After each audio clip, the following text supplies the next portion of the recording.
That was weird. Well, better luck next time. So, welcome back to the show, folks. And let's bring You in have Justin. replay set up. Yep, apparently. But did it sound better? Yeah, a lot better, man. A lot clearer. I caught it. What was it? Last night or Thursday night? Yeah. Thursday. I watched figured the it out. I show. did a little, looking around, and I was able to download it. By the way, folks, that music was written by our good friend Rick over at 28 millimeter RPG. If you're not checking out his 4D stuff, what are you doing with your life? So, how you doing, Justin? Okay. My tooth is a lot better.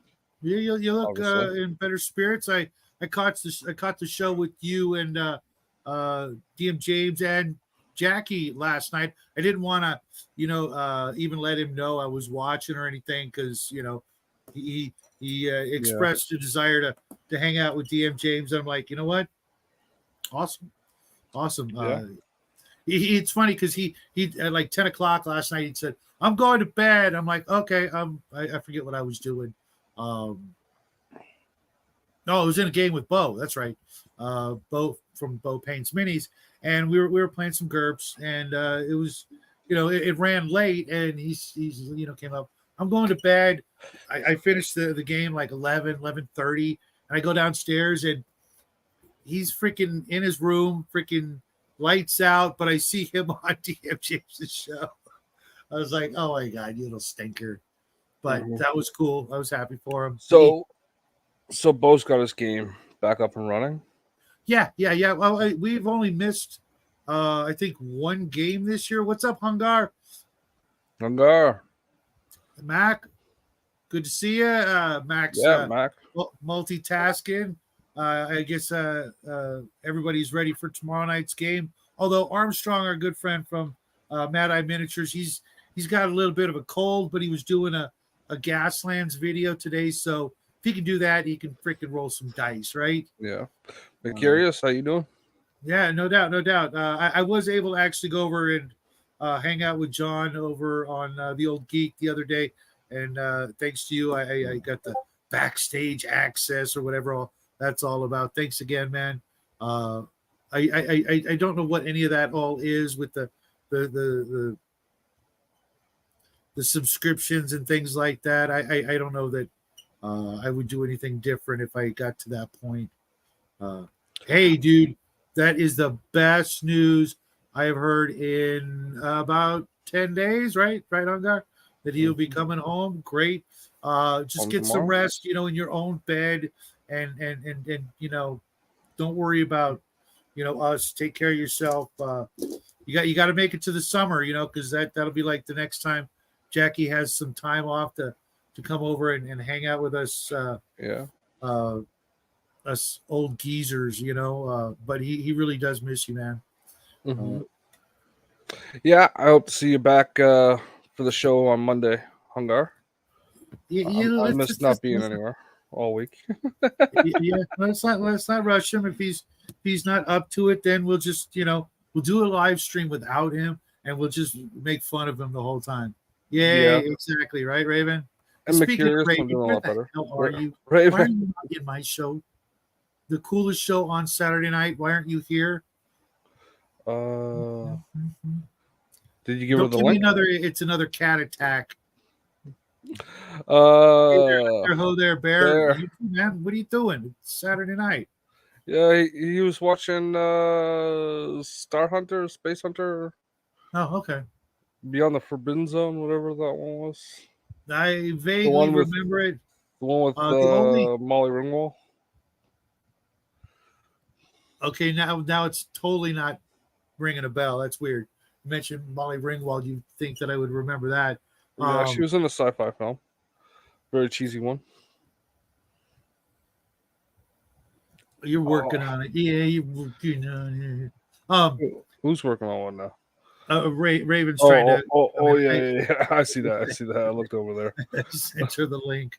The only It'll be thing about 6 hours before she gets here. the only thing I've been able to watch, other than my fellow YouTubers and the news and lots of Ricky Gervais videos and funny dog videos, was an old episode of the Outer Limits, Demon with a Glass Hand, because I could not for the life of me remember how it ended. And I was watching YouTube and I saw it come up because I'd recently been looking at a lot of Rod Serling videos from the Twilight Zone and other things. And I saw that one. I'm like, oh my God, that's my, I want to say it's my favorite, but the only reason it's my favorite because I've only seen 2 episodes of Outer Limits that come to mind. The one is that one about the soldier from the future. Hey, Dungeon Minister, why not nanotechnology? Mostly egg based. Oh, dear God. One of these days you got to come. You know what? You want the link, DM? I'll bring you in if you're not busy. We can talk about teeny tiny robots. I see what you did there. And I remember watching The Greatest American Hero with Robert Culp in it, and I couldn't for the life of me remember how that episode, with the glass hand and the fingers, how it ended. I don't remember the episode at all. Oh, really? It was. I've heard a lot of people talk about it over the years, and it was really kind of a lot of fun. His co-star, the female, she was, drop dead gorgeous, and I figured while I was watching, I'm like, oh, she's going to betray him. I knew it. Nope. That wasn't it at all. Spoiler alert: he's actually a robot. He's not even a human. He's got all of humanity had been turned through a transporter or something onto a gold wire as electronic signals and stuff that was actually built into him. And the whole time I figured, all these weird aliens are trying to kill him and stuff, and he was doing his thing, kicking their butt and that sort of thing. And then at the end, she falls in love with him, and then it turns out he's a robot. And it was just like, oh man, that kind of sucked. Would have been better if she just betrayed him, But no, because he's got this really cool glass plastic hand where he has to he's searching for the fingers. The middle 3 fingers are it's a computer brain, and each time he gets a finger, he gets more information about where humanity has been stored and hidden away and stuff. And it was really, really interesting. And very Twilight Zone-esque at the end where he's a robot and he had to, then wait around on Earth for another 1,000 years or something for the technology because he'd been sent to the past to bring humanity back to life. And I'm like, this is so weird. But it was good. It was good. I'm going to get the entirety of the Twilight Zone on DVD, watch all them, and then I'll go into the Outer Limits because there are some great ideas to be mined from back then. And no worries, Dungeon. I figured you were probably getting ready for sack time. Yeah. Did you ever watch the Twilight Zone or Outer Limits growing up? The old ones, here and there. The newer ones I saw, the remakes. And we just watched A Small Talent for War. I don't know why I thought it was John Q. Delancey as the alien, but I was totally wrong, and it was still really good, really short. The Small Talent for War, that's the one that they remade several times with every remake where the alien comes and goes, we've been judging you and watching you, and the whole world forms a peace treaty to end war, and they're like, no, we wanted you to be soldiers. Yeah, I've only seen the one version with refresh my memory, Bear. Who was the famous actor? I can't remember his name now. In the 1980s remake, it was oh, if Bear's even watching, he's probably still watching. I sent you the link to that the movie on IMDb. Thanks. That was that beep that you heard. Oh no, I saw the. I like Night Gallery too, but Twilight Zone came first, so I got more of that. I also had that book by him, Witches, Warlocks, I think, and Werewolves or something. That was awesome. They had I Refute Thee, Beelzy, or something like that in it. You swear YouTube is using 2006 tech. Yeah, memory does play tricks on me. Probably because I didn't know the other actor very well. I was also wondering, since Bear could answer, was that the same actor who was in The Jackal with Bruce Willis, or was that somebody else? I think it was somebody else.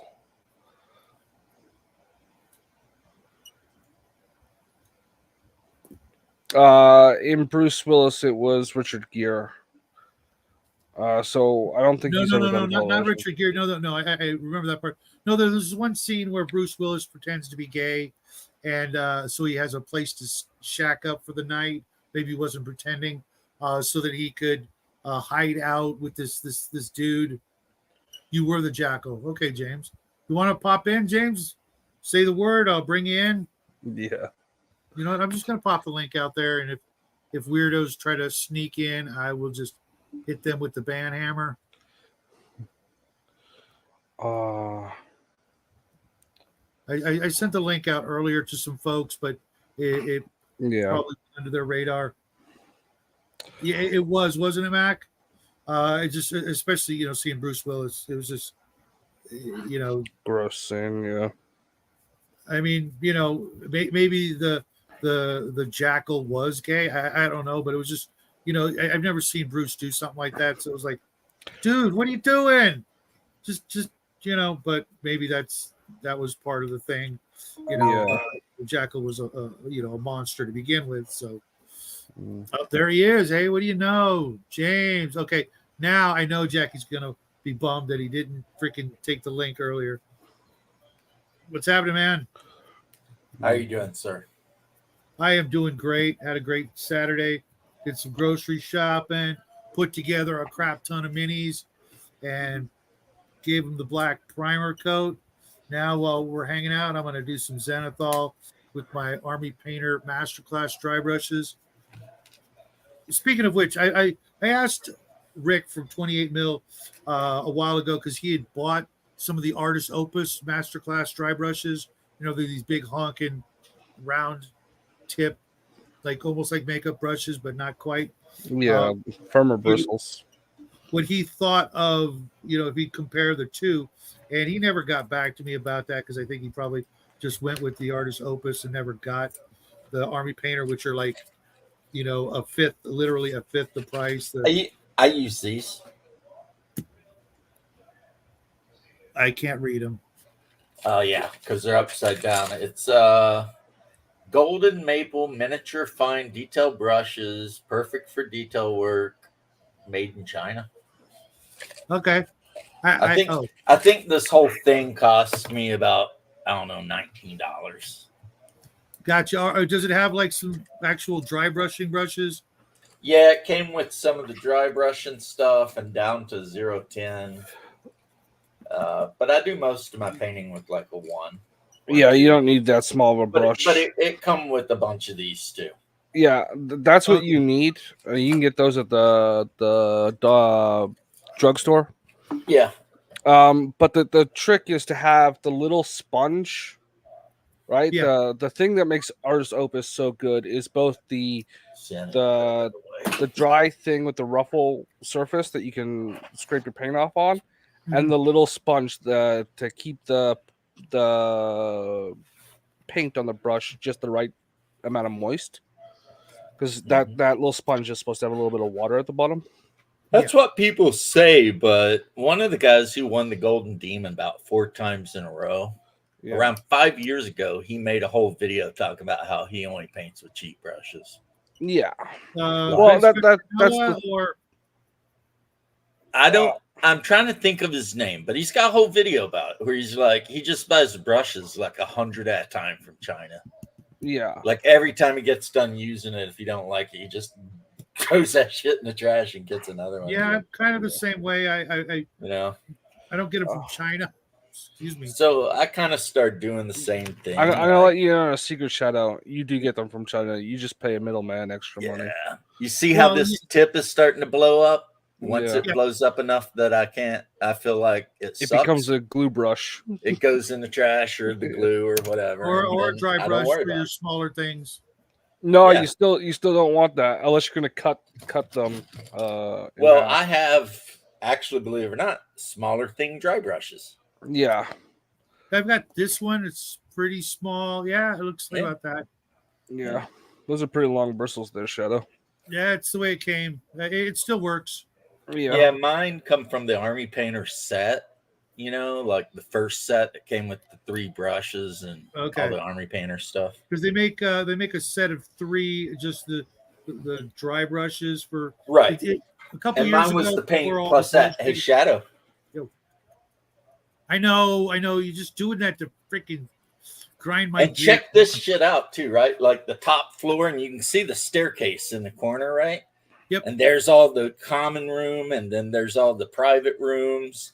And then if I take this off, which is easy because, you know, it just hooks on, then I've got the downstairs of the tavern, and you can see I've got the staircase over here in the corner attached. And if I want to put tables and, like, you know, a bar and decorations, like, I don't know, deer heads and shit on the walls. That's cool. Yeah, because I decided, even though the box said Tudor Mansion, you know, wifey bought me 4 of them, 4 boxes, right? That's and cool. I said, instead of Tudor Mansion, that could just be a tavern. You always need a tavern, right? Same construction method, so. Yeah, I mean, I never got any of those. They're believe it or not, in my opinion, and I don't want to like upset anybody, but 1 box is like $20. That's not bad. With 1 box, you can build your little house and be perfectly okay with it, right?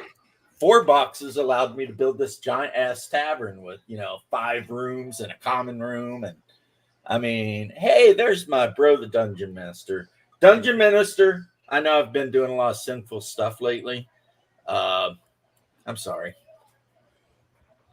Yeah. I've been looking at giant booty redheads too much and shit like that. I need to get over myself. Yeah. Battling with my demons. What movie were we talking about? The Jackal. The Jackal. That's the one where the dude had the 50 cal set up in the backseat of the car and he's going to kill the president at a football game. Yeah. He was an Irish terrorist that had come over. Like, dude had killed, like, basically everyone. Oh, it's just someone was asking. I mean, I watched it like 20 years ago. I guess it's okay. I mean, not my I think favorite. I've got it on DVD.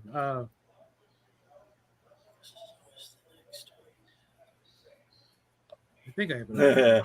Mercurius Atticus. It is always the next effing day. Southern Hemisphere colonial. Hey, like I posted in my chat, it shows the English guy, and it says, "Apologize for your colonialism," and the English soldier is just like, "No, no apologies." So I never got any of the Dungeons and Lasers town set at all. I thought I would get them later, you know, through one of the other, you know, Kickstarters and all that. And I still haven't, you know, mostly because I don't do like town adventures or even, you know, a lot of. Well, you saw my castle, right? That I would definitely get that if I had a place to set it up. Right now, I just don't. It's sitting on top of my HP printer. I just look at it. HP. I have an HP. Yeah. Laser though. Mine's laser. I think mine's a laser printer too. I don't know. Laser. Let's call it a laser. Like, Mini-Me, you complete me. Just the two of us. Right? When you start to rapping about, I thought Those movies Scott were funny would as be a heck. cool guy. Learn the business of the family. It's like, man, those are so good. Dr. Evil was the best, too. As a matter of fact, I've got a Dr. Evil statue over here somewhere. Really. Like an 8-inch tall Dr. Evil. And he's got his finger like, you know. I used to be able to do Dr. Evil, and I would do that whole, come here, give your father a hug thing with Jackie. He didn't know who the heck I was doing, and he still hasn't seen those movies. And knowing him, he probably wouldn't appreciate some of the things that go on in those movies. But baby, the other white meat. Oh yeah, fat bastard. So what you're saying is I'm fat because I'm sad, and I'm sad because I'm fat. I don't care. Come here, get in my belly. Come here, get my belly. Right. The start of the second movie too, when he's in prison. He's like, listen up, cuz you guys are gonna make a distraction, and me and Mini-Me are gonna make a breakout tonight. And the one dude's like, I know crackheads that make more sense than you. And he's like, oh yeah, well check this out. And he busts out the rap, Hard Knock Life. And it's just like, what is this guy doing, man? And then when he's hanging out and he's like, what's he say? He's like, some Cristal, my moto, a couple of biatches. Why not?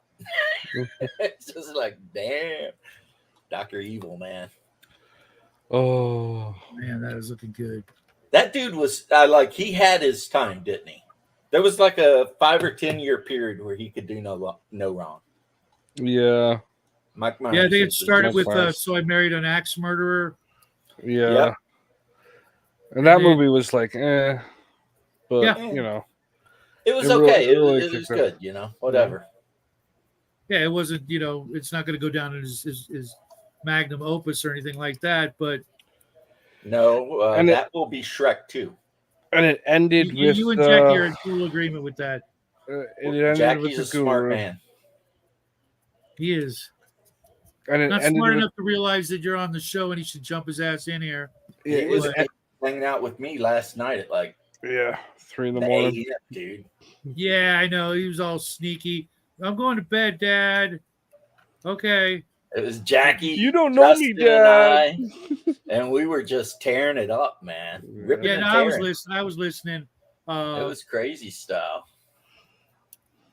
Yeah. It was funny though because he was in bed, the lights out, trying to play it off like he's, sleeping. I finished my game. I go downstairs, turn on YouTube, and I'm like, that little stinker. You should have come on. You should have come on at like 10 to 3 just before he got off. I mean, I told you to go to bed. Eventually, I did tell him to go to bed. I actually thought about coming in and saying, hey, I thought you were sleeping. But you know what? I wasn't going to be like that. Eventually, I said, hey, young man, you got school tomorrow. You better go to bed. And he did. That's funny. Even though it was Saturday, he had school.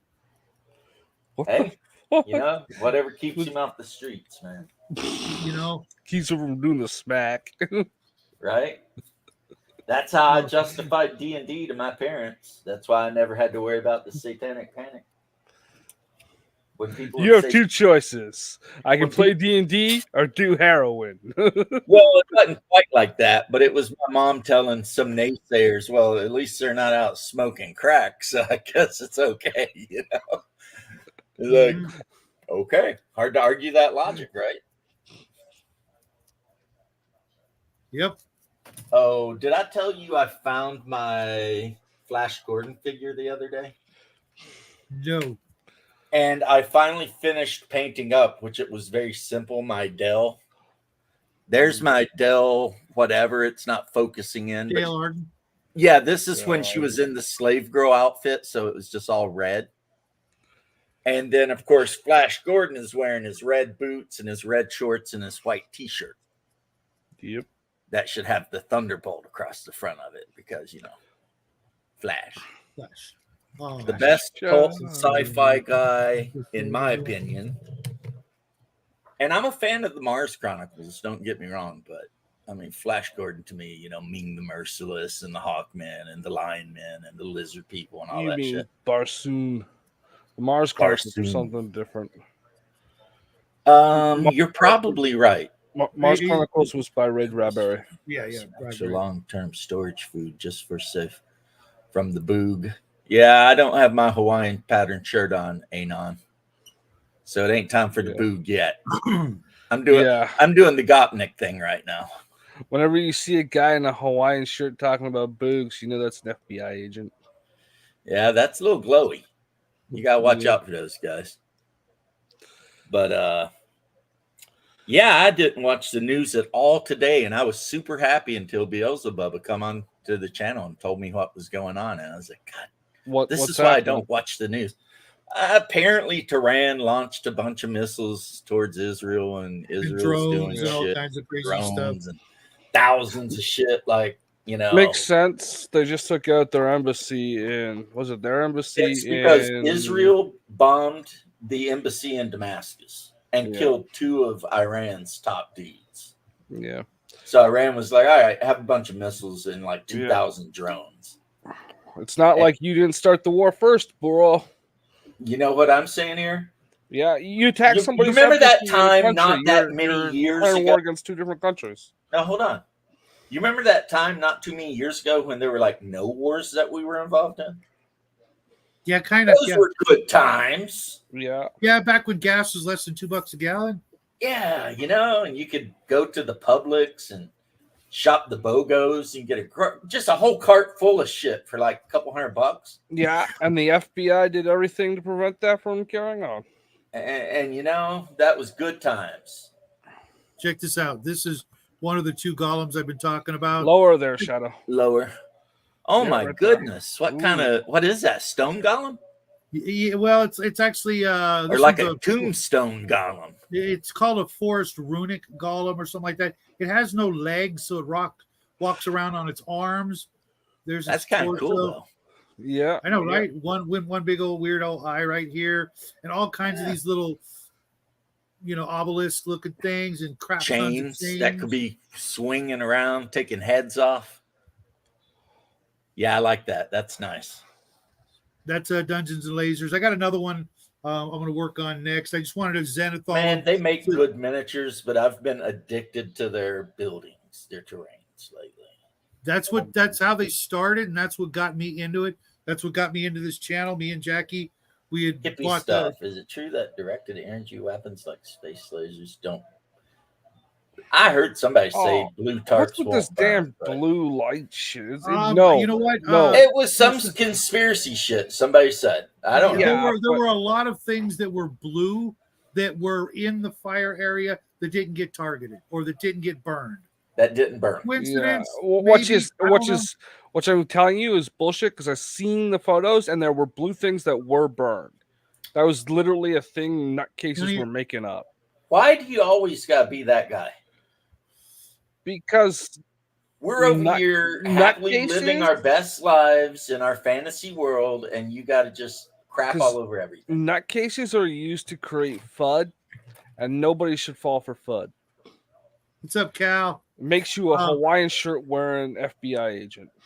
And Nerd says, none of my space lasers can target blue things, but there's supposed to be a minor patch coming soon to fix that bug. All right. Fair enough, nerds. You gonna keep on burning stuff, man. I think in the Traveler role-playing game, lasers don't even have a color.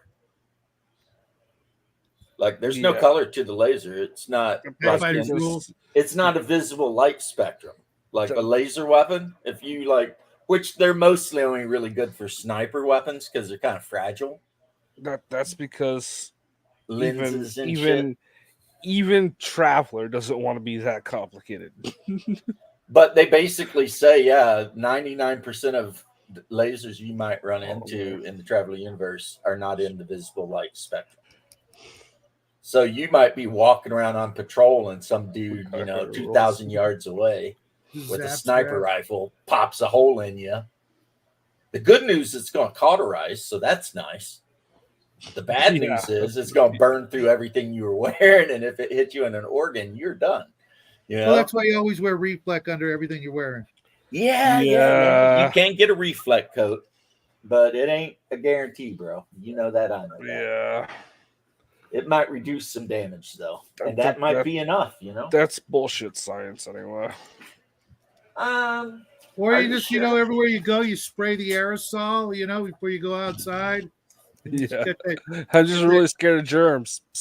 You get it's really an anti-laser aerosol. No, that's your excuse for always spraying everywhere you go. Well, I mean, smoke could be used to stop a laser if the smoke was thick enough. Yeah. When I was in Iraq, they issued us all these amber vision looking glasses that were supposed to stop the lasers from burning our eyes out. Because, I mean, Bradleys and various other vehicles use laser targeting device, equipment. And if it were to hit you directly in the eye, apparently it'd roast your cornea. Yeah. Oh, yeah.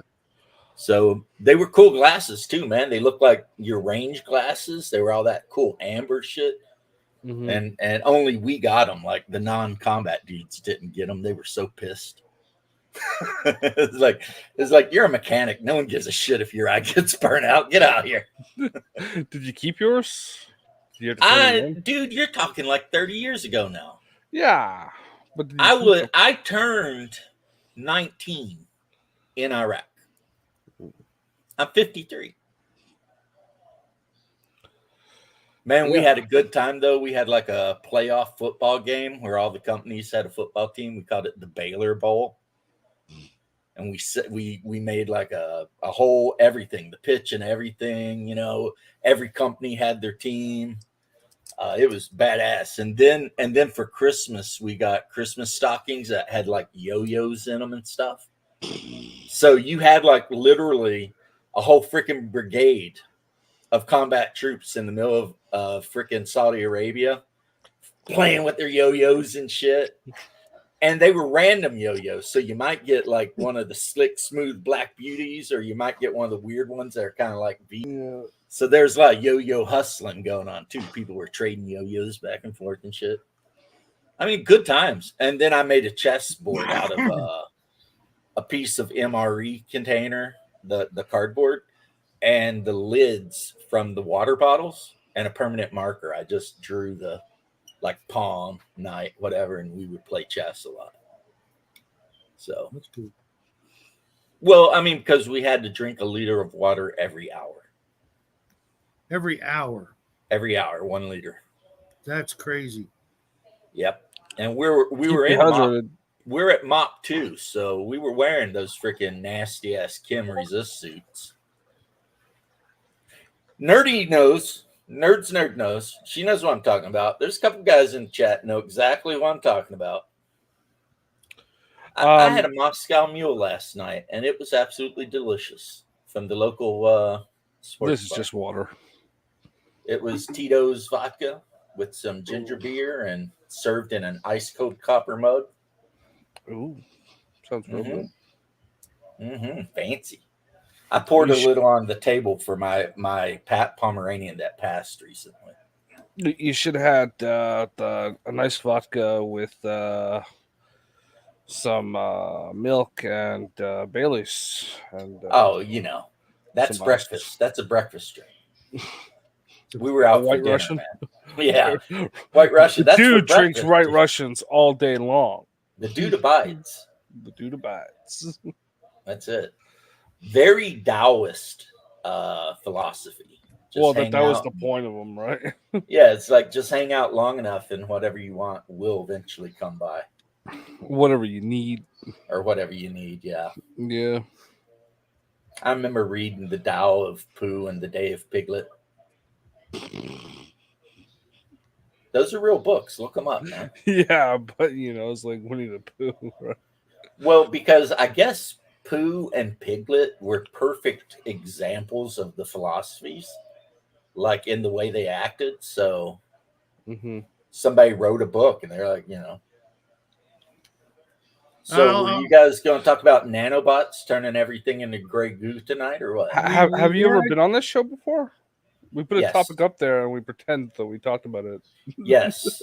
One time I was not supposed to be on the show, but they were talking some seriously egregious shit like a year and a half ago. And I was like, let me on. And I got on and yelled at everybody and left. I forget what you guys are even talking about, but I was so like upset. It's like, no. That's not how this shit works. Confusing my show with Max's show, just saying. Oh, maybe. Could be. I mean, me and Max, I mean, I love that guy, but like he said last night, he and I went round and round a few times. Usually over nothing. In forever. The filthy Capellan? Yeah, he's I'm working on going to hang out with him. Problem. But it's rough, man. It's rough. My schedule is so tight. Aren't you but we retired? Usually we shoot the shit for a little while before we get into the hire topic. A guy to be in charge of the sets while you just chill out? Oh, gee, not you too, man. Aren't you making enough money by this time? No. You know, your 7,000 years worth of investments should be paying off by now. You would think. Yeah, but it's all in real estate. I do have a really hefty Kickstarter habit that, there's no foreseeing that. You ever going to buy that strip mall in Texas, man? Yes. Good. I want one of the end units. I'm going to turn it into an apartment. Move down there. You better make sure you can, because sometimes the way they classify shit between it's called illegal. It's called illegal, bro. Commercial. Yeah, I'm planning on living there too. So it's not. Why have an apartment or a house if I'm literally always going to be at my shop? This is why you have to think about Rome every day, like I do. In Rome, the first floor of the building was the shop, and then there would be a staircase at the back that led up to the second floor, which is where they've had that here that's everywhere, bro. Long time. And then for some reason, people stopped doing it, and it doesn't make any sense. It's like, why wouldn't you do that? It's deliberately to drive up the real estate costs. Yeah, I know. I was talking to my daughter this morning about this endless circle we're in, where it's like, you need two people to work, but if the woman works and you've got kids, then you need to pay somebody to watch the kids, which can cost $25,000 plus a year, which means the wife better have a good job. Otherwise, she's basically just working for free. At which point it's like, what's the point? But it's almost like the system is set up to make you so broken dependent on the loop that you can't have kids. And if you do have kids, you can't succeed within the system. Because it kind of is. Unless you're unemployed and on welfare, in which case you sky's the limit. You get everything you want. It's like, if you do it the right way, you're screwed. But if you do it the wrong way, then everything's awesome. It's all backwards. It's a perception. It's all backwards. It's a perception. I can tell you, it doesn't work out that clean on. Dude, I can tell you, I've been into the Section 8 housing, running calls on patients, and then people got nicer shit than I do. Well, like maybe better TVs, better cars, better everything. Well, maybe socialized housing is better down there than it is up here. The apartments are beautiful, but then again, I think every house is beautiful because of how I grew up. So, yeah. Well, I tell you, like this building is technically housing, right? Section 8. Well, we don't call it that here. I pay market rent. I've told you this got before. Me beat by a long shot there, Cal. But I'm catching. I've told this before. The reason why I don't move, even though I'm paying market rent, is because it's a third of what the actual market rent is. Yeah, Cal, I agree with you. The system it's made to perpetuate debt. Ever since the end of WW2. And then all we're supposed to do, and unfortunately, I'm a victim. Well, I'm not a victim. I'm a willing participant of the system because I am a consumer. I get up, I do whatever the system says to do, and then I spend money on a lot of things I don't need. Mm-hmm. And then whatever, right? Yeah. It's a weird thing, especially when you start seeing it. Yeah. Like you I've been seeing it for a long time. awake, not woke, as they say. When you wake up and you're like, wait a minute, Yeah. Oh yeah, we're in a That's no-win gonna- that's gonna- situation. that's gonna be a real tough pill for a lot of folks to swallow. They're gonna go from woke to awake, and they're not gonna be real happy about it. Yep. So, anyway, So, I'm sorry Nanobot, about making things more I was trying to serious than think, they need to be. what brought this on was two things. One, last week we talked about giant, space creatures, and I'm thinking, okay, let's do something small. What's the smallest thing I can think of that's relevant? And I was also thinking You about don't Gamma want me to World. answer that. um, in the alternative version of Gamma World, the high tech thing that probably brought down humanity in the, I want to say, the fourth or fifth edition of Gamma World, the D20 system, Right. was nanotechnology. Right. Everything in the books was nanotechnology. Here Mhm. comes Yeah. Omanal. Just Omanal, Well, here he comes and he Omanal. goes. This and week on comes. Omanal. Hey, I had to get my taxes done. That was a pain in the butt. Yeah, I hate the government. Especially I'm when ready they to set take up that taxes guillotines. out of your ass. I Well, outsourced I'm that. not saying any of that. All I'm saying is that it's a pain in the butt because I have to itemize everything, even if I make a loss, instead of just saying, "Hey, we'll just call it good at this point." But no, I had to show a $17,000 in loss, even though I can't claim it. It's like Why that can't was you? a- what? Why can't you claim it? Because I didn't make enough money. It's passive income, and so you're only allowed to deduct as much as the passive income is. He's too rich. So I basically made $1,800, but I had to show that I lost 17,000. It was a net 12,000 basically, but most of that's in. Okay. So you Yeah, made but- over the amount But you lost. yeah, because it's considered a part of a business for passive income, so you have to show all of the losses in it, but you can't claim more than what you lost. So, I'm sorry, more than what you know. God, I put wish out we for- just had a flat tax. It'd make things so much easier. You know what? I would just rather pay more in tariffs, just like they used to in the old days. Get rid of the income tax, or they go through, and guess what? They need more taxes. You raise the tariffs. Cool. Right. We're good. I have no problem with a fridge being $40,000.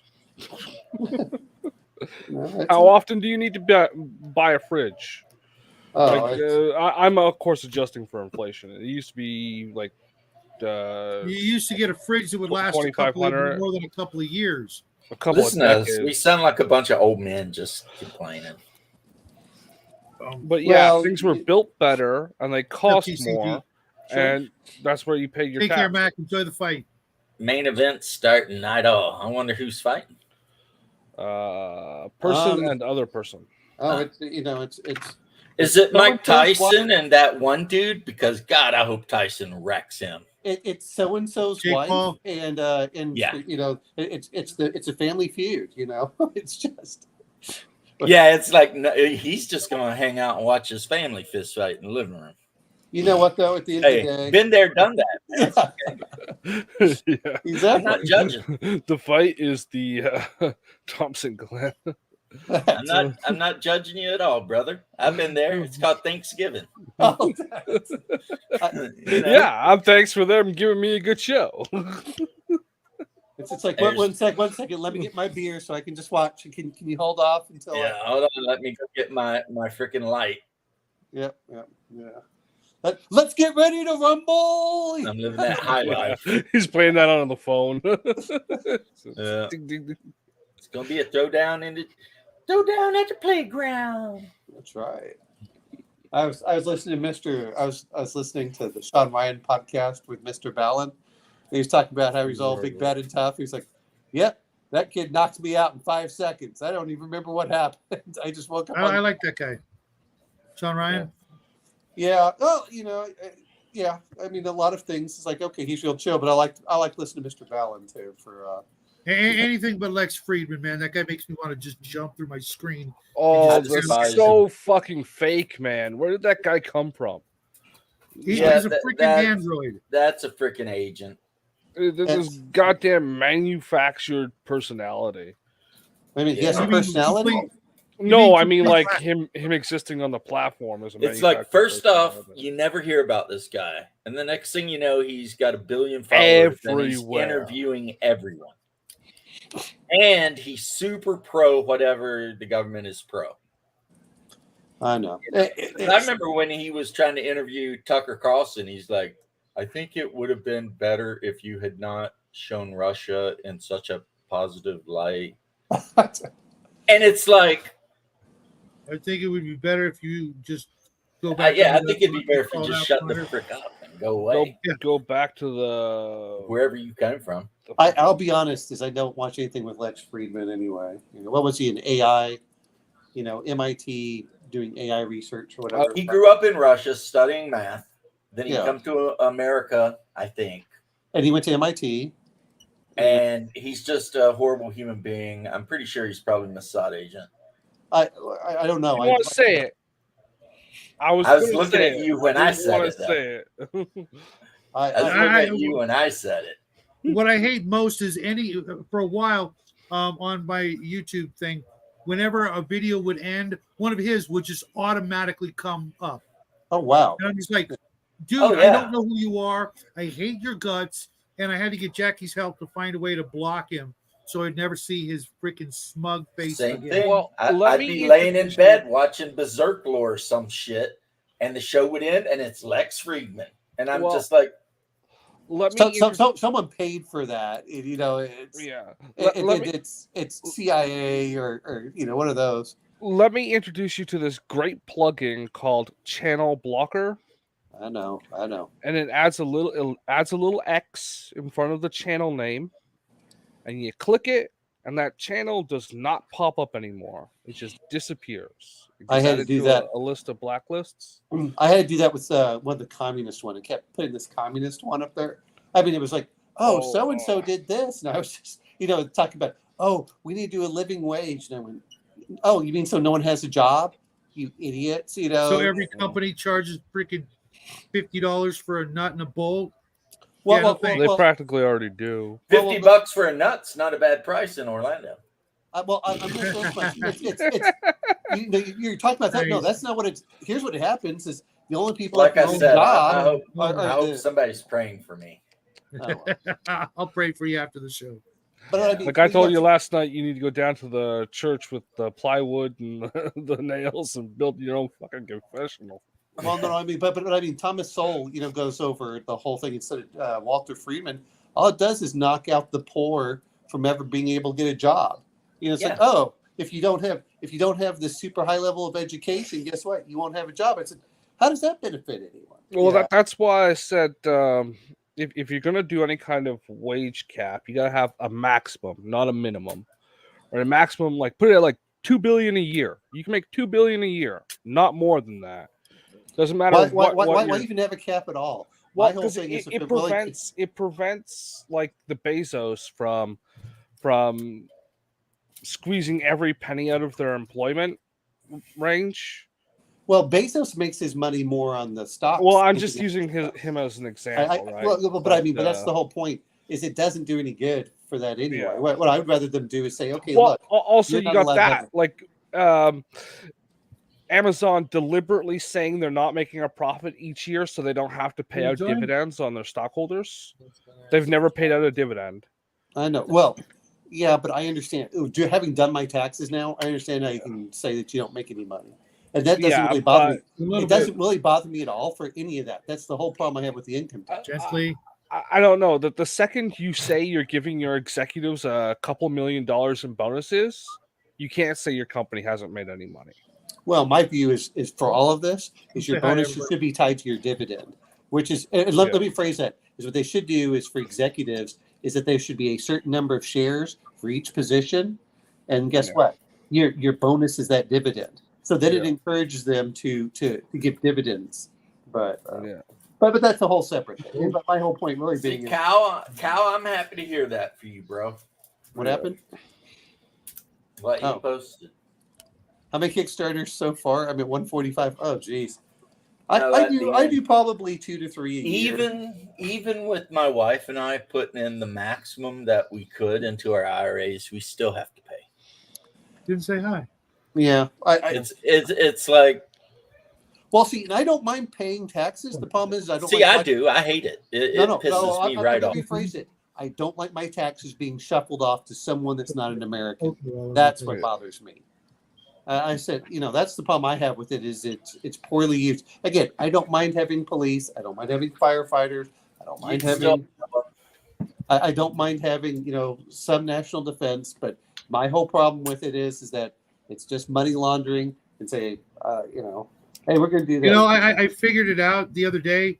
My math might be off, but if we had never sent a dime to Ukraine, we could have sent between $50,000 and $200,000 to each and every household in the United States. It's I don't know. But I know if that we did should that would devalue the money even worse than it is. actually. Yeah. But, well, no, it just doesn't. Well, the whole problem I have with the whole thing is we're already in debt. We're going $1 trillion a year, it seems now. But at the end of the day, and I don't really want to make this into a tax thing, but the whole point of it is you Of claim course you do. $300 billion. You're an engineer. This is the shit you live for. Well, no, but it's $300 billion for Ukraine. What was it, $1.3 trillion for Afghanistan and Iraq? And somebody had to teach them to teach gender studies. I mean, Yeah. Oh, well, see, that's the problem that I look at. It's like, okay, this is why I like Massey. Thomas Massey's like, I don't believe in any foreign aid. I said, yeah, I agree with that. And somehow, And then he immediately turns around and signs a foreign aid bill. No, he doesn't. Yep. Well, he always votes against foreign aid. And then they always scream at him for he's anti-Israel. Like he hates all foreign aid. I'll say what pissed me off was the FISA warrant stuff. I get so fed up with my guy. It's I get mad about my congressman who killed off the amendment that was supposed to say, okay, it's going to be a warrant. They said, well, if we have probable cause, you can get a warrant, you idiot. Yep, that's what the warrant is for. That's what that means, actually. It's like, well, that's the and then I read the new speaker is all on board with that. But that's my whole problem with all. Yeah, but I have my problem with my congressman. You know who he reminds me of? What's his name? Roberts or not Roberts? Paul Ryan. True Cow. Paul Ryan. No, the new He speaker can go of the back House. to the gay disco. Yeah. No, I'm saying he reminds me of Paul Ryan. He also reminds me of. No, he reminds me of Cyril Figgis from Archer. Oh yeah. Well, Cyril Figgis. No, you have to remember one thing about Cyril, though. I like Cyril. Of course you did. Yeah. He's an engineer like you. No, he's a pencil pushing. Same thing. Well, I don't know. Look at this spoon. This spoon offends me. He also had a giant penis, according to the show. But my whole thing with You know all why of It's this the this least God could do. Well, see, you go on physical looks. I don't care about physical looks. You can be Baron Harkonnen in looks if you're doing the right thing. I don't care. That's You belong. Nerds, even if it was only $1, I'd rather get the money than send it to anybody who lives 30 outside cents. the United States border. In the book, the Baron Harkonnen, before he screwed over Gaius Mohiam, was actually a very handsome man. Oh yeah, Until there are he no was known vets for his sleeping on the handsomeness. sidewalk. Until there are no Americans sleeping on the sidewalk, I say But we put then- a wall around the entire country and tell the rest of the world to go fuck itself. But then he abused Sister Gaius Mohiam, and she caused him to have a disease that made him get fat. Yeah, she gave him the clap. It was some Benny Gesserit witchcraft bullshit. It made him turn really fat. Yeah, space Well, clap. it wasn't just fat. He also had the lesions and pus and everything else in his face. Space clap. Yeah. Well, that's what you get for being a pedo. Well, that's also what you get for struggle cuddling a Benny Gesserit sister. You don't do that. Well, and to be fair, they have ways. Well, they have he ways. wasn't interested in her in the first place. That's what I Yeah, thought. but here's the thing. She was too old and male for him. I know that you know this, now, but remember, they made the deal and they had the sex the first time, but nothing happened. So she came back and tried to make the deal to have the sex a second time. And he said, sure, but you gotta, let me do Dress up like whatever. Sting. And pretty much he then brutally victimized her. But she did get pregnant. But the other thing I found interesting with Baron Harkonnen is when and that's Jessica. Well, yeah, she got pregnant with Jessica. But the other thing I thought was interesting is when she I didn't like that they added that in there. Well, no, that was in the original Dune book. It wasn't in the first one. It was in one of the later ones. No. He says he's a Harkonnen. That's in the very first book. It doesn't. No, it doesn't say it's the fact that the Mohiam gave him the disease. I don't know what that she was actually Jessica's mother. I liked it when it was just some random Bene Gesserit. No, there was nothing random about that. Gaius Mohiam raised Jessica. Yeah, she raised her, but I mean, that was her. They originally described it as them not knowing who their parents were, the Bene Gesserit. Yeah, she didn't know. Jessica don't know. So I liked it better when it was like we found out that he was the father, but not knowing who the mother was. It could be just some random Bene Gesserit. We found out who the mother was because my mother had much the later. Encyclopedia. No, the Dune Encyclopedia. Well, that was 1986. Okay, fine. That was 20 years after he wrote the first book. But that was a piece of information we never needed. Like it was something like you didn't need to make that connection. That is like who cares though? I mean, who cares? It's that was something done. You're putting in too much detail at that point. It's too late. Yeah, it's too late. Well, I mean, when you're writing that many books, I like to ignore it, and you keep bringing it up, bro. I'm sorry. Now, Nerd, whether or not how many people would get money, we shouldn't have sent money in the first place, and secondly, sending that bunch of retards a bunch of Bradleys just so they could get them destroyed. That was stupid of us. They've got a couple of our M1A1s have been destroyed. A German tank has got destroyed on the Ukrainian frontier for the first time. No, you know what was wrong? Encouraging them to separate their economy from Russia when they weren't going to pay for the upkeep in the first place. Right. Then when they refused to do that, overthrowing their government and encouraging them to start a civil war.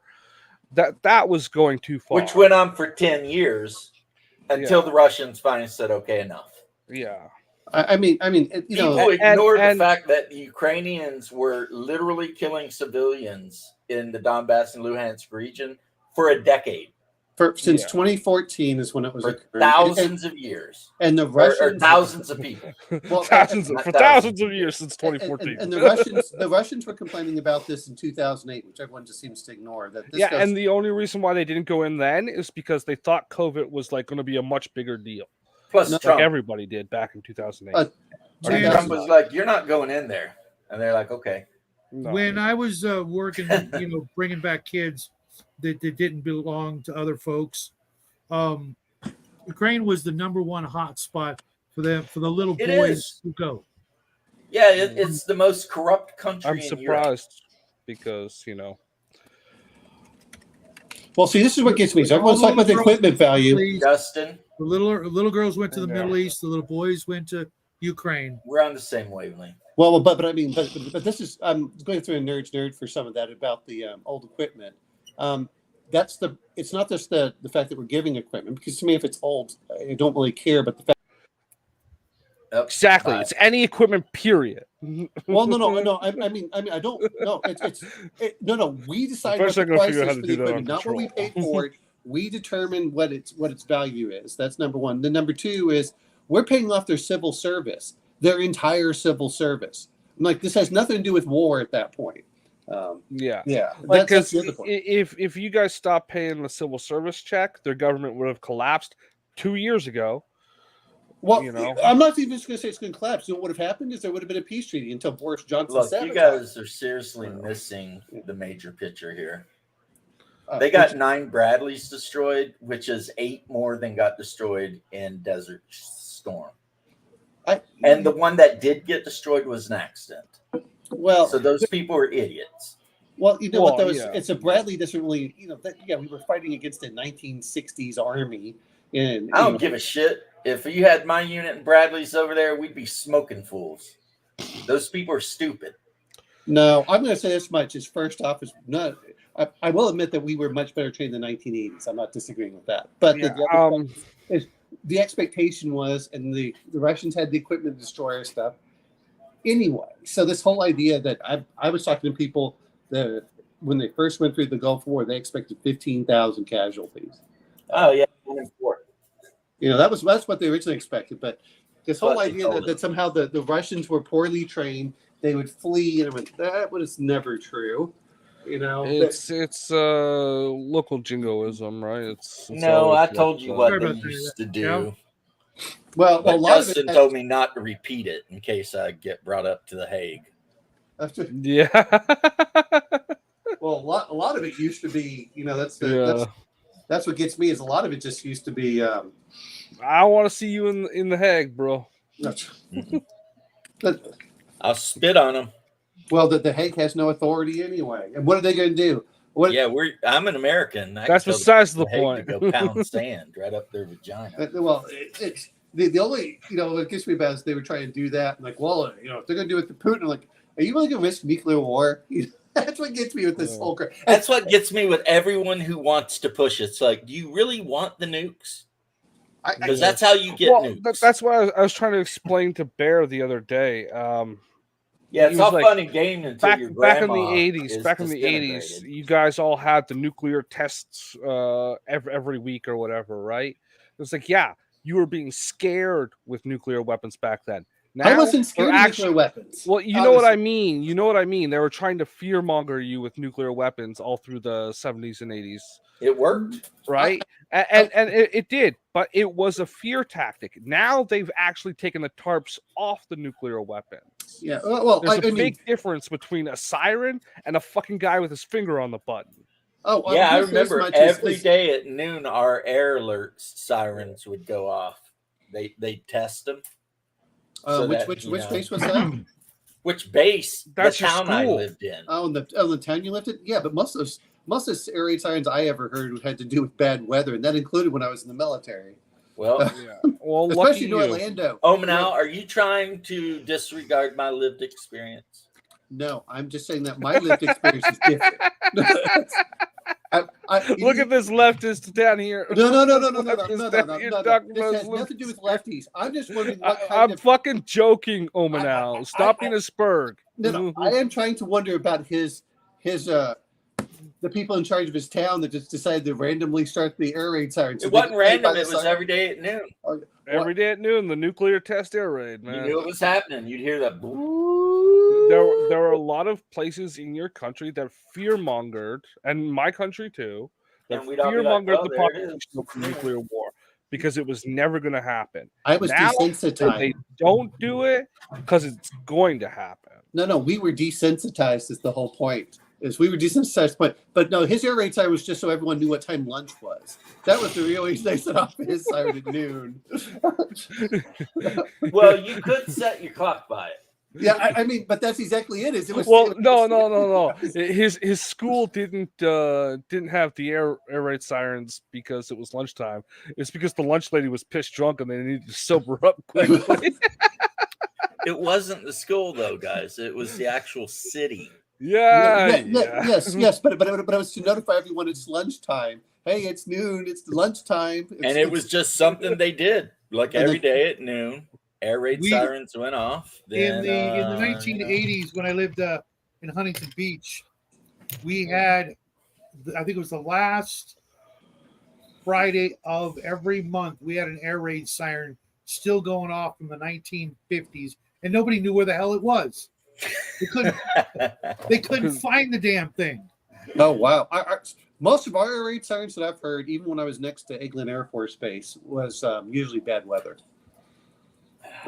Because you'd hear it like. Weren't you in the Air Force though? What's that? Weren't you in the Air Force though? No, I was in the Navy. That's why I was over by in Orlando. Oh, okay. That was.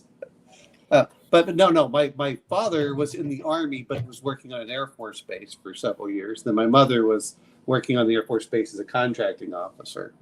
So my parents retired next to Eglin. So how was it in the Navy? I don't know. I call it the paramilitary because at the time they were cutting the budget so much that we couldn't even. No one ever fired a pistol in boot camp or anything else. So that went so fast over your head it took your hair with you. Well, why No. would you guys ever need to? Didn't you have like real soldiers on your ships to protect you? We were supposed to, but I was always worried about the Like one you guy. could always call Marines, right? That's all they do is shoot guns and die. In the Navy. Only in certain ships. Not the ship I was on. Oh. Easy there, Justin. I can see you mouthing the words. In the Navy. You can sell the 7 Seas In the Navy. You can put your mind at ease. In Yeah, the the Navy Navy. is the only branch that literally has You'll end up on your a knees. gay song about In it. the Navy.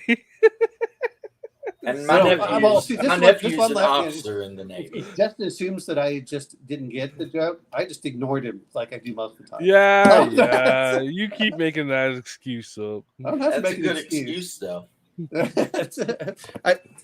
When you're funny, I'll give you credit. Until then, I just ignore you.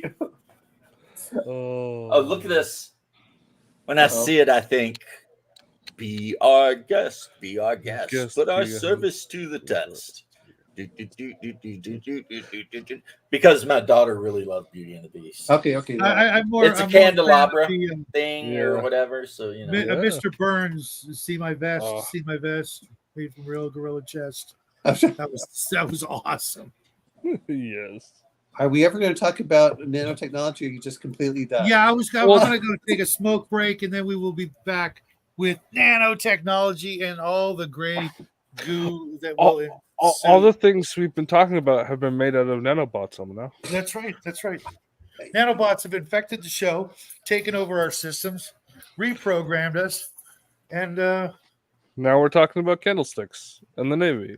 If you could program a nanobot to recognize the difference between your cells and cancer cells, that would be pretty awesome. that is something that they're supposedly working on. Yeah, but then you'll end up getting nanobot cancer. Well, we'll see. Dying from nanobot cancer. Here's what worries me about the whole thing is that they're going to target the good cells and let the cancer cells live. Yeah. Well, if So that we'll be happens, a species of cancer, and then we will be immortal and we'll never die, and then we'll go on to infect the rest of the galaxy. We'll be like the Blob, or we're going to be like Akira, where we're Akira! Grass flights are made from Star Frontiers. They're just cancers. Well, Akira. nano machines. Well, let's see. What are those like the micro machines, just smaller? For the guy who went really fast for the toy. well, I mean, think about like this. It could be like I'm pretty sure micro machines were made out of nanites. in H.P. Lovecraft, there was a race that sent its mind far into the future into these beetle-like creatures. The Gray Race. So if you were just entirely made of nanites, you would basically just move around like a cloud. Maybe. So Unless you wanted to build yourself a body. So what you're saying is that we would basically just be a giant set of bees or ants.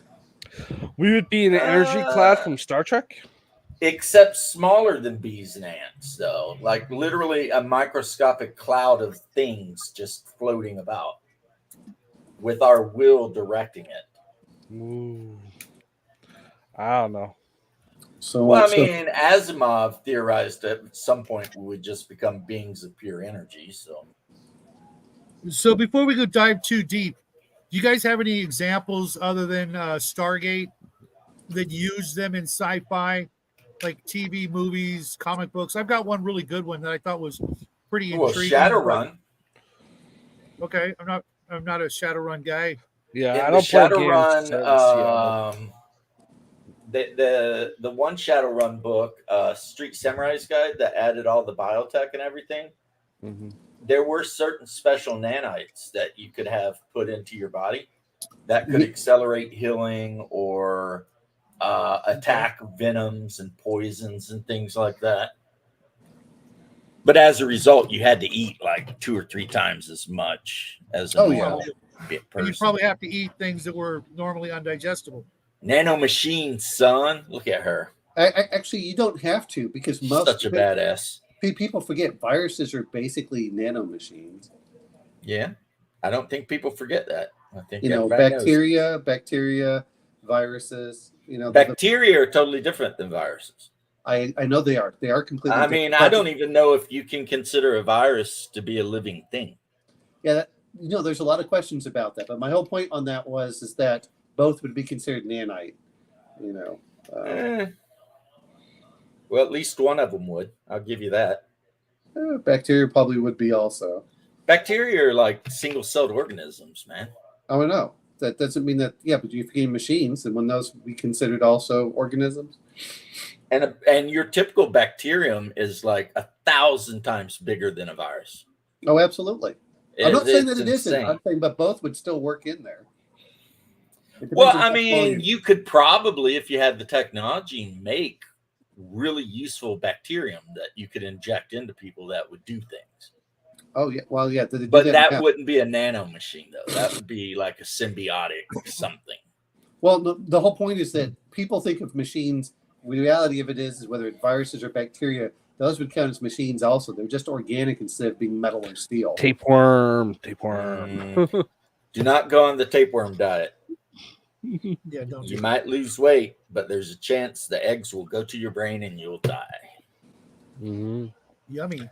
Tapeworm. Yeah, that was a thing back in like the 40s. Can you even believe that? Yeah. Oh, it's not that hard nowadays. Women would actually buy tapeworms. They came in like seed packets. Kind of like sea monkeys. Dehydrated whatever, and you eat them with water or something, drink them with water, and then voila, you got tapeworms. Guaranteed to lose a ton of weight. Don't buy sea monkeys. It's a scam. You mean shrimp? Yes. Sea monkeys were just shrimp. That's all. They were brine shrimp. Yeah. They didn't look anything like the comic book, I'm telling you. Oh, yeah, I know. I was looking at it. I said, well, wait a minute. Well, can you grow them into full-size shrimp that you can eat? No. No. They're super tiny shrimp. And they don't taste very good. They're just little brine shrimp. They don't get very big at all. So no other examples? Think about it. Well, there were the like in movies and stuff. A Big Hero 6. That was one of the things that was in that. You know what? If you guys watched, they also had it in Gargoyles, the cartoon. Oh, really? I never watched that either. Oh, I actually watched the first 2 seasons. You might actually really enjoy it, but I really liked what they did with Gargoyles. Gargoyles was back when Disney made good TV shows. Yeah, it was good. It was good. The first 2 seasons, at least the first 2 seasons were really amazing. The third season, they fired the writer or whatever, and then they went off and they took. I'm like, why? I don't ever understood that. Because it's probably Disney. because he had made done such a great job and wanted a raise or something like that, or money I'm sure was involved somehow. Well, you ever watch Johnny Bravo? Love that show. Yeah, the guy. What Nerd said is basically summed up as Turtles All the Way Down. Yeah, the guy who played Greg. That's the argument about what came before God. Some people just say that all of reality is the Earth on the back of a turtle, and the turtle standing on another turtle, and then that turtle standing on a turtle, and it's just turtles all the way down. Those must have been some great drugs back in the day. Well, you know what that reminds me of is years ago. There was an SES. I didn't invent philosophy. I don't even believe in it, honestly. An SESer told me about the leadership, and he described it as there's this pole, and there are a bunch of monkeys all on the pole. And he said, at the bottom you can't see very far. When you look up, all you see is the monkey's ass. Further up on the pole, you can see further out. And when you look down, all you see are smiling faces. And when you look up, you just see less and less assholes. So, depending on where you are on the pole. But if you actually type in the Turtles All the Way Down thing, that is an actual real philosophical answer to a question. Like I said, I think the Turtles, which doesn't really answer anything, but it is something somebody said. I want to start a schismatic argument over this Turtles thing. I think the Turtles get slightly smaller and loop in a direction until they're standing on the platform at the top of the turtles. They couldn't Right. do that because then you'd have a turtle standing on the earth. Yeah, it's just a normal sized turtle though. So it'd just Right. be a turtle walking around eating grass out in the yard. Yeah. But the question is, what way is the loop swinging? Is it left or right? That's the schismatic argument. Well, you're in you're in space, so there is no left or right. That doesn't matter. It's a schismatic argument. It's over Wait a minute. It's just like And also, I left out the 4 elephants that stand Yeah. on the turtle's back that the actual Earth is actually held up by. Yeah. I'm just as much. There's There's the 4 right hand elephants. rule for electricity, and that's your left and right. But then the other one that comes into it is we either get into the snake eating its own tail, which unfortunately I misspelled, but Ouroboros. That's a Red Dwarf Ouroboros? reference. Something like that. Ouroboros. I had these made up when I was in Iraq. Just That's when Lister found out he might be his own dad. and the thread glows in the dark too. So Yeah, that's a smart idea. I wish we had those. well, you can make your own. I bought enough. Glow in the dark patches you could put on your uniform. Well, it's So only you can be seen by the enemy. That'd be from a distance. amazing. well, Yeah, until you took a bullet right in the patch. That's what I'm saying. I'm being smart. Yeah. Well, here's the other thing. You can only see it from like 5 feet away anyway. Oh, Yeah, okay. that's close enough. So Close friendly enough to fire. get shot in. If someone's close enough at 5 feet to shoot you, it really doesn't matter at that Did point. you ever have to wear those like almost like space blanket squares on your helmet? I know what you're referring to. I don't remember if I did in Afghanistan, but I was a civilian, so I think they gave it some. They gave us some of the things. No, I think at the time they just flipped it up and it would. We used to have these square like space blanket material, and you put it on your helmet with the strap, so that if Spectre or something is going over at night, their vision can see you because you look like a square. Well, that way they know not to ghost your ass because they're up there just. We didn't have that. What it was is that you could flip it. It was with Velcro and it flip up to the top, and then they could see it from that way. We'd have that's high tech. Ours tucked into the strap around, and the strap had the 2 glowy spots on the back, so that when you're marching in file on patrol, you could just barely make out the 2 glowy spots in front of you. Yeah. Yeah, when I went to that camp where they only gave us 1 MRE a day, I was so sleepy on like the 5th day that I saw like the moonlight bouncing off of a tree, and I thought it was the guy I was supposed to be following, but he wasn't moving. So I stood there for like hours until the guy behind me came up and was like, "What the F is going on?" I was like, "They're not moving." And then we both went up and was like, "Oh shit, it's a tree." And then we had to run down and catch up with the rest of the squad. So that wasn't Ranger School. No, it was like a pre-rip course you could take, but all you got was like a certificate saying that you did it. It wasn't. But and like I don't know, some promotion points and shit like that, because that's all it was. It was all about do these stupid things, get your promotion points. Make sure you don't get any bad freaking monthly reviews. You'll be all right. I remember doing one soldier's land navigation stuff because I did that in high school. So I was like, "Oh, this is fun," Shooting the azimuth and friggin'. So my example of nanites in media was the Iron Man Extremis armor. Anybody familiar with that?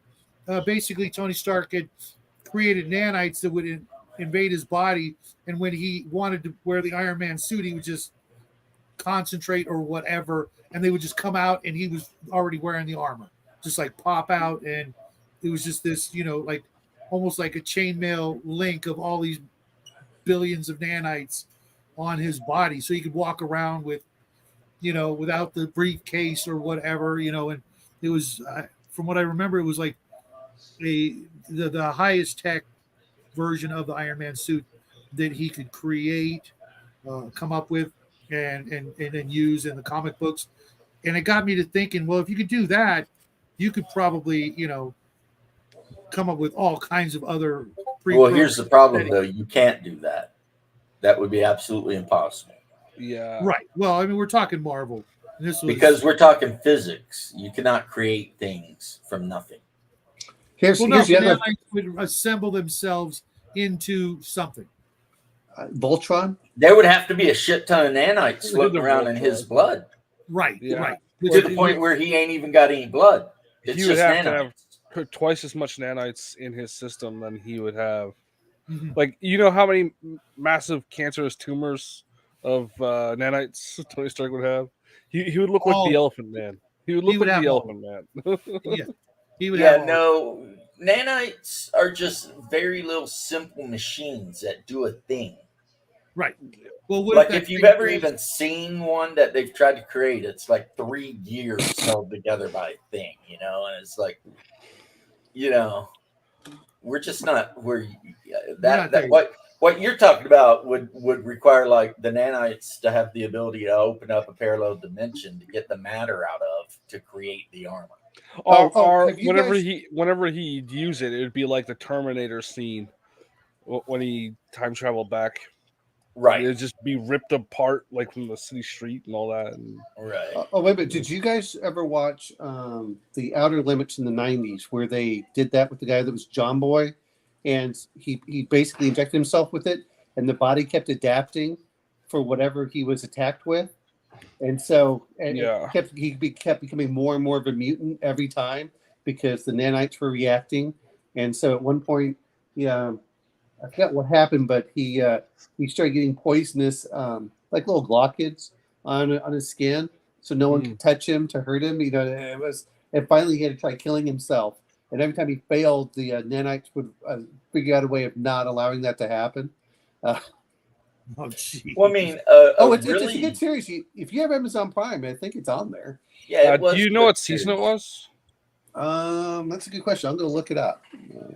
A really good movie, in my opinion, that deals with that a little bit, kind of maybe, was Pandorum. Was what? Pandorum? Yeah. Because all of the colonists were injected with some kind of nanotech or something that was supposed to cause them to mutate to better suit whatever environment they found. I don't think that's what it was. It was that the Which ship, is what caused the monsters. the ship crashed and they couldn't get out of it. Right?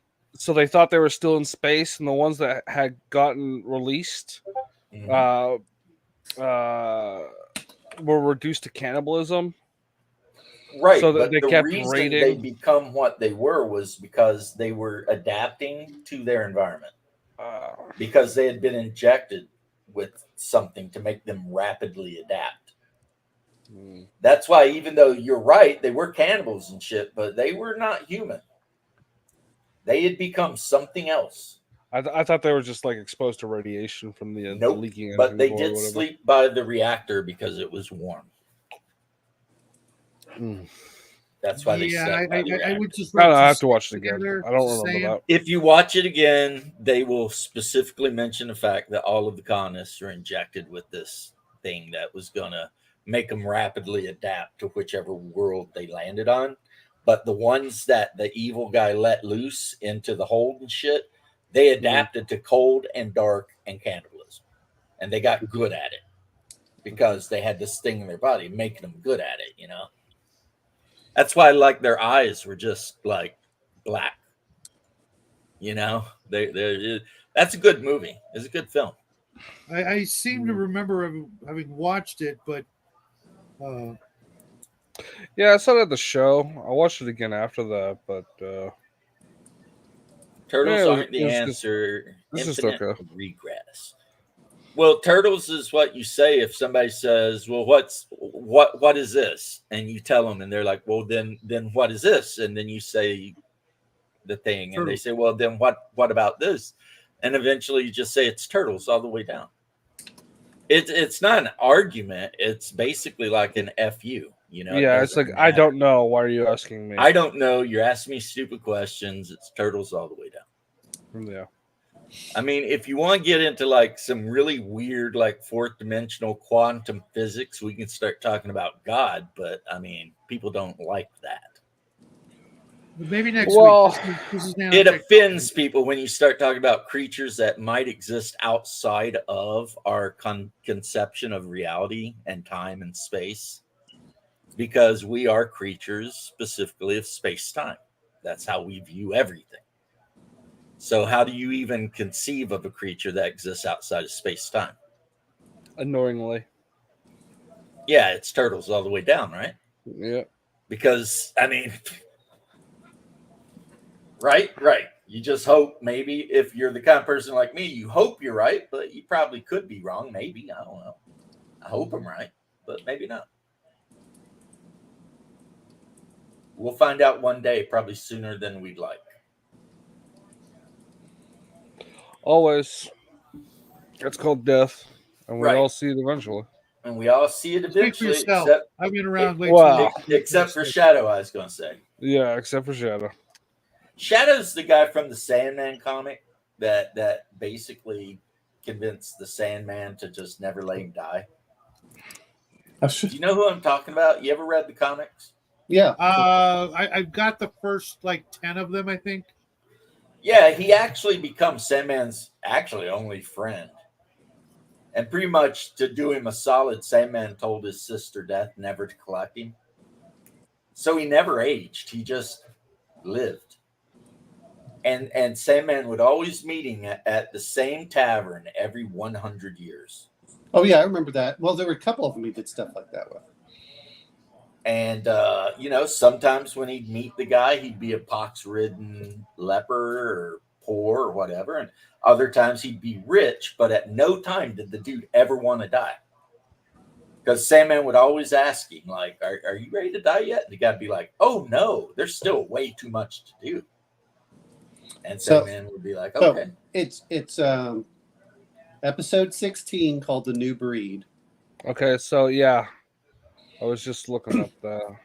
So Uh, that was the one that was in there where he starts. They figure out a cure for cancer, but the problem is that his body starts adapting towards everything that it views as a threat, including things that are shouldn't be considered a threat or very minor, and the body just completely overreacts, which is cool. The first time you said The New Breed? yeah, episode 16. And I say the gun is good, the seed is bad. Okay, so that's I enjoyed the Outer Limits. When a lot of these things are yeah. up with is I thought that it was better than the Twilight Zone. The 19. What's that? No. No. Did you watch the new version? The New Outer Limits? I'm only familiar with the black and whites. No, you need to watch the new ones. Yeah, you need to go watch the ones in the 90s that were put out, because they did a lot of other stuff. The problem is that the stuff I know you're stuck in with a lot of nostalgia. I just don't have the nostalgia as much, so I don't. No, it's not a matter of that. It's a matter of, it's one of the originals. It was one of the original programs, if you will, that dared to go the places it went. Oh no, I don't disagree with you that, but it's good for its time. But it was the first show Shadow saw after they drug him out of the La Brea tar pits, and he came back to like a semblance of there was that one mobility and stuff. It wasn't La Brea tar pits. It was the Lazarus pits. Oh, don't make it about comic books. That's lame. Well, he's doing the Ra's al Ghul stuff. Is the whole thing with the I know, and that's why I said that's lame. Well, so is La Brea.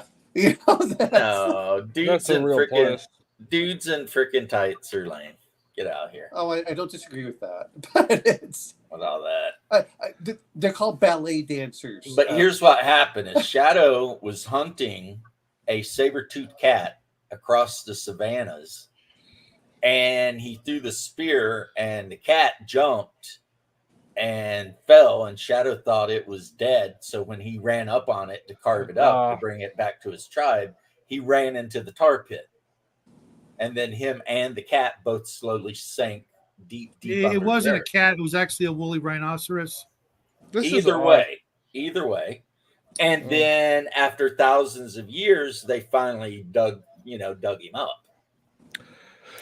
IMDb is telling me the new breed is episode 14. Yeah, it's. But I'm saying on They might have removed episodes for being no, I have them culturally all. insensitive. no. Well, the problem is where they're putting the. You're right, but it's called the new breed, but it's on 16 if you go on the Amazon Prime. Okay, so yeah, it might have just been some DVD releases move things around sometimes. Damn it, Shadow, I hate to admit this, but what I just said about you would make a pretty good superhero background.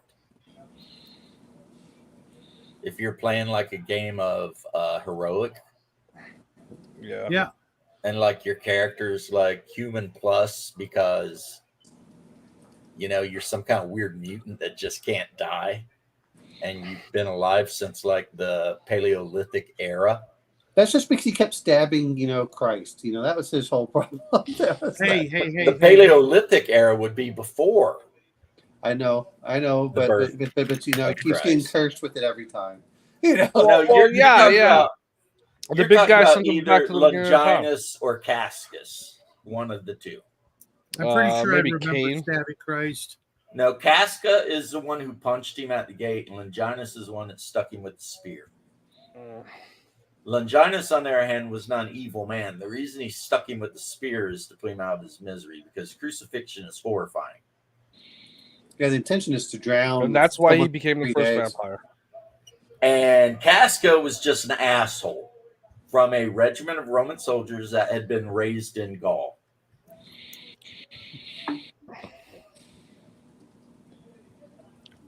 And Pilate said, I see no sin in this man. But I wash my hands. I wash my hands of it. That's right.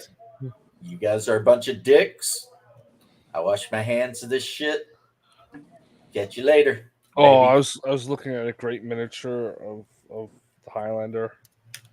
There's a Highlander miniature? Yeah, from the movie.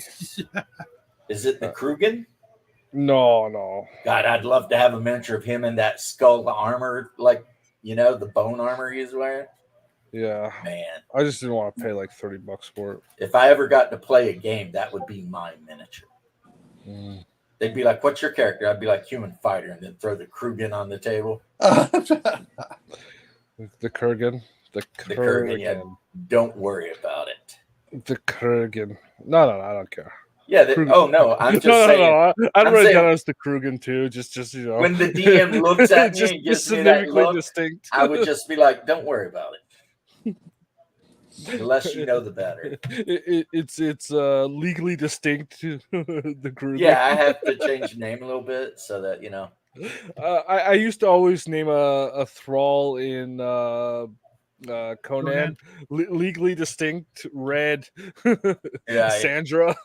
Oh, did you see the meme I posted? Scarlet Sandra? Blue Sonya. Red Sandra.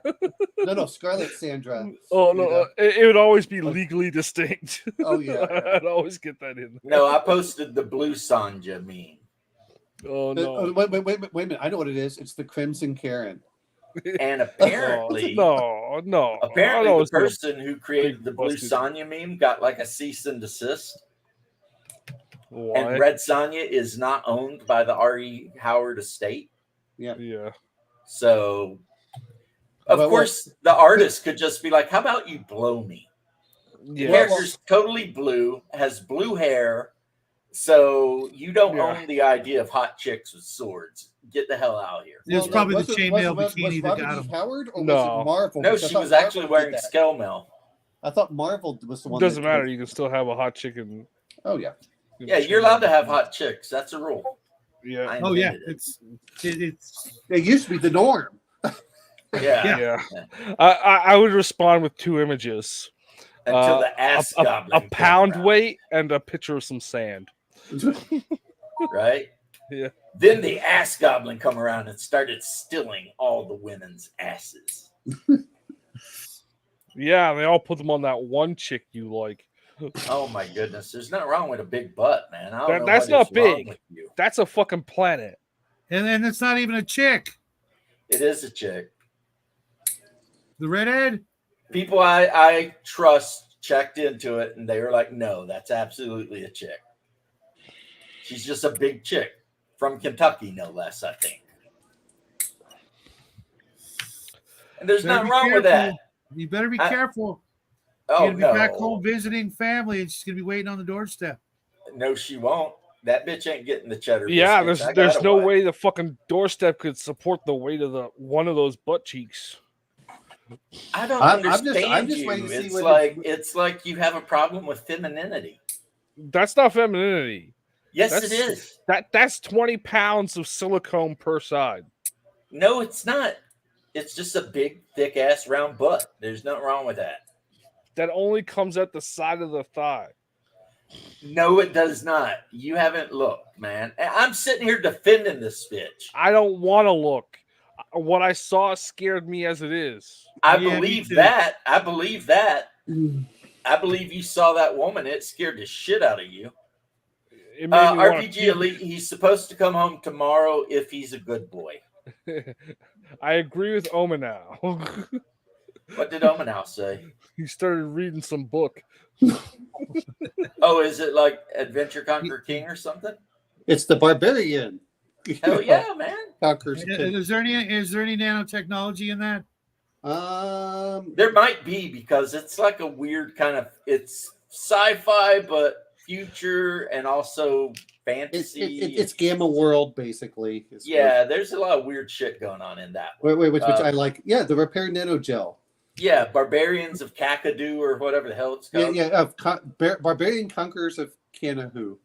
Yeah. And it even has the Terran cosmonaut, the visitors, the of course, it's basically Buck Rogers. Is the way that it comes off as the thick bootied girl with the freaking 50 cal BMG. Was that Riffs? It's got the top. No, I'm just messing with Justin at this point. I just don't understand like Justin's taste in women. Oh, you'd hate mine then. So years ago, Justin's taste in women seemed to be kind of similar to like the Baron Harkonnen's taste in women. Okay, No. years ago, my son's That's a mother boy. asked me, "Dude, does this just make my butt look big, look fat?" I said, that's one of your attractive features, right? Is what I told her. And she gave me this nasty look and didn't say anything. So I was like, Yeah, because that's awkward. well, Your asked the mom asks question. you a question, you're like, "Damn, mom, you dummy thick." Oh, well, she already knew that, but she No. wanted to see my Yeah, reaction. Like, okay, you gonna do that? I'll You- tell you that. Thicker That's than a ex-boy. Snicker.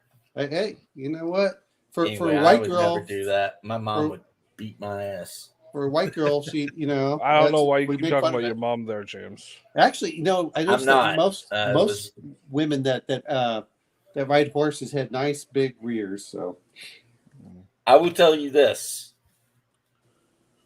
There's a couple reasons why I would never consider ever even doing anything with the red, but it has nothing to do with their big ass.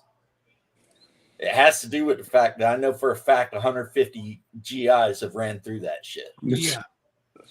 And my Angry Irish Inch is doing nothing for her. no, So let's go ahead and just let it go. You know what I'm saying? Like if I watch her firing a gun and see her boobs and her butt shake, that's fine. That's okay. I'll ask forgiveness, right? But I'm not taking her to Red Lobster or anything like that. Shit. I'm married. I'm a married man. Oh, Get out of here. I'm just laughing about because I keep thinking of the Boondocks with the. That's where I got that from. Oh yeah, That it's hoe ain't getting the cheddar biscuits, and she is a military girl, which means one of two things: lesbian or ran through by everybody. That's pretty much how military girls come. What's that guy? Trust me, it could be both. You know Nick Rekieta, right? There's not enough lesbians for a lesbian Yeah. to get ran through. Yeah. Not in the Army. No, I don't know. We can ask Nerd how the Marines are, but not. I've known a couple of military girls that were. What's that guy that wrote the book that Nick Rekieta read? And he had the mouthpiece in. I don't know. He tried suing Taylor Swift. Are you talking about the guy Dan that Greer. played? Why would he try to sue Taylor Swift I don't know. for Something looking about too much like Napoleon Dynamite? she doesn't look like Napoleon Dynamite, weirdo. She looks just like Napoleon Dynamite, Yeah. and she has zero ass. I'm okay with The way that. you can tell her ass is there is it's a crack at the bottom of the back. No, that It actually kind of curves in a little bit, really. And her It's concave. her thighs and her lower legs are the same size, so it looks like she's walking around on hot dogs. You're nuts. You're nuts. She's like one of the least attractive women I've ever seen in my life. Yes, but you like hippos, literally. You're saying Big Red's a hippo now? Get out of here. That girl's got a smaller waist than your head size. You freaking potato-headed Mick. My head's smaller than yours. I don't know. I got 7 1/4. Yeah, smaller than that. Is it? Are you a peanut head? No. Like, could I palm your head and be like, damn, they said you was smart. You know what I'm talking about? Idiocracy.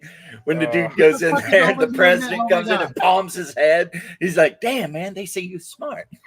Yeah, that's not how that works. I swear to God, it's like I'm watching something from the dark web. If I go it's me and Justin fighting. No, I mean when I'm looking at Owen's screen right now.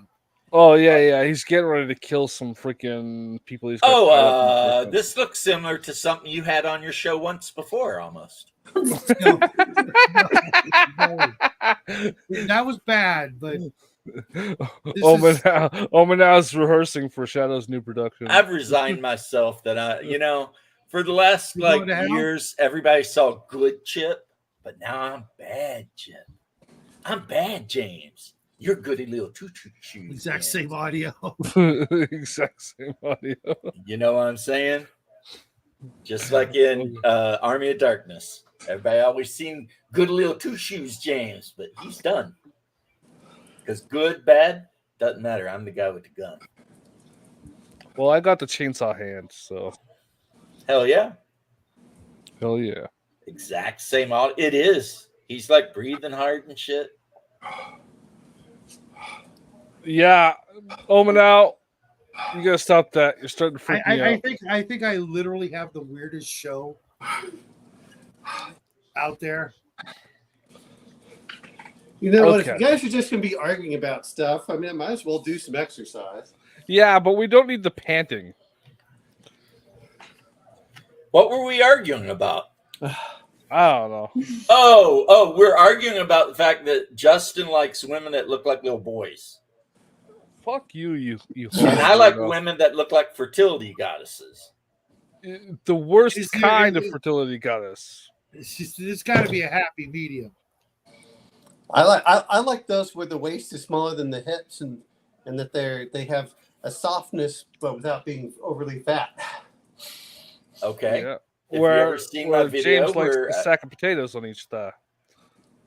Get the hell out of here. I already told you it wouldn't happen. I already told you that's not for me. You sure? Because I saw that picture. I'm afraid of that. I'm afraid of that. See, I'll say see, James was a badass when he was younger, so he can talk all the shit he wants right now. You know, he's that old man. It's like, oh yeah, you don't understand who you're dealing with, boy. You know? I'm telling you right now, I'm afraid of that shit. That shit was lottie-dottie everybody. And I don't need it. I mean, I don't want to be with somebody whose body count makes mine look ridiculous. And I'm talking about actual body count versus people you slept with. You know what I mean? Like, I've done my share. So if you have banged more people than I've taken off of the census, I won't be with you. I'm sorry. That's not right. Does that make sense to you now, Justin? That's why I could never be with her. Is she cute? Yeah, she's cute. Is she a redhead? Not cute. That's my freaking kryptonite. I don't care if you want. You know that. She's got some big old boobies. That's my second kryptonite. Right? Red hair and big old boobies. That's my weakness as a young man. I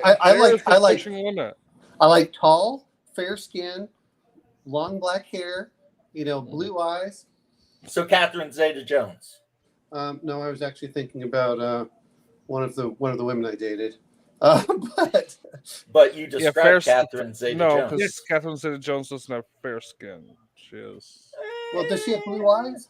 She's from Or Wales. blue I don't eyes. think so. I don't think Be so. Yeah, honest. so from Wales, that doesn't matter. There are some dusky-looking chicks from the. She's the hot South. though. Are you going to tell me Catherine She is Zeta-Jones smoking not fucking hot. She She's was- smoking she fucking was- hot. Okay, Justin and I have found some common ground. Catherine Zeta-Jones is smoking fucking hot. Yeah, she's Yeah. she's definitely up there. I No, might She even is put her in my number classically 4 spot. beautiful. She is Because just the women amazing. I end up with tend to be short, but that's just But I like tall women because I don't have to. I like kiss about them. here in height. You know. Yeah, I do too. Which for me In is about other 6 news, foot. water is wet. Yes, exactly. In other news, what- just well, for- that could that's be 6 the foot. answer to a lot of things, though. Is that the sarcastic no doubt about me saying military chicks have all been ran through? No, that's Except for Catherine the gay Zeta-Jones. ones? Or is it the Catherine Zeta-Jones is hot? Because Yeah. both of those things were thrown out there. with Michael Douglas. Yeah. That maybe she's in personality. Maybe she's got a daddy issue. She's European. They do things different. I mean, I got a friend from Spain. He's 30 years older than his freaking wife. Like, to me, it's a little weird, but whatever. I'm not Hey, Spanish. You know what though? That's how they roll. Okay, fine. Whatever. I'm all for early 20s. We'll pop up like 7 or 8 kids. I'll have a labor force that I need on my farm. Then you can retire her and get another one to have a night shift. This same dude, the same guy I'm talking about, his dad was like 60 something when his mom was 23. So there's hope for me. And then he was the result of that. Because apparently that's how, like I said, Spaniards, man. You get old, you get your hacienda all taken care of, and then you get the young chick and call it a day, right? Crank out some kids. I mean, it's not like men ever stop producing sperm. We do it right up until we die. Giving up on that You need to topic. kick this guy. He's getting too creepy even for me, man. I am the only person that has ever made Justin rage quit stream. You, bro, need to stop writing for Shadow Productions. Why do you think his movies are so good? I got a lot of pin up, shit I need to get out in a safe and healthy way. I don't know about safe or healthy, but keep sending. Oh, and also legal. Yeah, I was getting there, nerds. Actually, nanomachines as weapons, absolutely. Yeah, I think we're going to see that probably way before we see the health benefits of those. Just because if we can do one, we can do the other, and what better way to test it out? I mean, if you want to off it's easier somebody, to destroy than create. Absolutely. I'm just saying, gray goo is the way to go. Yep, great goo. Yeah, but I know it's not going to taste like chicken. Just saying. No, but it's you going to will turn taste like you chicken. into gray goo. I don't want to be gray goo. Because the nanomachines will take you apart at like almost an atomic level, and there will be nothing left but gray goo. Well, here's the big thing is with nanomachines, which really comes back down to, like fungi and stuff, is when they start eating your fuel. That's where it gets you. It's like, I don't have to take apart your machine. I just have to take away your fuel, and there's another one that takes apart plastics. I mean, those two things will ruin most modern technology pretty quickly. I liked the joke about nanobots in Lex, because instead of making them microscopic, they just made them floating right arms. So you get a cloud of like arms coming towards your world, and then your world would tear apart and just be a larger cloud of arms going away. That was a weird movie. What do you think the delivery system would be for nano? Weapon vaccines? Vaccines. Hi-yo. You've redeemed yourself, Owen. You and this channel just got deleted. Yeah. Boom. When you're asking, and what's the way? Everybody involved has just went on a list. It's either that or you Another do one. Contrails. There you go. Another good answer. Contrails, Contrails. yeah. Contrails. Yeah. Raven was complaining like crazy after the Yeah, where or is during the Raven? eclipse. I don't know. She said She was here earlier. her new device tablet died, no battery. She said during the eclipse, her view of it was obscured by a googleplex of contrails. No, that was just a cloud. And I never see them out here. The wind is so strong out where I live that if they tried dropping those, you'd never see them because it would just be. Well, so you know what though is you're talking about this when I was a kid. There were certain things I heard all the time. One were sonic booms. I used to hear sonic booms all the time as a child. Yeah, you I probably get lived Sonic in the Aircraft Air starts, Force but- space.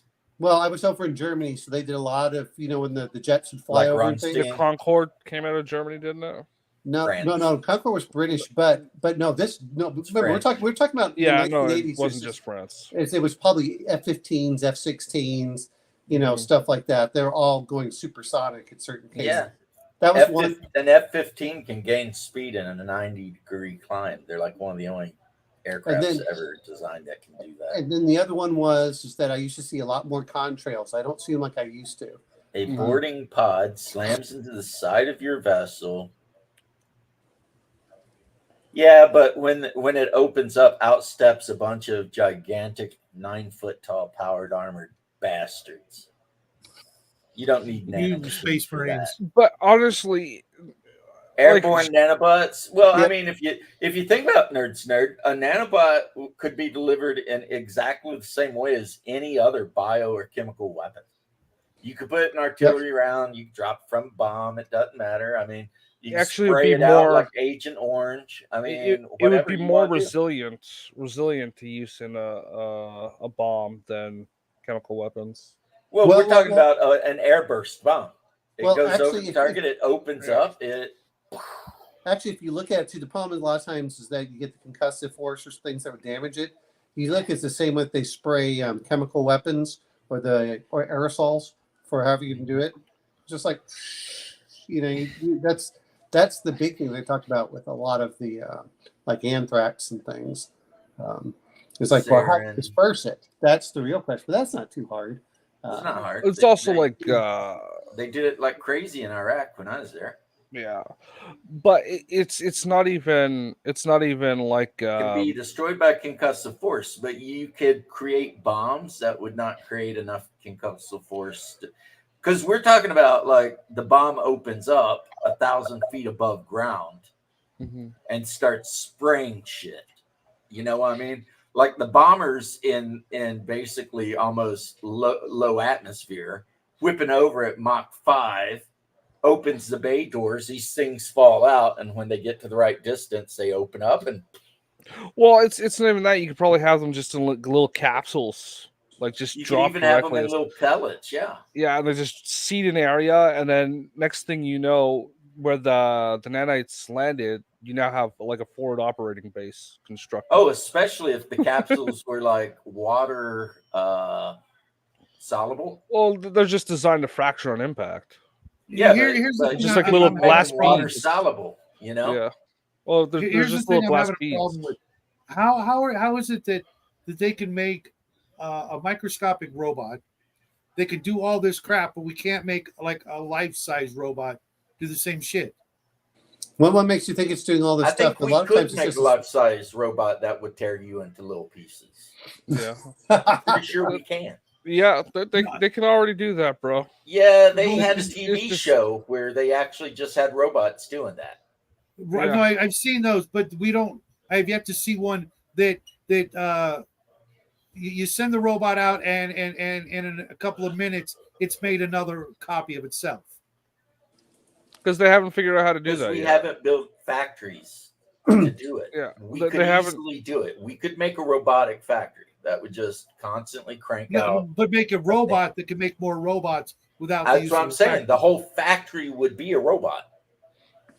And it would just. It wouldn't be you the could same even size make robot, the exit gate look kind of like a vagina, and you could see whatever it's making, spitting out of that thing. A Endless. predator mouth. You know what I'm saying? There's I'm a trying movie not called to. Screamers where that's the whole point of the movie. Oh, Screamers is a great series. Yeah. I told you to watch that before. I didn't know it was a series. Yeah, there's like I saw three of the them. movie with the same guy that played RoboCop. No, there's three of them. There's Oh, like three. really? I Yeah, didn't know there's- that. There's at least a sequel. I'm pretty sure. Yeah, there's a but third one. basically they dumped this factory on a world, and the factory was basically a robot that was designed to create screamers. Yeah. And the screamers are automated robots that do nothing but cruise around and kill whatever is not a friend. But the problem was the screamers were also designed to adapt themselves to be more effective. Well, both sides had them, right? And So- both sides had them. Yeah. So you end up with this death world full of robots that can look like pretty much anything, Yeah. running around just killing the shit out of everything. In the end, like both of the human teams that were left had to ally to try and get off the world. I don't want to run the It movie turns for out the you, one but- side screamers started to like burrow into people and use them as meat suits. Oh, dude, the Yeah. best one was the screamer that was designed to look like a small child. Yeah. Oh yeah. And they would always hang out in like rubble and be like, "Help me." They look like dirty little war children. And then, of course, you know, a good American soldier's going to run up to help a little Well, kid. I That's think gonna they be were that's gonna corporate that's gonna be the soldiers. name of my next band. Help me. Dirty Little War Children. Dirty little war children. Yeah. So it looked like a dirty little refugee war child. And then you run up to help it, and it freaking tears you into little pieces. Yeah. Or it'll infiltrate your unit and Or it develop, like, infiltrates the unit and and then feeds kill you at back night. to the rest of the screamers what's going on. Yeah. And then it opens the gate to your little outpost in the middle Oh, of the it night. gets even crazier because sometimes Yeah. the little dirty war child has a little teddy bear. And that thing's a fucking And the teddy knife bear's or a whatever. screamer too. Yeah. They're both screamers. Yeah. So- So you find the kid and you throw the little teddy bear off to the side, and then it gets up in the middle of the night and cuts your throat. Oh yeah. Yeah. They're terrible. They are nightmarish things. Basically robotic buzzsaws that just no- kind of cruise around tearing shit. No to bits. floating left arm in space, though. Not as No. scary. Well, I mean, that has to do with something with the insect overlords and all that Yeah. shit. But basically, yeah, it started out as pretty much a buzzsaw that could move around and hit things. And then the next thing you know, it pretty much become human. But still running around killing things. So just like a human. Right. And Yeah, it was so all close. because both sides of the war had these factories deep underground that were just constantly cranking these bastards out. And the screamers- always forever improving subtly. Yeah, On and the the efficiency screamers of the would either device. be killing people or bringing resources back to the factory. Right.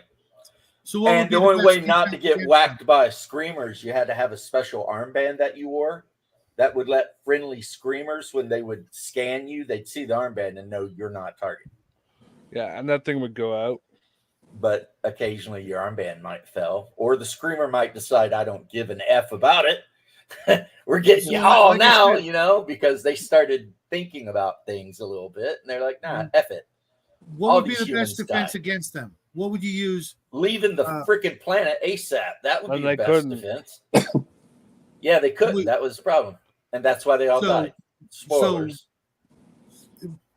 Assuming you don't want a total party kill in your game because you introduced nanobots, what would be the kill switch or the Achilles heel? Other Find nanobots. the factory and blow it up. Yeah, but it's deep, deep underground.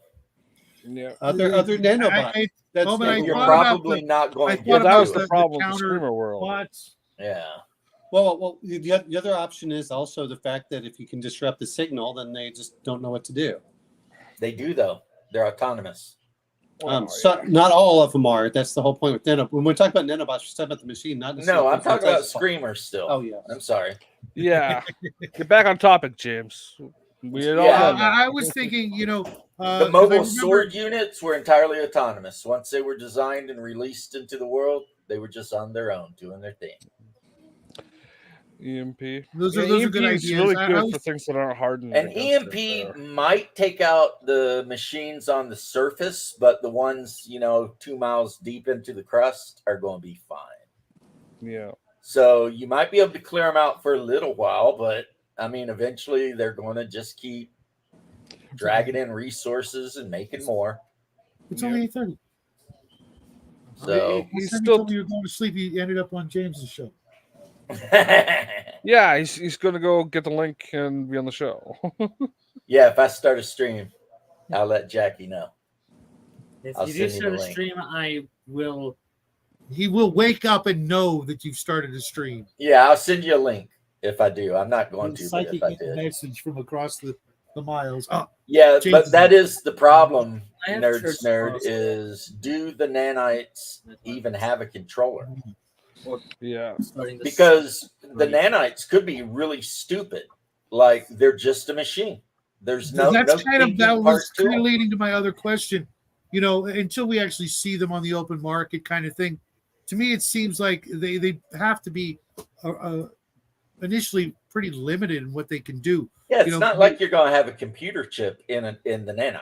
The nanite's just going to do the thing, It's And gonna, then once you- it's you're- done, you're- it's you're and probably then gonna once have it's to done, have- it dies. anywhere from 100 to thousands of different nanites. With GM different Cody, what's up? programs. What's up, What's brother? up? How you doing? yeah. That's why I said. That's when why we're the whole talking- gray goo thing.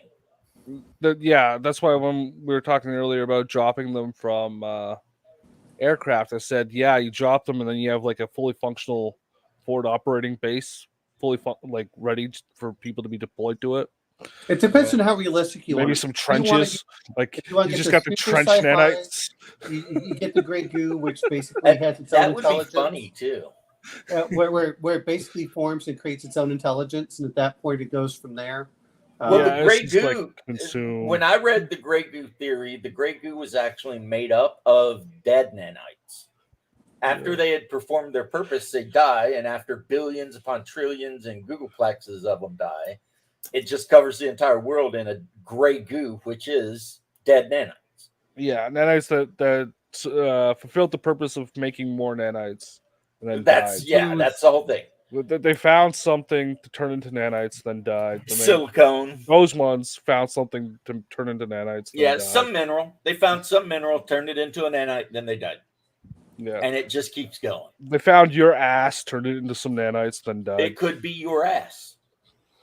Yeah, Big Red could make a shit ton of nanites. a fuck ton of nanites. That's what I'm saying. But anyway, Imagine one nanite lands on Big Red. 6 hours later, the world's gone. yeah, right. Omen's getting a tumor listening to this. I'm just thinking it's just a virus. Is all that it really comes down to. When people talk Yeah, about nanites, a well- lot of times they're really talking just about a virus, and you can see how quickly they replicate. And it's like, well, how do you defend against it? Well, that's a good question. You don't. Well, it's like a Unless you virus, make a but nanite. antibiotics does shit to it. No, because antibiotics doesn't work on a virus. But if you made a nanite that would specifically seek out a virus, then you could have a whole world war in your body Yep. of nanites going after frickin' viruses. Well, for the obvious reason behind all this is using it in a role playing game, sci-fi, preferably. Really, game. I thought we were just talking sci-fi bullshit. Well, Well, I always want to. theoretically, I always want to see Yeah, it's how not really sci-fi. It's like probably going to happen in the near future stuff. yeah. Well, You know, a lot of the It's stuff not, that we do talk about is cutting edge and next generation kind of stuff, or being done behind our backs, on our tax dollars, so to speak. But I like to use these thought experiments to work out things that I might use in a sci-fi game. And in Gamma World, the fourth edition or alternative it's version, not even opened yet, bro. that I know I have it the was PDF. I didn't have to cause- open it. it What was is the it? cause of humanity's downfall, and it was the reason behind the why the world was Gamma World now, because well, the everything had same fallen. thing with Dust and Whatever by Kevin Crawford. His And- version of Gamma World, it was basically like nanites went nuts and just started taking apart and reforming things into different things. Mhm. So, like when my mother made a character for the game when we were playing, her character's entire like right side was actually metallic, like scales, because the nanites had just made that. They remade her that way. That was just how it was, and no one even understood it. So the whole world was effed up because these clouds of nanites are just floating around, reordering the atoms of everything they come into contact with. And it could be a good thing. I'm not saying I like the system, but Numenera has a lot of the nanite, including. Oh yeah, that's what they call magic. In Numenera, everything you think is magic is really just like nanites and shit. That was something I wanted to touch on. It does seem that if you look at it a certain way, you could almost liken nanites to a kind of magic. You know, the whole, Ray Bradbury, whoever it was. The Clark's Third Law.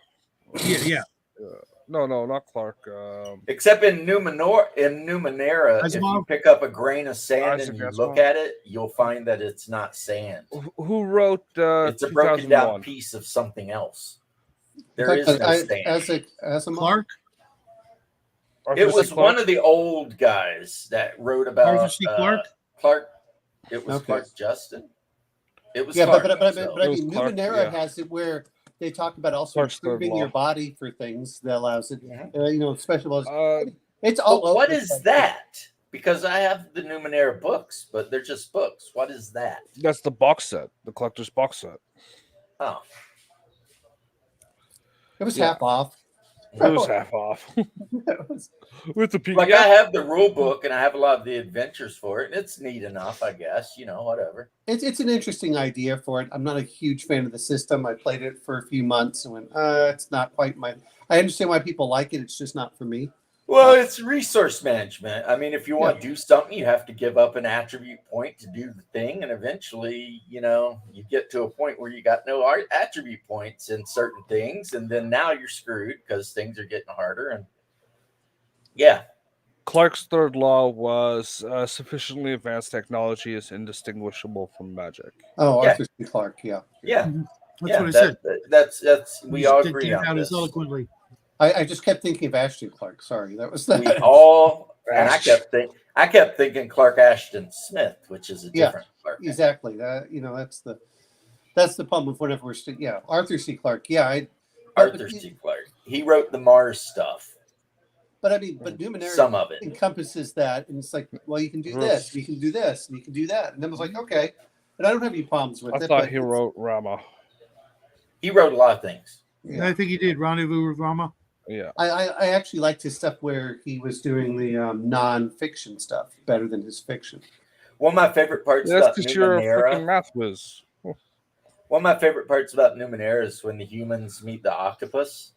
Oh, and they have a device where they can understand what the octopus says, and the octopus just says, "Oh, you're back," and then leaves. Oh, you're back. And the humans are like. Because the humans on Numenera are humans that have either evolved, been created, escaped from a freaking I don't know what.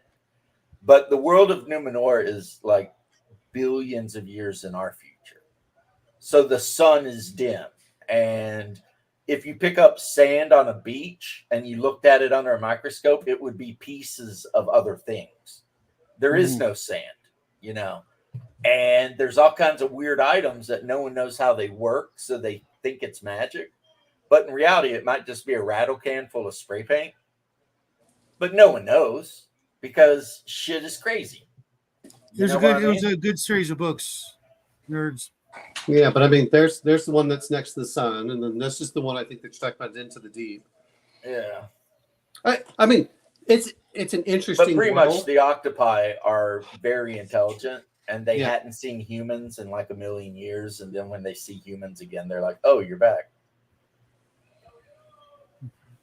Yeah, is Rama the one with the ship? Like the gigantic rotating ship that's like... It comes into... I don't think it was rotating. It was like a tunnel or a tube or something. Yeah, well, regardless, it was a big ship with everything in threes. You know, Right. the robots had like 3 limbs and everything they did in threes. Yeah, And, yeah. Okay, I got you. I'm with you. We're on the same and page. then when you know the Earthlings went and investigated it and realized it was going to leave, you know, the last line of the first book is remember they do everything in threes, implying that there's going to be another one coming and probably another one, if not, well, at least one. One probably came to visit a long time ago, and you'd probably get one last chance to hang out. That with was the a good book Ramanites. because it actually made the aliens seem very alien. Mm-hmm. They weren't just humans with like a paper plate stapled to their forehead or something. I don't even remember there being aliens. I remember it being mostly like robots. Yeah, it was an automated probe. Yeah, Space it was- probe.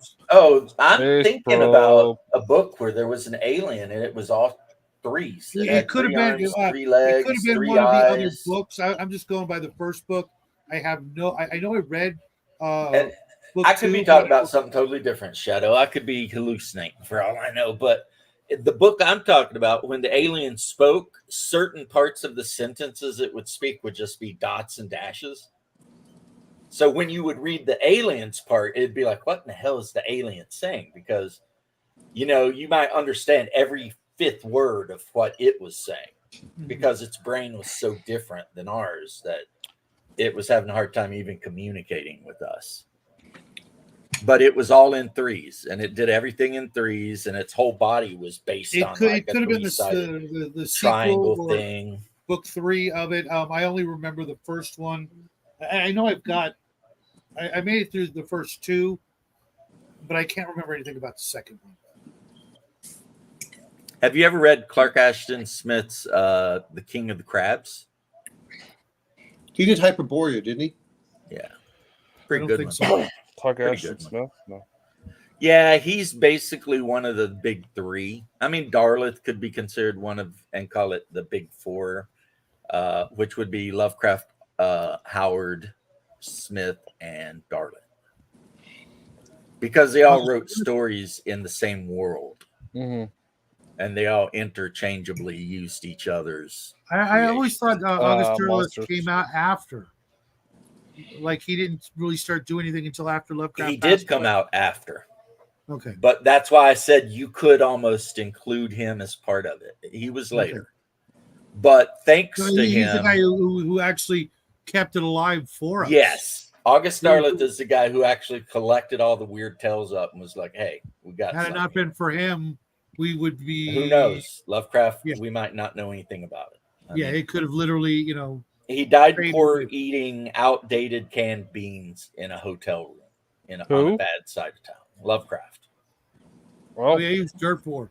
Dirt poor. He's Never made any money in his real life, really. Off. Well, it's not that he didn't make any money; it's that he spent all his money writing letters and paying for postage stamps. Right, but even so, he didn't make any real money. I mean, Yeah, they didn't if pay a you were lot making for a real story, money. man. Well, no, I mean, if you had taken all those pennies off the stamps and put them into the bank, you might Now have you're had some. just being. You might have had like argumentative to be $12. Argumentative, yeah. You might have had $12. He wrote over 100,000 letters. so what? Yeah, and back then that was probably worth $10. That was How like much- normal. How back much then, do you too. think Weird Tales was paying Lovecraft for a story? Like $8. It's like $8 or $10. I thought it was Which, like 100 or which something. in like that. modern money would probably be like a couple hundred. Yeah. And I then thought it of was course, a few hundred. I was listening to Robert E. Howard when they're talking about how and much then he was Howard, I mean, he wrote like all of his books. He got in paid the more. span of 3 years, and then shot himself. I know. Tragic. Well, because he couldn't imagine living without his mother. Well, it wasn't just that. The woman he loved misunderstood him and married another guy instead. So Yeah, but he was a mama's boy.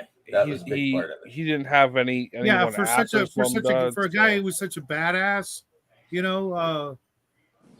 Don't just sleep found on the mama's boy. I'm a mama's boy. My mama knows it. I love my I got mama. nothing good to say about mine, so it's hard to understand. That's so weird for me to understand. Like, I love my mama. She did everything for me. She was You awesome. never met mine. Yeah. She sacrificed so much. My mother's for awesome. me. Yeah, my mom's awesome, You man. guys are lucky. My Yeah. pops, Well, My that dad, to on be the other fair, my hand, father's pretty awesome too. But yeah, my pops is awesome too. my dad Like, was okay, but I mean, he they always had helps me out if they I both need had it. a lot of problems. Well, I know you said how they had the polio and stuff. Yeah, growing up your whole life like that had to be just nightmarish. I can't even imagine that. The only thing that I like, I kind of raised myself for a long time because my mom had to work. Mhm. And that kind of, like, when I tell you how when I was very young, I was like a really bad person. It was kind of because I was just doing whatever I wanted, you know. I had no supervision or anything at all. So I was feral, basically. Like running around with a boomerang and shit, you know. Pretty much. But I got over it, you know. I can't. I mean, I can picture that, but I can't picture that being you. You know. Well, like I said, the Army straightened my ass out. It'll do that. It'll do that. It will. It'll make you or break you. Yep. Yeah. I'm still waiting on my freaking Epic Edition Tauslanta books. Just in time to give them away because you need the shelf space for Berserk. No, I'll never give away any of my Tauslantas. After AD&D, Tauslanta is my true love. Really? I don't even remember playing Talaslanta. I remember it. I remember seeing it at the game shop I worked at back in the day, and it was definitely unusual, but I didn't get enough chance to actually read it. Imagine playing a fantasy role-playing game on a completely alien world. That's been my life goal. So it's That's on my list. Tauslanta. That's what I've been shooting with for. 150 playable archetypes. And the system's great too. If you want to do something, you roll die 20 and add your attribute and skill, and if you beat a number, you succeed. Can you that do me a number is favor? 10. Yes. Can you do me a favor and tell me how to spell that? Tauslanta. And if you type it into your search browser, it'll take you to a webpage where you can download all of their original shit absolutely for free because the owner of the game put it up and said, take it all. The first 4 or 5 editions are there. Tauslanta for free. He's right. Yep, Tauslanta is free. It's like, I don't know if it's open source, but it's free. Anyone can have it. First so edition, let's say you want to play a Savage Tiger Stripe 25th 4-armed warrior that uses these like those blades like Xena used. That's a thing in Tauslanta. Yeah, that's a thing. You could play that character. Or you could play a thrall, which is a big mule basically that was bred for combat, and they all look exactly alike. So they get really vivid tattoos all over their whole bodies so that they can be individuals. Or you could play a witch hunter, a demon hunter, a black savant, which is basically a demonologist. I mean, on and so forth. I have some pictures here that when I was running it for my group, this is how I was like, look at these pictures, and whichever one you think you would like to play, let me know. You know, humans are not the main race on this world. You know, I mean, they do have a couple of empires, but they're not the main race. And you know, and there's a cool good guy kingdom called the 7 Kingdoms, which is 7 independent like races that all united into one kingdom to protect themselves from the evil bastards that live just to the east. And like you could play a Jacka, which is like a cat man. Were there any actual humans, or is that? Well, there are things that look like humans. I don't know if they're humans though. Like the people from like the Paladins from or the priests. Oh shit, Raven. They look human, but they have turquoise skin and hair color. So How I long you mean, been are waiting? they human or are they not? An hour. Human? An You've been hour? sitting in. Big fat liar. No, I'm kidding. Like right I've here, been you waiting an got a hour. Sauron. So if you wanted to play a lizard man, there he is. Since 9:40. She's been waiting since 9:40. But they're not very smart. I just sent you the link there, Shadow. In Discord, thank you. Yep. Yeah, you got Hey, nerd. Corsairs. Oh, you could play a Griff. You want to play a flying thing that's like an eagle man? There he is. Cool. Yeah. Sorry Pretty about much that, Raven. you can play anything. You probably came in as it was coming down the stairs. Yep. There's a muse. It's got like butterfly wings. They're very good with magic. A Rajan necromancer. I mean, they're humans, but they always wear black iron demon masks. They never take them off, so who knows what they look like. All of the Sounds good to me. Rajasthani people are that way. They believe if you show someone your real face, they have power over you. So they always wear iron masks. Sounds good. That's gotta suck. Nursing as a baby.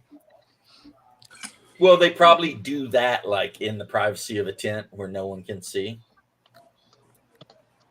But you can be a necromancer or a torturer or whatever. They rule a kingdom in the desert called Rajanistan, and they pretty much hate everybody. Yeah. Yeah. I can relate to that. But yeah, if you ever thought, hey, I'd like to play a D&D game, but I'd like to play it on a completely alien world full of creatures I've never even imagined, Taloslanta. Yeah, I'm probably like the only guy who'd be interested in that. Well, obviously you're not, since I own every single thing that they've ever put out for it and Kickstarted. I would the have honestly edition. never guessed. I mean, most. And guess what? The newest edition came with 8 STLs so that you could actually 3D print some of the weirder shit that players can play in the game. So I was pretty thrilled with that too. That's cool. Tomorrow, Well, when my I'll Saturn get to 3 printer play, comes in, I'll be like, yeah. Get the opportunity. I got a really cool PDF from Mark from Mark's Genre Mixer for Amazing Adventures, the sci-fi edition. I really could get into playing like a 1950s Buck Rogers kind of game, where you leave Earth but in the 50s. You know what I mean? Yeah, they had that game. It was made by TSR under Lauren Williams. Yeah, we don't speak of that. What do you know? You don't even play D&D. That's besides the point. We don't speak Not of only that. did I Yes, he have that does. game, He plays it. I actually played the video game version of it as well, and that Which was just awesome. Like, if you could survive, it was. It on was the hard as Commodore. hell. That shit was amazing. But let me see here. Yeah, they sent me my Atlas /GM guide, player's guide, etc. But they haven't actually sent the physical books yet. But I got the PDF, so. Now, when were they supposed to send that off to you, James? Sometime this month or the next. Okay. And it's the same guy that wrote the first edition. I mean, it's always been the same guy. And the rules never really changed. There's pretty much a there's a chart that determines your level of success. So anytime you try to do something, you roll a die 20, you add your attribute and skill bonus, and you compare it to the chart. And it'll let you know whether you had a critical success, a minor success, all the way down to failures. That sounds right up Owen's alley. Right. And then when you earn XP, you spend that XP to increase your skills and, whatever. Attributes, on the other hand, are not represented by like just a number. They're represented as a bonus or a penalty. Yeah, that would be better in many cases, I think. Get down from there. Right. So if you're like a really strong character, like a thrall, your strength might be +6. And that means anytime you do anything involving strength, add 6 to the die 20 roll. because you're really strong, but your intelligence or wisdom or whatever might be like -6. Okay, I'm looking at a couple here. I've got an Abyssinian heretic. It's intelligence 0, perception 0, will 0, charisma +1, strength +3, dex 0, con 0, speed 0, and 15 hit points. So you have And it's got a shit ton of magic skills. Actually, it's a hybrid class. It's got invocation, crossbow, culture, deception, interrogate, torture +2. Geez. And it's wearing a black iron plate mail with helm and shield, lacquered black, weapon of choice, heavy crossbow, cloak, gray mane steed, fully caparisoned, spell book, symbol of the Hierophant. Cat attack. And it starts out with die 20 +20 gold lumens. There's like 100 different kinds of currencies in this game. Like every nation has their own currency. It's just a pain in the ass. Well, I mean, if you're in the Abyssinian Empire, then you pay in lumens. That's the money they use. If you decide to go to another part of the world, then you're going to have to get your money exchanged or something. You know, Raven, you told me you did a show on nanites. What did you talk about in the show? Focused mostly on the medical aspect of it and what they were claiming they were going to be using it for, which the potential for abuse with this technology is just underestimated, not really discussed. Well, not amongst us nerds, but yeah. They were, this has been probably, 3 or 4 years back. And basically was talking about how just the different, medical miracles it's capable of, how it could destroy viruses and kill cancer cells anywhere in the body. And that it was smart enough it could detect a good cell from a cancer cell, which is just mind-boggling to me how the hell they can even do that. They inject those in me, there's going to be nothing left but a skeleton. That's probably true. That's the problem. And the thing is, they're colorless, they're odorless, they're microscopic. You could program these things to deliver a virus if you wanted to, little or a bastard. disease, and just put it in an aerosol. So the weaponization of it is. That's kind of what we were talking about, Raven, is the delivery systems that could be used. And we were talking about aerosols, bombs, mortar rounds, pretty much anything. Vaccines. Pretty much any. Yeah. Well, I'm telling you, you wouldn't need fancy delivery systems if you're going in an airplane. Just a little thin glass ball filled with the things, and just drop them. And they'll shatter on impact. You don't even have to do that. You just put in ice cream. Why not? I mean, put in ice cream and start with Biden himself. Yeah. Okay. Yeah, you do that too. Talking to you guys, as the thought crosses my mind that the future is full of horrific technologies. Yeah, it absolutely is. And there's the better than average chance that we will exterminate ourselves. I'm gonna let you know a secret, James. Hopefully the not. future has always been filled with horrific. Not to this degree. I mean, a musket might have seemed horrific if you were fighting with a sword, but that's not the same thing as an invisible, tasteless thing that could literally just pull you apart on an atomic level. You they've the weaponized plague, mosquitoes now. Botulism, small. Yeah, all that pales in comparison. Not really. That's all the same stuff. Those are the nano machines. No, because I say no to those you, things sir. Die. Because those diseases you named just happened. Now we're talking about being able to make shit happen. And things that your body will not be able to develop an antibody to. Yeah, there'll be no antibodies for you. Well, and I want to know why Bill Gates has sunk all this money into creating these genetically modified mosquitoes. I watched a video That's nothing where new, a though. helicopter flew over an outdoor party that was going on somewhere in Florida, as a matter of fact, and they dumped these mosquitoes just from a helicopter. Okay, That's a in common Florida- that's something that they do all over. They do it also for agriculture. The point is that it's supposed to be sterilized, that it prevents the females from breeding with fertile males. So at that point that they can't have it. That's nothing new. They've been doing that since the 50s. That's what we tell people. That's well, it's probably what they tell people. Yeah, I mean, no, there's- but Really, what They have happens been doing is that what since is the point? Just kill them. Just Well, kill them. that's what Birds it can find does. other things It to eat. kills Why do them. we even need mosquitoes? I mean, the real point is, I'm going to let you guys in on this, even though it might get me in trouble, is when we find large gatherings of Yankees, we immediately let other people know, and then they dump mosquitoes on them.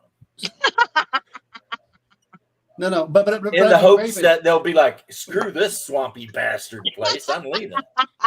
Okay, but I'll be Raven, right back in a that's something minute. they've done with Obviously animals a joke, forever. but, you know. It's the point is Good that one. it's No, I gotta supposed take to a just piss. stop it at one life cycle, so it prevents them from going through. The problem is now that Yeah, it only works. we for have love so much of- bugs. but why breed them? There's enough of them naturally.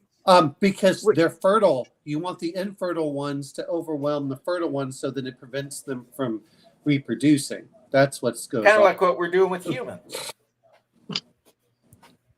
How is that going to stop the fertile ones? I mean, you're just dumping more mosquitoes on people. Yes, but it cuts down on their ability to actually produce eggs. Oh my God, Because nerd. Yeah, it's been going on. You know what especially she among said there? Can you imagine being the flies and stuff. first guy to get whacked by a flamethrower? Yeah, I was there. Horrific. He screamed like you can't even imagine. I mean, horrific. That is some absolutely horrific technology right there. Oh, you mean the Ottomans? I mean, being the first dude to get hosed down with jellied gas, yeah, that would suck. Oh yeah, That's no good.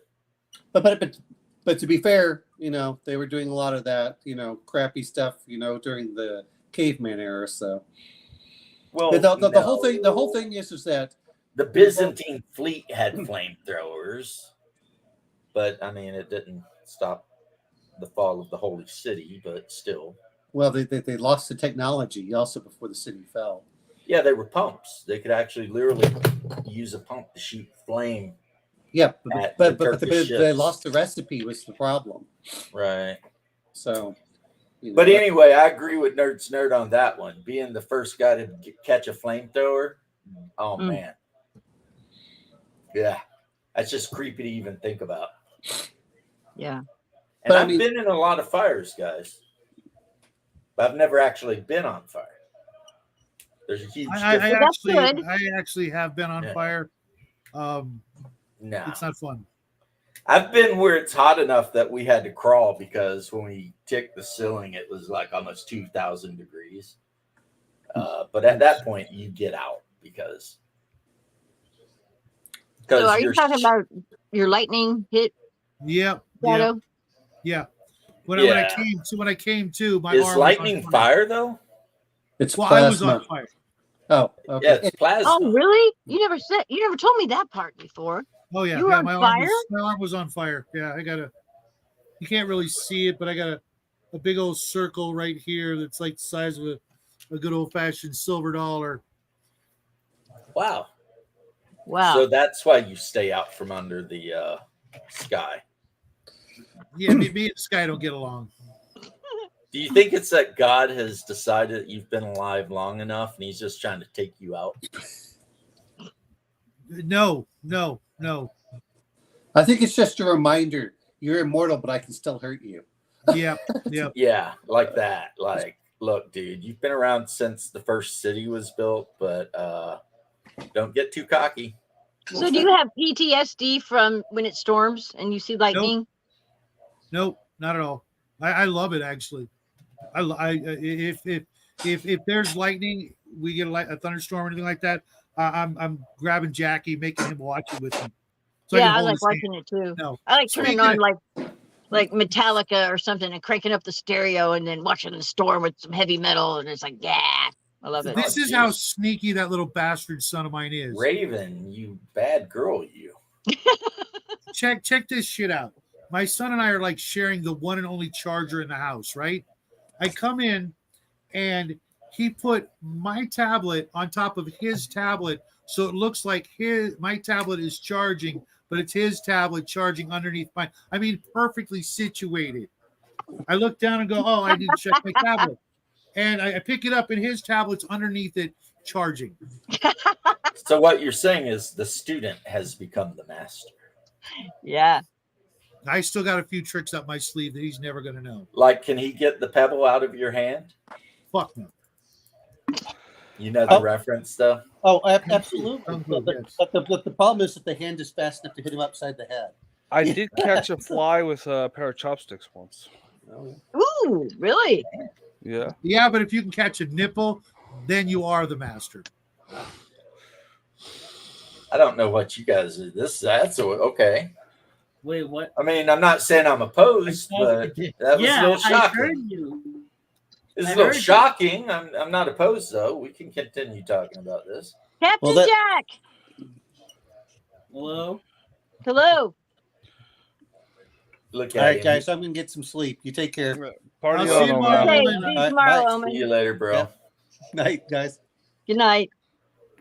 Yeah. I think he's starting to get a headache. Yeah. Well, yeah. That's my Take job. 2 aspirin and call me in the morning. After about 4 hours of listening to James talk about whatever weird degenerate shit he was talking about, I get I a wasn't headache, talking too. about weird degenerate shit. I was saying that a girl with a little bit of extra rump is okay, and you were talking about how you like boyish, waifish-looking women, and I was like, Your dude, idea of a little bit of an extra rump is freaking like a beach ball on either side. So I like big butts, and I cannot lie. What's your problem with that? That's not Is this big. all that you That's guys ginormous. talk about now? Pretty much. Pretty much. Yeah, Justin has some kind of weird hatred for me because I like women. You don't like women. You like cellulose and human sacks. Justin. You're being very mean. I just want you to know that. I'm okay with it. Send In you this to the condition. cornfield. You're not careful. You can end up in the cornfield. Nah, I like corn. You'll be behind the rows with Malachi. Justin. Ooh, fudge. Ooh, cake. Cake. They're Yeah, really well, you got to good. tease a fat man with cake. chocolate pie too. Oh, cake is like a mainstay of my diet. Life is not worth living unless there is cake. Yeah. See, I disagree because if I eat a lot of cake, they'll start cutting things off. Oh of no, me, I did, but and I I like did. the things that are on me. Oh, I want them all to stay there. You I know? don't like them as much as cake. Actually, cake, pizza, my favorite food. sounds pretty good right Without now. Oh that, my I mean God. that's the whole reason they bribed me into No, coming no. down here to planet Earth. Well, I can See, still- I love everything you're Cake talking is about. I just can't have it. I had pizza yesterday. Oh. Well, I'll eat a piece of No, I didn't pizza say I and a was piece gonna of go to cake for sleep. you. Oh, Thank you. it's only 9:07. Well, so this was Because I am a disciplined human Yeah, it's being messed up. and I do not want to It's lose smart. any toes Yeah. or anything. my tablet. No, was Understood. it 7? Plus, I don't know if you saw me a year ago, but I was about 80 pounds bigger a year ago. Now this is 70%. And I went to charge I that weighed one. 300 pounds. And I Really? purchased there, so they Yeah, gave I mean, I wasn't as big as Justin's head, but I was pretty big. extra 10 spots. Well, You too. my head is beautiful. you would take a while. I'm the only person on the internet that ever made Justin rage quit a stream. Yeah. Oh, That's not true. What's up, Travis? Well, I've got the reputation for being the only one on the internet to make you rage quit a stream. You are annoying. I can be when I need to. I was Yeah, there I'm for very that. jealous. I remember when he left abruptly. Yeah, I'm just out. Yeah. I was It's gonna start like- yelling. If people keep saying the same exact thing over and over again, I start messing with them. No, go buy a deli slicer, bro. See? Go buy a And I what? told you I didn't buy deli slicer. I bought a mandolin so I could make crinkle cut fries if I wanted to. Not that I ever It's would. not the same. Not that I ever would. Nanites nanites is is mind mind control devices. Absolutely. Yeah, yeah. You single-handedly saved this show. Nerds Nerd has been Every asking time some we on point go off to questions. some weird I'm just shit. telling you this. The second I get nanites, I'm turning my skull into crystal. Okay. But how about this? Nerds Nerd. You've seen the person we're talking about, right? What do you think? What's your opinion? You think we could control him with nanites? No. Nerds Nerd, like myself, likes ladies, so I'm asking her what her opinion is of the person that Justin thinks is an ugly person. I'm just saying that if I'm going to have a harem, I want them to be individual people. Justin, I don't think beggars can be choosers, bro. I am not a beggar. I'm just saying. I mean, I admire your confidence. I've I do, never but had at to be a this beggar. point, it's like, I'm no beggar, bro. look, Shadow, change the subject. you're just an I've been everyday, trying to average, change it for normal like guy I'm from trying to Toronto, catch my breath from laughing so Do hard. something. right? You're just an So, average, nanites is everyday, mind normal control. guy. Yeah, I think it feels a little bit icky to be this Yeah. critical of someone who isn't involved with any of us. She is involved. She's a thought. As soon as she started putting up 1 billion pictures of her jiggly ass, she got involved. That's the way it works. You throw yourself out in public, you get judged. You think I don't get judged? I get called a Nazi 150 times a day on Twitter. I'm okay with that. I don't even. It's like I got called a fascist the other day. I was like, I don't even know what fascism is. I don't think the other person knew either. But it was like, whatever, you know. I'm actually a monarchist, so leave me alone. I believe that it's inevitable that we'll have a king. It's hard enough to know an awful listen lot to a about single history. I remember watching one of your shows. He's going to be that king, so be nice to him. I won't be the king. I know who will be though. Yeah, Jackie. No. So was history your best subject in school? No, my mother insisted that I read books in addition to school. So even though, like, I hated school, I was in all the gifted classes, but like I would just sleep, or I skipped school one time for like a month straight. Oh my gosh! I missed 191 days my freshman year. Yeah, I once passed a test. I slipped through the entire thing. Oh yeah, I never did homework, and the teachers would always cry to my parents about it because they'd always say about wasted potential and all that shit. Yeah, I slept through a test. I woke up in the last 4 minutes, quickly did all the check boxes, got like a 90. But I always passed the grade because I could like listen to the lecture, then not do anything, and then when it come time for the test, ace the test.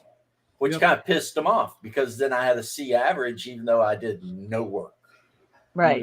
You know, and especially after I got into like D&D and shit, I just daydream about orcs and Buck Rogers and shit all day. We did. I didn't give a shit what the teacher was saying, really. I'd just be like, we did percentage grading. So like 70% or whatever was my average in science, and I only ever showed up on Fridays.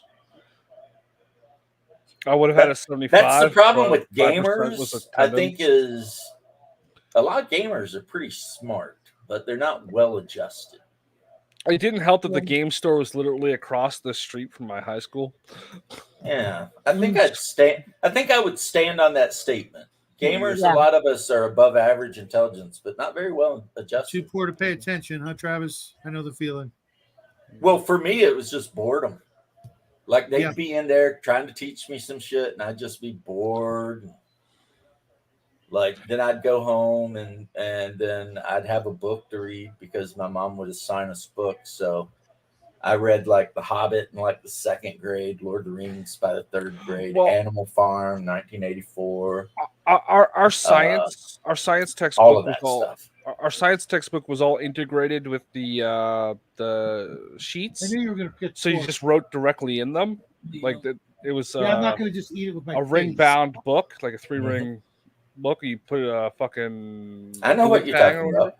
So we get that at the beginning of the year. I'd fill it out within like the weekend, and then just hand it in as I was asked for it.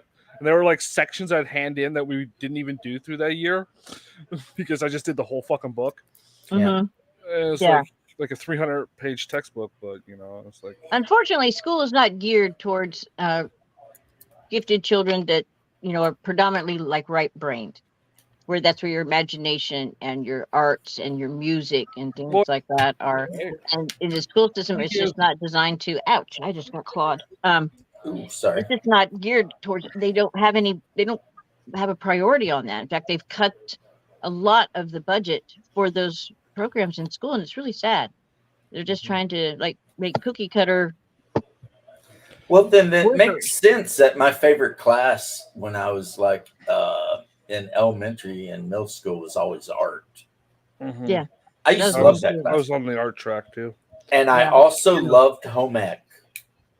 Mhm. Home ec was Absolutely good. loved home ec, man. They taught us how to make pizzas out of biscuits and Yeah. freaking pillows and how to mend socks and shit. And I just thought it was fun, It was like I loved it, You're actually Mhm. doing something that was constructive. Yeah, we were just hanging out, like doing things, and I liked it. Mm-hmm. Mhm. I liked. Yeah, I built a gun rack in wood shop. I liked that a lot. But back then, we could actually have guns in our gun racks in our cars out in the parking lot in high school. Oh and yeah, carry I it. remember. It was like, My grandfather took us out shooting. God, I was in second grade, I think, when I shot my first gun. You yeah. know. Like It was a I different world told you back then. guys, my high school had a range built right into the fucking thing, Really? We didn't have a gun range, but we had We an had a archery range. right in the Oh, building. cool. We used our range for archery. Yeah, But it we was had the built archery for- range and those little like fiberglass bows. They're not like Yep. real strong, but you know the ones I'm talking about. You just My go wood out there. wood shop class actually had an optional assignment that was make a crossbow. Oh But- wow. Not, like nanites as mind control devices make sense since the human brain runs on electricity anyway. So anything that could modify the flow of electricity through the cranium, or the cerebellum or anything like that, could cause zombies or rage monsters or completely docile creatures. You could even like drop this on an enemy population and have Mhm. them all just lay down and starve to death because they wouldn't even know they were hungry. They would just But lay would down that be and more die. effective or more cost effective than like the MRADs and the things like that, the sonic weapons we're using now? I'd say more because you're doing zero damage to any infrastructure. The enemy population just gets it and then they just lay down and die. Yeah, they just Yeah. become super apathetic. Like It just 3 goes into days the- without water and you will die. 3 or 4. You're done. It just goes into the part of the brain that induces apathy. Like And you're the just like the packs in Serenity. Yeah. Basically, yeah. That's what Yeah. that was. Except Yeah. one out of every couple of 10 or 100 turned into Turn a into a reaver. rage fueled that was- And freaking that rape I thought monster, that bro. was actually a virus or something like that. That was chemical. That was a chemical attack. It was a chemical, but like I said earlier, nanites and chemical or biological are very similar when it comes to Yeah. how you would spread it, what it would do. I think that's what Except Omen was nanites trying are to get at. scarier. Nanites are scarier. I think that's what Omen was trying to get at with the virus thing. Right, but- because if you think about it, it might, your nanites might actually end up being, more of a chemical based attack than an actual, nuts and bolts hardware kind of thing. It depends if the nanites are programmed to attack, say, I the think aisle of what is it? The aisle of in your gallbladder area there, then your body just stops producing insulin, Mhm. and then the whole population dies in about a day because diabetic comas. yeah, just everybody goes into a diabetic coma because nanites went in and shut down the aisle. But we don't need help for that. We're Americans. God damn it. But we're talking about like horror stories, right? And I'm saying there's so many little. The human body is a million things all going at once, and if any Yeah. one thing goes wrong, it's a domino. You know, like once you have diabetes, then you can look forward to, if you don't treat it, kidney failure, freaking neuropathy. I mean, it's like dominoes. Once shit goes bad, it all goes bad, right? So you send a nanite in that just says, you know what? I think your liver's not going to work anymore. Well, And if it's And not now very the whole potent, population it's has free. hepatitis and drops dead in a day, you know. Or I think I'll jack up your sodium potassium pump, you know, your heart. And now it's like, oh, the electricity that normally your cardium produces, that's not there anymore. Guess what? Boom, you're dead. Yeah, you're done. And it could be that quick. I mean, you know, if you're the only one that has nanites and the other side doesn't know that you have them, you could like not do that so fast. Like do it slowly. Right? Like just increase the levels of like incrementally destroying Yeah. an enemy population. So Yeah, that they, just by you know, boiling turning a them- frog, basically. yeah. Yeah, because they are self-replicating. Here's the issue, though. As sure as Shanola, as they would say, they will get loose. To quote one of my favorite actors, Jeffrey Goldblum, chaos theory, which isn't actually true, we know now, but still life finds a way. Mhm. And if you Yeah. dump a bunch of nanites out, you can guarantee that shit is going to mutate and go buck wild. Yep. Yeah. So somebody will misplace a zero in the Yep. for some reason still using binary code. You know, the military currently, even to this day, is still using like 1950s technology computers. Yeah, it's hardened. That's why. Yeah, because It's hardened against EMP. it's hardened against everything. It's stupid. Mm. They literally have computers that you got to feed tapes into and stuff. Mhm. But if somebody drops a bomb, that shit will keep working. Mm-hmm. So there you go. But anyway, yeah, I mean, if you're talking about the terrors of nanotechnology, I mean, you could actually rewrite people at a genetic level if you want to get crazy enough with it. I mean, Yeah. depending on the advanced tech you get. level, you know. Yeah. You can make people. I mean, I'm So sure. so they could basically make us Chinese. Pretty No. much, or they could turn you into monsters, or they could turn you into docile riding beasts that are also good to eat. I know the first thing I'm doing is turn my skull crystal, like I said. That's from I'll the have a Lovecraft thing where I'll the have a humans crystal that lived skull. underground. Well, If you you've already never do, read- actually. Your brains are you've made never out of read the- silicon dioxide. If Same you've never thing, read the Lovecraft story, The Mound, It's not the same. It's not read the The same. Mound. I want It's a crystal good story. I've read them all. You read The Mound, so you know about the riding beasts that look just Yep. a little too human. Yep. But they were also the meat beasts too. Yep. Yeah. I could see you doing that. I could see you doing that, James. What, turning people into riding beasts? Meat beasts. No. Even though I am a carnivore. No, You know what I'd turn you're a everyone cannibal. into. You already know what I'd turn everybody into. Giant blobs of meat to hump. My nanites would give everyone like triple eye breasts and giant booties. There Male is a and female. limit. Even the Male guys. and female. Oh, And red man. hair. And I would program them to ignore your DNA. Mine. Yeah, yours. So you would always stay the same. And then everyone else would become But everyone hideous around ham you beasts. would be what I described. Hideous ham beasts. Oh, I think you'd learn to love it. No. I think you would. I would invest in a shotgun. No, because I would make the nanites And learn to I work it with infected your feet, you right? with. The nanites I infected him with would be designed to repair any damage he suffered. Oh, come Even if he on. blew half his head off.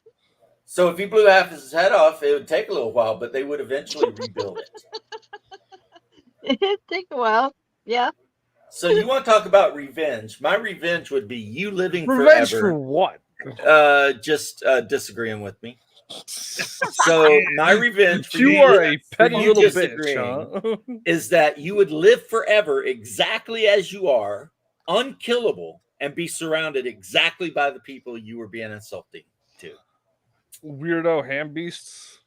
You're the one that was insulting to the person. No one, I wasn't insulting. Everything I said was factual. You're just being insulting and mean for no good reason.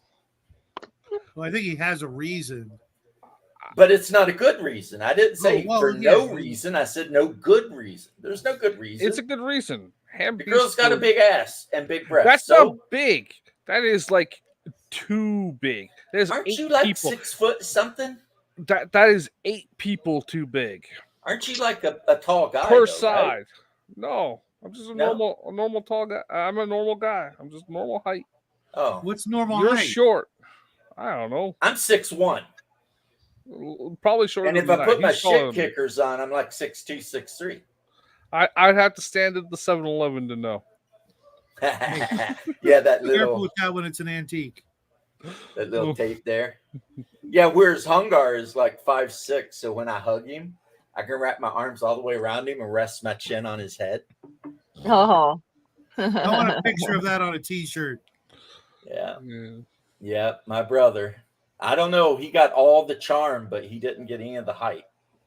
But he got all the muscle, man. Back in high school, he played football, and he literally broke a dude's leg during a game. Ooh, that's. He was like an outside tackle or some shit. Yeah, he caught the receiver, broke his leg. He's like, okay. Wow. Yeah, Hungar used to be a thick bastard, man. I mean, before he got sick, well, we were both, farm boys, so Mm-hmm. you throw enough hay bales and shit, you build up a little muscle. Yeah. He was big. I mean, like he was big, but short. Little pocket Hercules is what we used to call him. Zombie apocalypse was an accident, and they are alive. Yeah, you could totally use nanites to make people into basically zombies. All you gotta do is shut off the front part of the brain, right? The Yeah, hippocampus. the prefrontal Yeah, cortex. just get in there and disrupt the electricity, go into the frontal cortex, and you basically got a mindless drooling thing wandering around. Well, that's why they try to keep people in Sprint. fear. When you're in fear, this shuts down. Mhm. Yeah, fight or flight's a bitch. Mm-hmm. Yeah. And you keep them that way for like 3 or 4 days. Well, they'll probably die after 3 days because they don't know enough to go get a drink of water. I mean, dehydration's a bitch too, and especially if it's a hot area like Florida. 3 days with no water down here, boy, you're going to be in trouble. Or at the high desert where the immortal lives.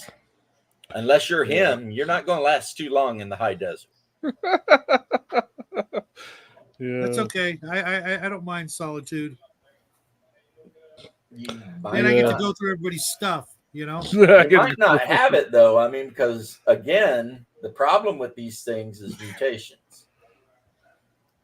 Yeah. So for every 100,000, there could be one that turns somebody into a freaking psychopath.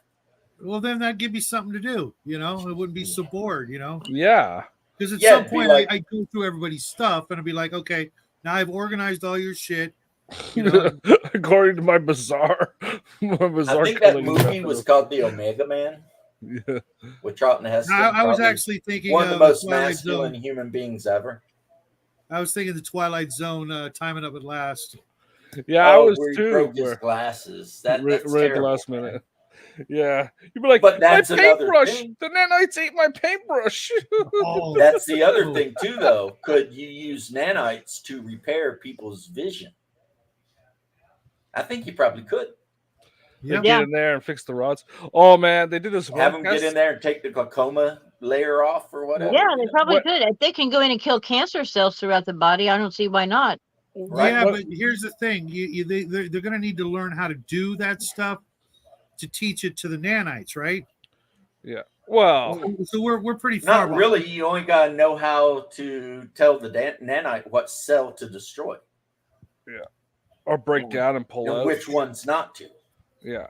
So So you don't even have to know how to do it to train them to do it.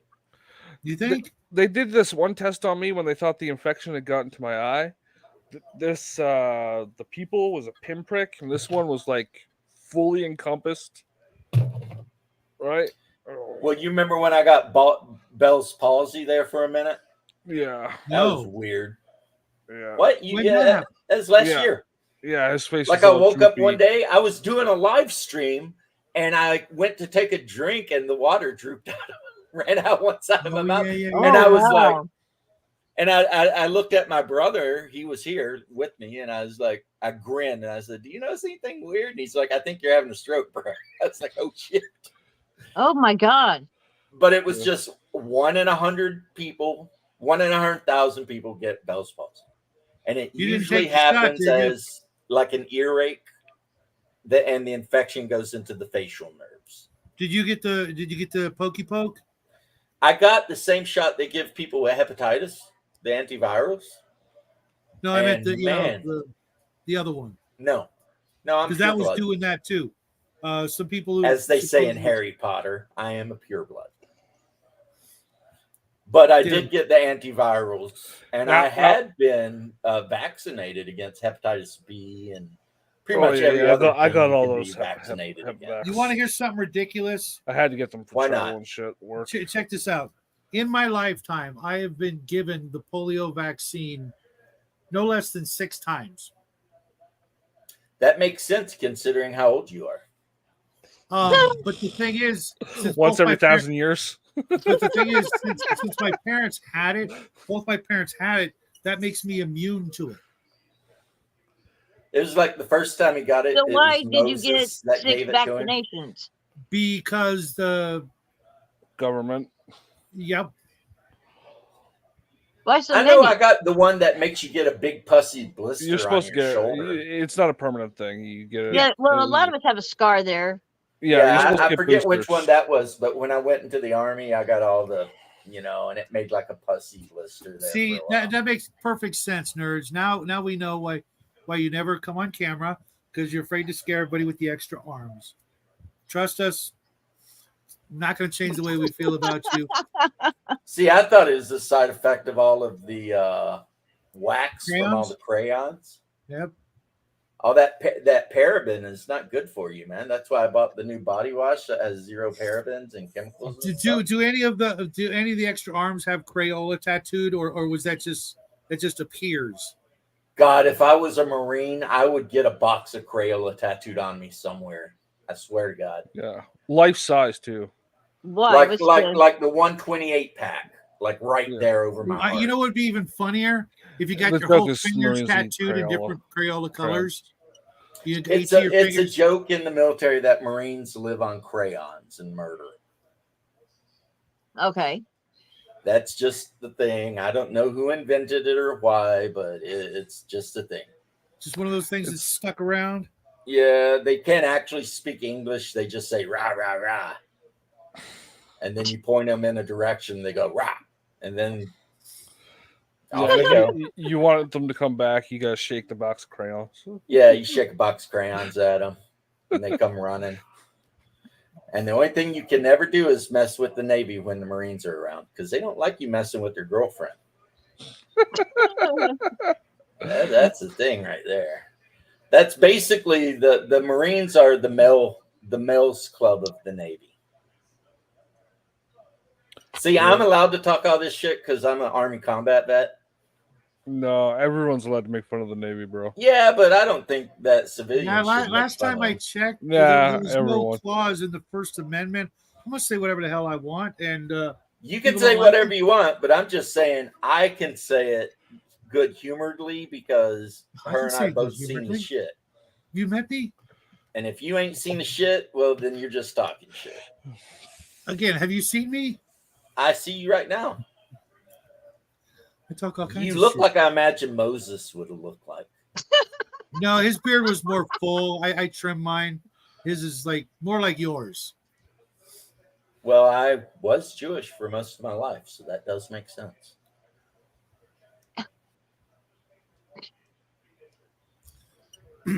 Why are you shaking your head, Justin? Don't work that way. It does Reading work the that book. way. Reading the book doesn't make you the bloodline. You can convert. You just have to ask 3 times. You can get a bar mitzvah in the whole 9 yards. I did. My dog tags from when I was in Iraq say Jew. Yeah, say Jew. Yep. Which means if I'd got captured, it would have been a bad day for me. Yeah. I even have a Hebrew name and everything. So Neener, Cool. neener. yeah, so Neener Neener. Neener. Yeah, it's basically James Ben Moishe. And by basically, I mean it's literally James Ben Moishe. But you can say James in the Hebrew, so it doesn't sound like James. What are you doing? What? There's literally But nothing. my that- father's name is Mark, so I become James, son of Mark. So James Ben You're on Moishe. camera. You hate it. You're on camera. And Okay. then he Say hi.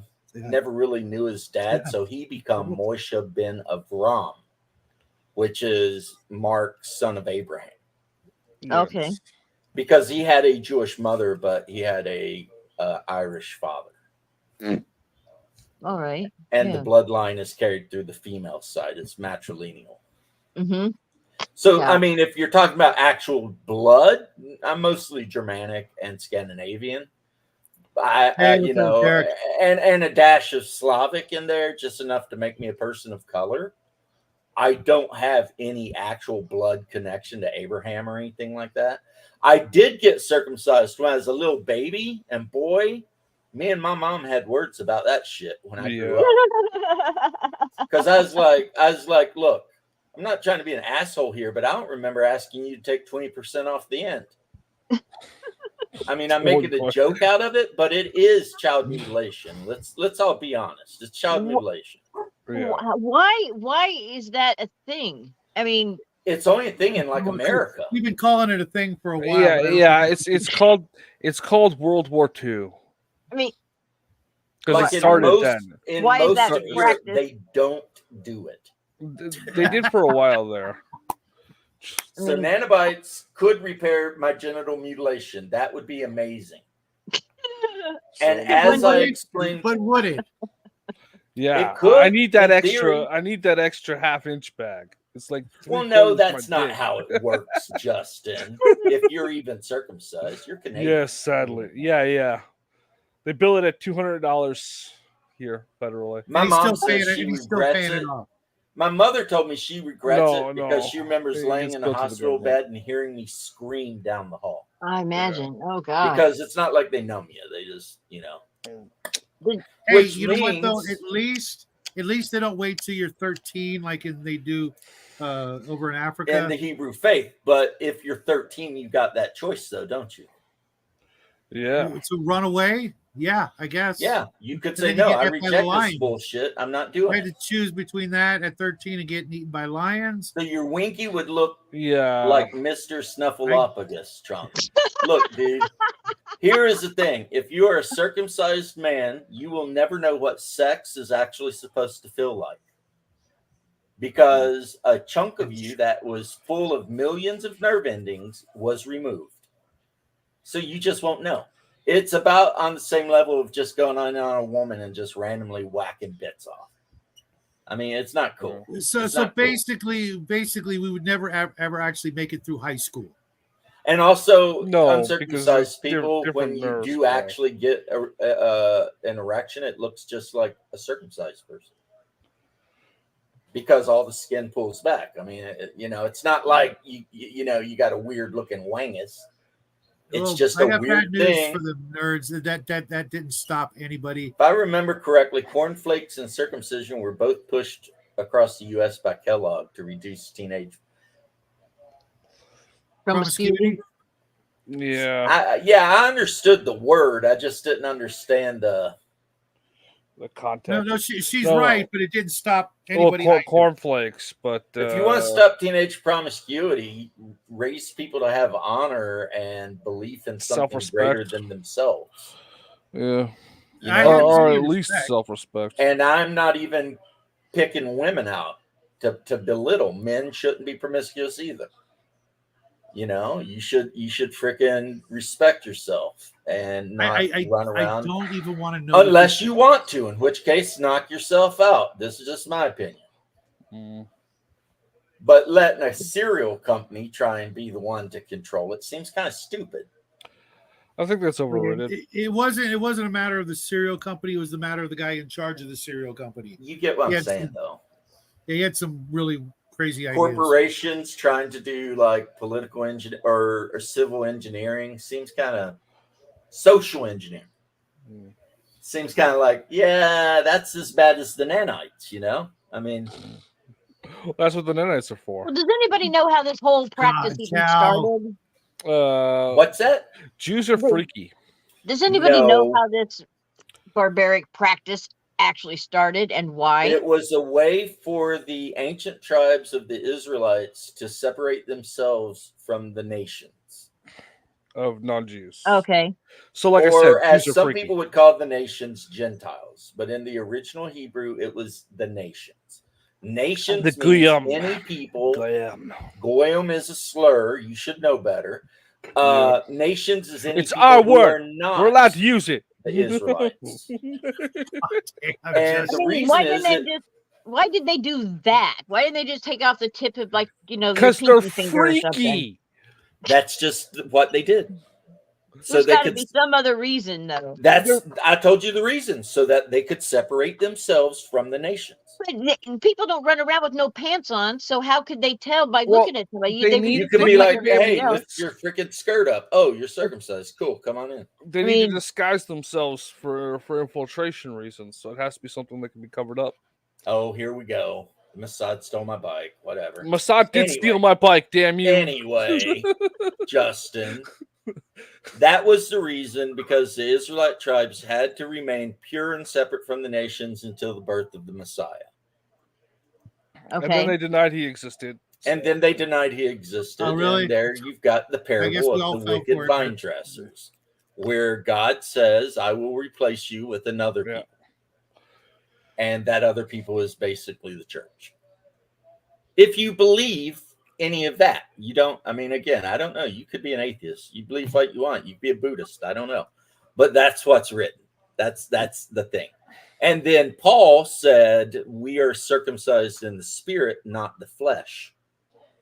So circumcision is not a thing. You don't got to do it to be a Christian, right?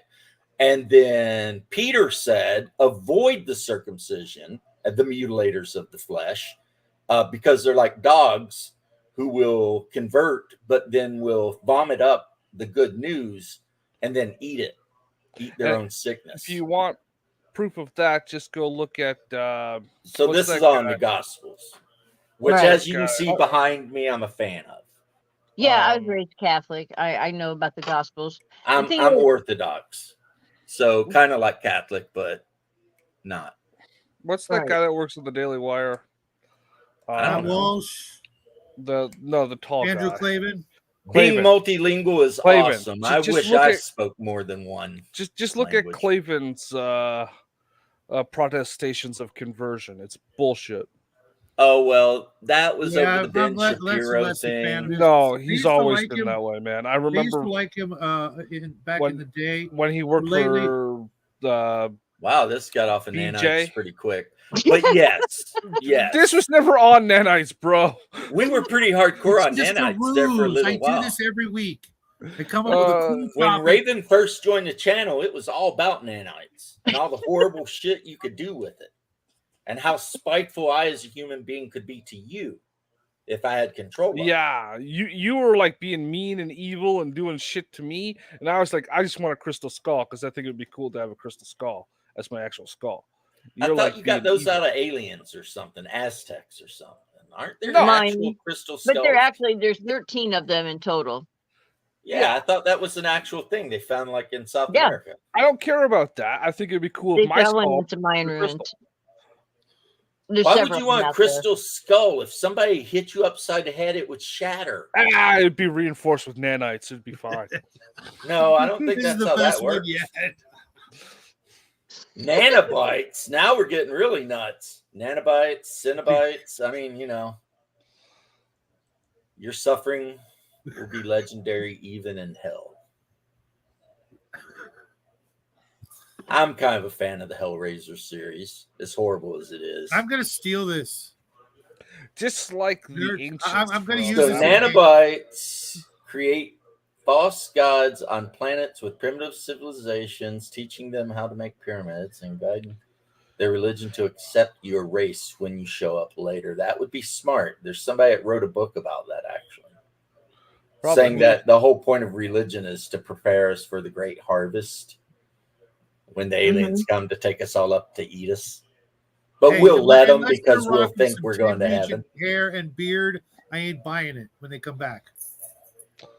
It's like in Babylon And then, of course, 5. in Dune, the Bene Gesserit went to every planet in the universe and spread all kinds of freaking stories about It's like in Messiahs. Babylon 5 when the Vorlon opened his suit and everybody saw an angel.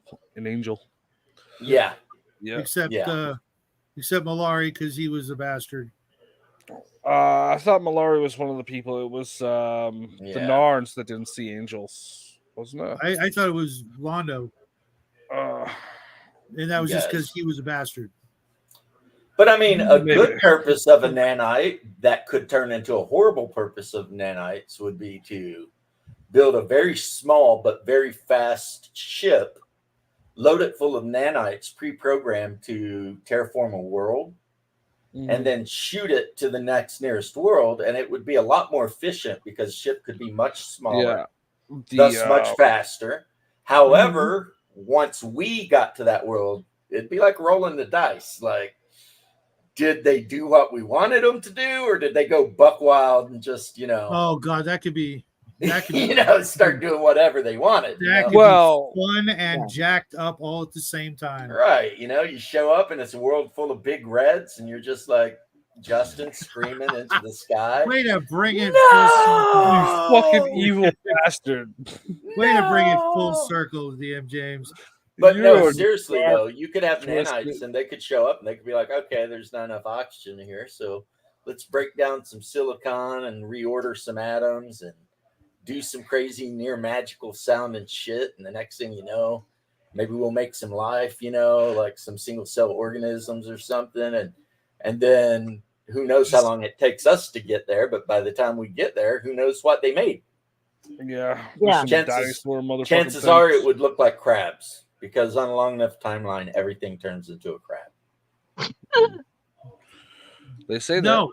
They say that because they have very efficient body structures. Their body structures. I am not turning into a crab. You sir, will still be alive to see everything else turn into a crab. Yeah. You'll be standing there petting that's going to make dating incredibly rough. Just saying. You're going to be sitting there on your chair made from crab shells, petting your pet crab, wondering what kind of crab you're going to have for dinner. The whole world would be just a crab rave, Justin. Did you not hear what I said? His chair made from crabs, petting his pet crab, wondering what kind of crab he's going to have for dinner. Yeah, and I said crab rave. Just a bunch of crabs dancing. Dun, dun, dun, dun, dun, yeah. Well, that's what he watches for on television. The one and only video that survived. Yeah, it's just that on every screen. Yeah. Shadow lives to see his great grandkids pinch at fish and hunt for larger shells to live in. Well, but that's only like 3 generations from now, so don't worry about it. Whoa. It's got to be more than that. Come on. I don't even know if it's true, but I mean, because I'm very conflicted about the actual idea of evolution, but the idea of adaptation, it's only 3 generations. I'm pretty solid on. Creatures do adapt. Yeah. And we know that there are a lot of creatures that started out like lobsters that become crabs. They're technically still lobsters, but they look like crabs. Oh, well, hey, David Wilcock was talking about an experiment that was done with lasers, with light, and they took eggs from a chicken and they ran some type of a laser light through it from for a goose. And those eggs hatched geese and not chickens, but they were laid by chickens. You know what's funny is we eat chickens all the time, and technically they're dinosaurs. Yeah, I've heard that. You know what's so cool? I mean, they're not much different than a T-Rex. But they changed the DNA through this light. Through light. That's kind of crazy. You know what's really cool? you can take a chicken like halfway through its whatever you call that cycle, like when it's in the egg, Yeah. and cut the shell open very carefully on its side, and go in there and cut the wing, right, with a scalpel, Mm-hmm. and then seal the egg back up. And when it hatches, it'll have multiple wings depending on how many times you cut it. Really? Yeah. So you can I'm literally horrified that somebody did this. you can I am literally It's like- breed a chicken so it has an entire tray of like an entire pound of chicken wings for when you butcher it. I don't think this is a good idea. Oh my God. Now, what I want them to do Oh, is hell make no, this a say it isn't stable so. thing. I Oh my want like God. someone to take like 500 chickens and do this to it, and then start breeding them until it becomes a stable genetic trait. No, say it isn't so. No. So you can go to the grocery store, buy a chicken, Justin, have chicken dinner, and then have chicken wings, No. all from the same bird. Justin, you just stop. I want this. I You think just this would be calm down. a benefit to. Oh God, no. I think this would be a benefit to football night. You need to calm down. I See, help. compared to He what needs help. you're talking about, what I talked about Yeah, earlier he needs seems help. kind of tame. Get him some help. I'm He saying ain't right in the head. that ain't right. you know Do what you though? not love chicken wings? I like No, chicken really, wings, but I more of don't a want to breast guy mutilate when it comes to chickens. I chicken. want to mutilate. No. It's not this- mutilation when you make a stable genetic trait. Oh my God. No. Right, When it's a nerd's stable nerd, genetic right? trait, So it's buffalo Cinnabites wings. for the tastiest buffalo wing. You're right. You're talking about making some kind of monster. I'm talking about making the buffalo chicken wing. However, back to my original point, if you ever wondered what like a theropod tastes like, chicken. You know, T-Rex. You know what the sad part is though. Someone's What? probably already trying to do that. Oh, Yeah. I'm sure they do horrible shit. Like, let's put a bunch of beagles in cages and let sand fleas eat their faces off. Why? I don't know. But Because Dr. that guy's Fauci an evil did sack of that. shit that There's needs to no be, benefit from that whatsoever. Yeah, and I think anyone that's mean to a dog, they're not Like- getting any mercy out of me.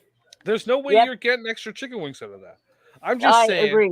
I'm just saying if they Extra? bread, Extra, you're not even getting any. I'm like well, not the exactly. dog, the chicken. No, I was saying, I thought he was saying, yeah, if you hurt a dog, no chicken wings. Yeah. Where I'm saying, like, chicken wings, you've seen the inflation in the price of chicken wings over the last couple of decades. And what's they- funny is they're What's a actually decade? selling you half the wing. Yeah, But if they're they calling bred it a wing.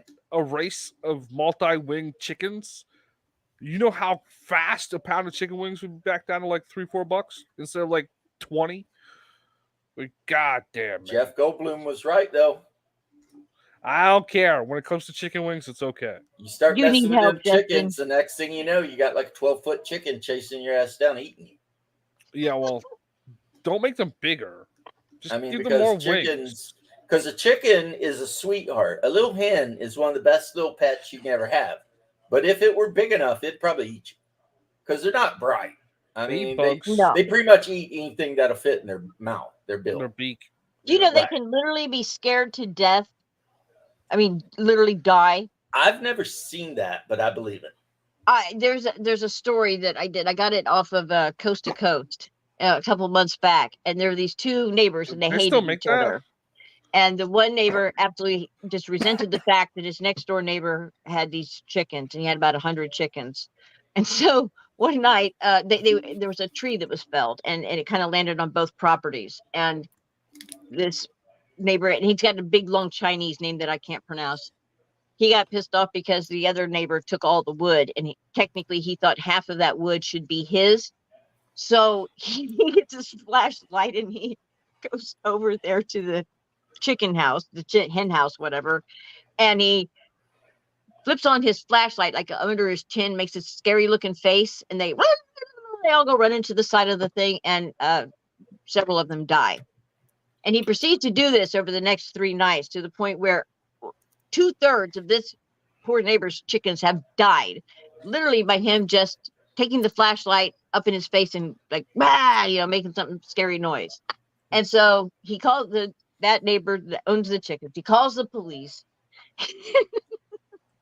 Can you imagine if you were the police officer that had to respond to this call? There's like 70 some dead chickens in the corner of this pen.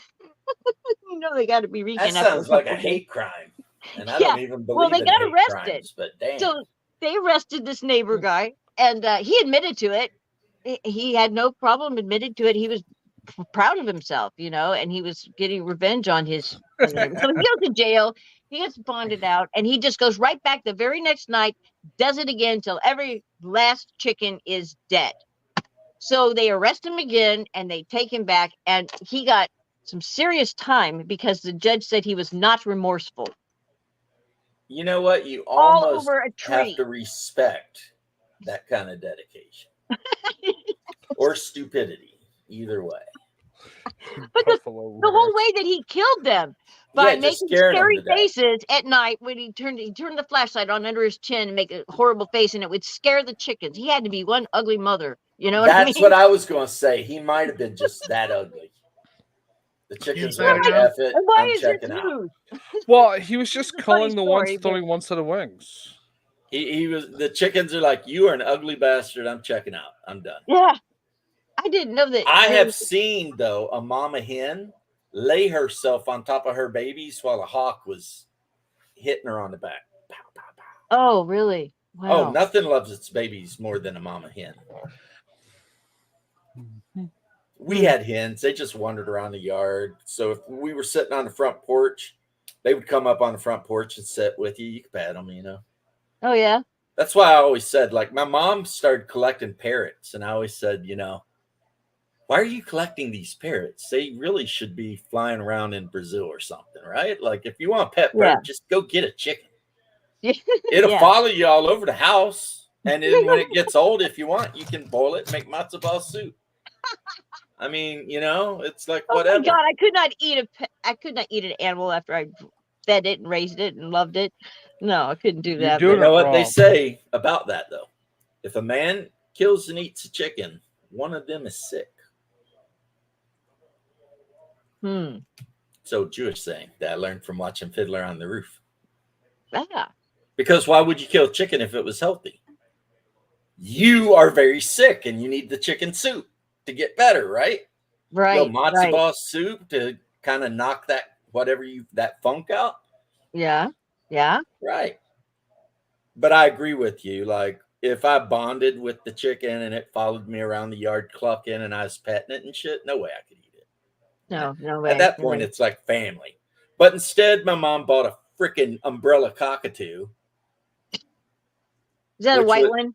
That's the big white ones.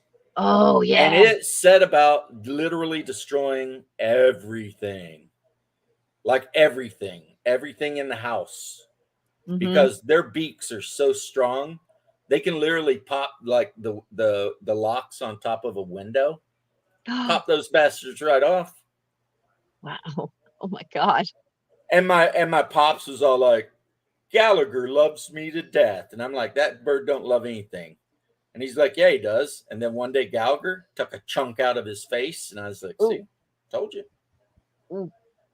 That is a predatory bird. You know what one of his favorite treats was? Chicken bones. Oh. Like if we ordered from KFC or some shit like that, he wanted the bones, especially the long ones. And he'd crack them open and carefully take every bit of the marrow out. They're not vegetarians. Cockatoos are not vegetarians. They can eat vegetables and fruits, but they eat meat too. Really? I didn't know that. It's almost cannibalism. And they're so loud. It's like when they start screaming, they make omelets. When they start screaming, and they will at about 5 a.m. every morning, you can hear that shit a mile away. Oh my God. Like I almost had to shoot a neighbor over it because he come over and started cussing at my mom and wife because the bird was screaming. And I heard the commotion. So I came out with my Glock and I was like, we got a problem here. And he left. But I mean, like they're bastards, man. Good night, Cal. Sleep well, man. It's Take care, probably man. gotta be getting late for the O'clock immortal almost. one. Here. It's getting late for me. It's only well, it's actually it's 10 o'clock here. Wow. Yeah. Time I'm really flies. tempted to order a pizza, but if I wait 2 minutes, the place will be closed, so I won't have to. Yeah. But yeah, I kid you not. I mean, they're a pain in the ass. And she had a really beautiful 4-poster bed that was like super like intricately Intricate. carved and everything. And this bird took every single carving off of it. Oh my God. Just chewed It's it. just- Just popped it right off. I mean, that the beak on this thing was this big. I mean, you Oh know, my God. when he stood up, he was that tall. Wow. I mean, he's an Take care, umbrella pal. cockatoo. Come He on. was freaking huge, man. Yeah. And like I would put metal on and he'd start dancing and shit, put his little thing up. He loved loud music, but he was just loud and angry and untrustworthy because the thing with cockatoos is they have no like between the thinking and the doing, they have no gap there. Ah, So okay. if they get mad at you, they take a bite out of you. They don't stop and think, I love this guy. He feeds me every day. Should I really do this? No. Boom. Wow. I didn't And then know they they'll were like cuddle that. up to you after the fact and be like, okay, I'm sorry. I shouldn't have done that. But it's too Welcome late. to Now the you show, got a J-Flo. big freaking chunk on you, you know? Yeah. Oh my So, God. yeah, umbrella. See, there you go. They are nasty. Like in Australia, they shoot them because the damn things just tear your roof right off your house. Oh, And it'll really? take your car Oh apart. yeah, but in Australia they also fly away with your roof. Yeah, yeah. Like they will pull all of the rubber lining around your like windshield right off of Mhm. it. Oh my 'Cause God. they get their beak in there and they'll just peel that shit right off. Destructive little bastards, huh? They are. They're always gnawing on something at all times. So Yeah. when you got a cage and you gotta have a big one, you gotta put like hardwood branches and stuff in there so they can gnaw on it. Mm-hmm. Yeah. Otherwise, you know, they just tear Their shit up. their beaks will get weak and break if they don't. And if you don't pet them enough and play with them enough and talk to them enough, they pull all the feathers on their chest out. And then Really? they look, Social. yeah, that Self-mutilating. Oh, yeah, wow. they get like depressed and they'll just start pulling all their feathers out. That's sad. Oh, wow. Mhm. They're very So disturbed, aren't they? and they live to be about 100. Oh, wow. So when you buy that 10-year-old cockatoo and you're 50 something at the time, Yeah, yeah, you gotta. that's put going to be something in your your- grandkids thing at some point. Yes, sounds It's going to like Are dead. outlive you and probably Wow. your parent and probably your children. God. So I am very much on the anti-parrot for pets bandwagon over here.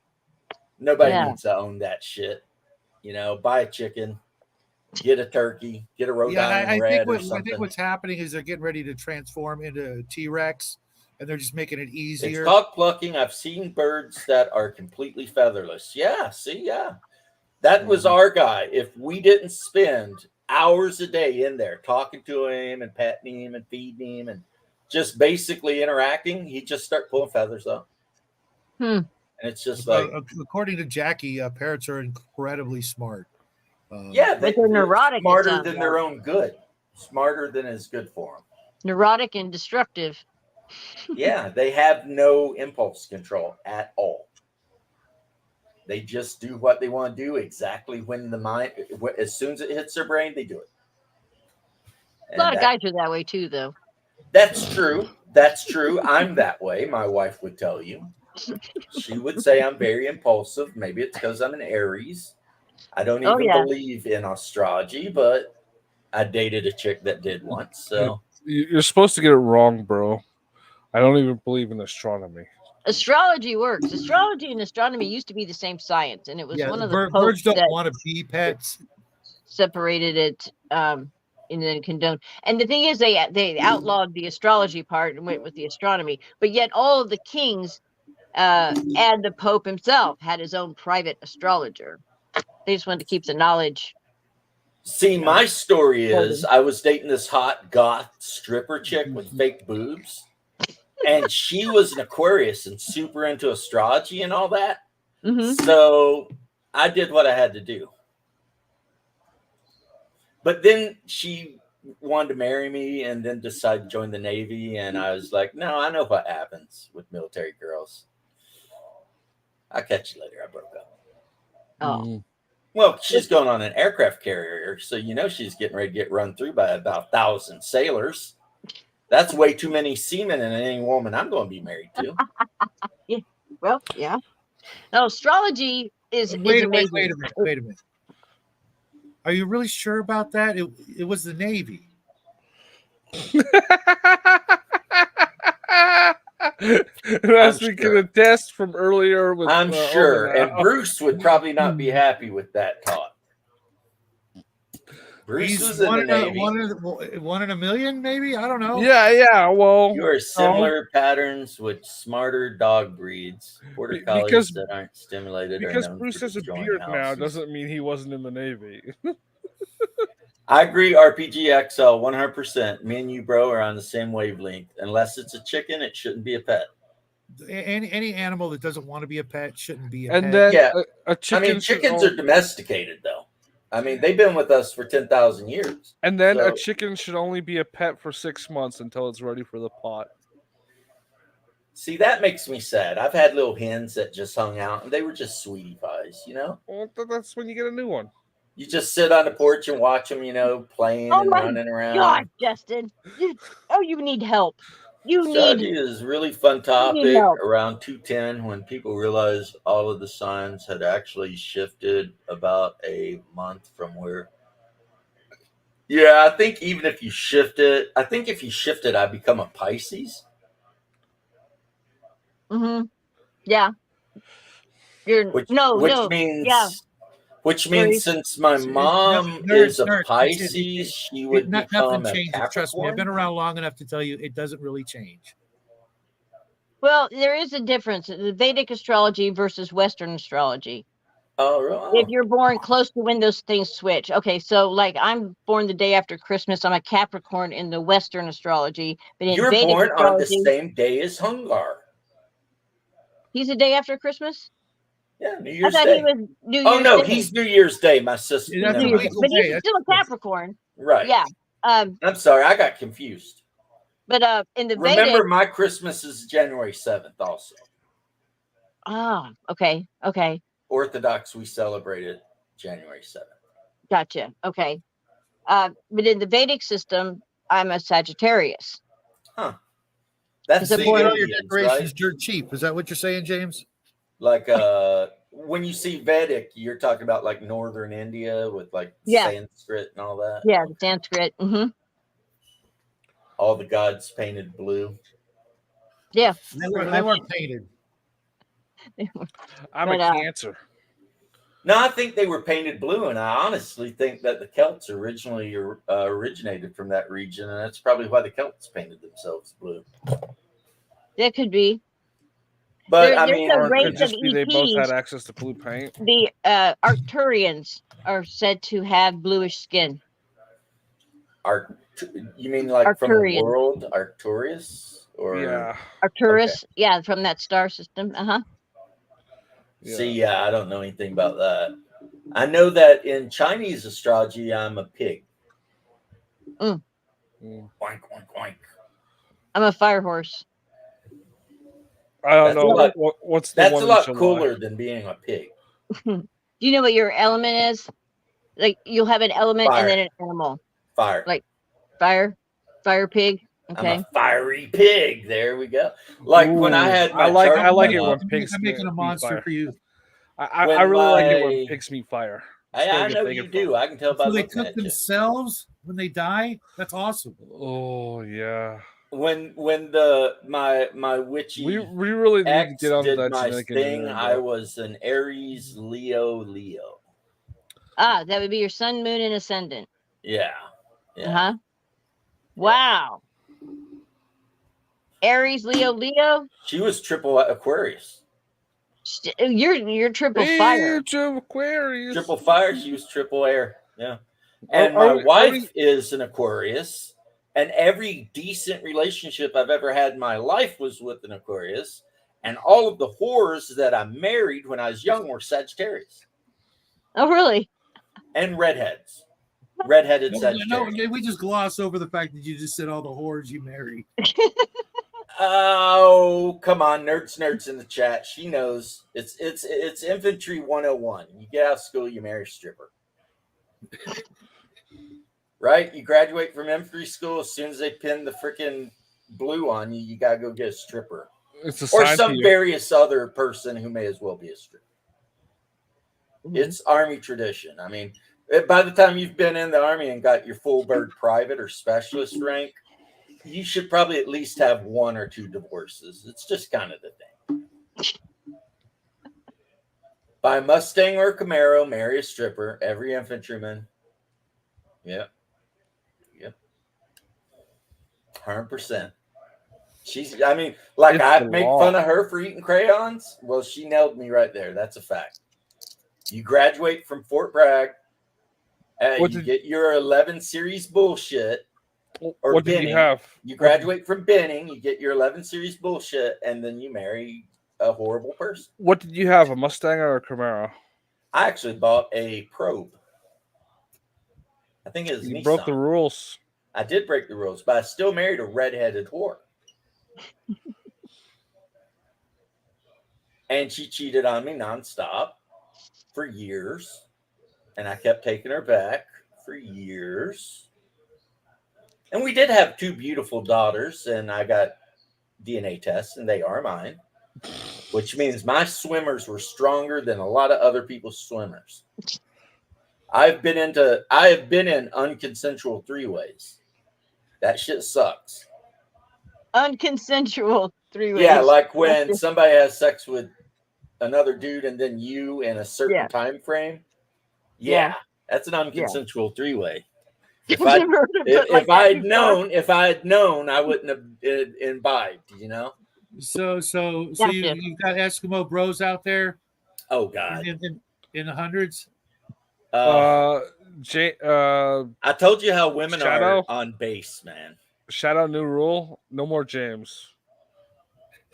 You know, it's like when First Brigade's in Garrison, you go to the E Club and there's like I'm about to make James a mod. What are you talking about? There's like no one there, right? And then Second Brigade goes to the field and you go to the E Club and that place is packed wall to wall with chicks, all DTF. And it's like, DTF. Let's do down to fuck. Yeah, it's like, let's do some basic math here. Second Brigade's in the field, and the Enlisted Men's Club is full of chicks who are looking for hookups. I wonder what the correlation there is, you know? And then you think, I'm a married dude, and I'm in First Brigade, and I spend 290 days in the field. You know what I'm saying? I mean, I'm not a mathematical genius over here, but I can do some basic, you know, I understand some basic math, you know. So, Yep. Yeah. And her children hate her guts because I raised them. And they're just like me, just as toxic. They're terrible. They're all dating redheads with. No, actually, my most beautiful daughter married a Mexican guy. So she gets weird looks because she, you know, has a very like milk toast white first name, but her last name is Ramirez. So when she goes anywhere, people are like, Ramirez? I mean, what's going on here, you know? But that's why I tell people seem to think I'm some kind of like awful racist, but my family is like, you should be full of black people and Mexicans. I married a Puerto Rican. That didn't work out. It's like I am not a racist. I'm a culturalist, though. I do think America's awesome. Fuck yeah, but you know, but I don't really care. Now, Hungar could always pick up the black chicks. Black chicks never liked me. They always loved Hungar. But no, Hungar would tell him he would always tell them that he was me. Yeah. You remember that story? Yeah, that's Hungar. Yeah. I think that is so funny. Yeah, yeah, Weird. hilarious. Yeah, you laugh. You laugh. I can imagine what kind of hell that. Well, I'm Oh, sitting on my the couch God. with the crazy redheaded Puerto Rican girlfriend, not wife yet. And Black Oh. Chick knocks on the door of the apartment looking for James. And I'm like, why? Oh. Oh, we hooked up the other night, and I was hoping we could hook up tonight. And crazy redheaded Puerto Rican chick is Oh, like, okay, no. I'm going to murder somebody tonight, and it's going to be me, right? And I'm like, my name is James. And I had to show her a picture of Hungar and be like, do you mean this guy? She's like, yeah. And I was like, that's my brother. That's not me. But yeah, I came about this close, probably closest I ever came to dying. And I've been in a couple firefights and fully involved structure fires. So, I mean, it's not like I lived a life of not trying to get myself killed. Well, are you a fireman? I used to be. I'm Oh retired my now. God. You've got fire, and you're basically and you were a fireman. That okay. Well, yeah, that of course. Well, I was an infantryman first, but then after I got out, yeah, you Wow. can barely see it, but that black hat next to the Christian Okoye jersey is my retirement helmet. Okay. Wow. Wow. Yeah. That's pretty cool. So Yeah. are you easily, do you have a temperament? Are you easily ticked off? I used to be. Yeah. Prayer, meditation, and trying not to be an asshole have kind of calmed me down a lot. Like all of that. Plus, I'm on 4 milligrams of clonazepam a day. Okay. So that helps too. That helps. Yeah.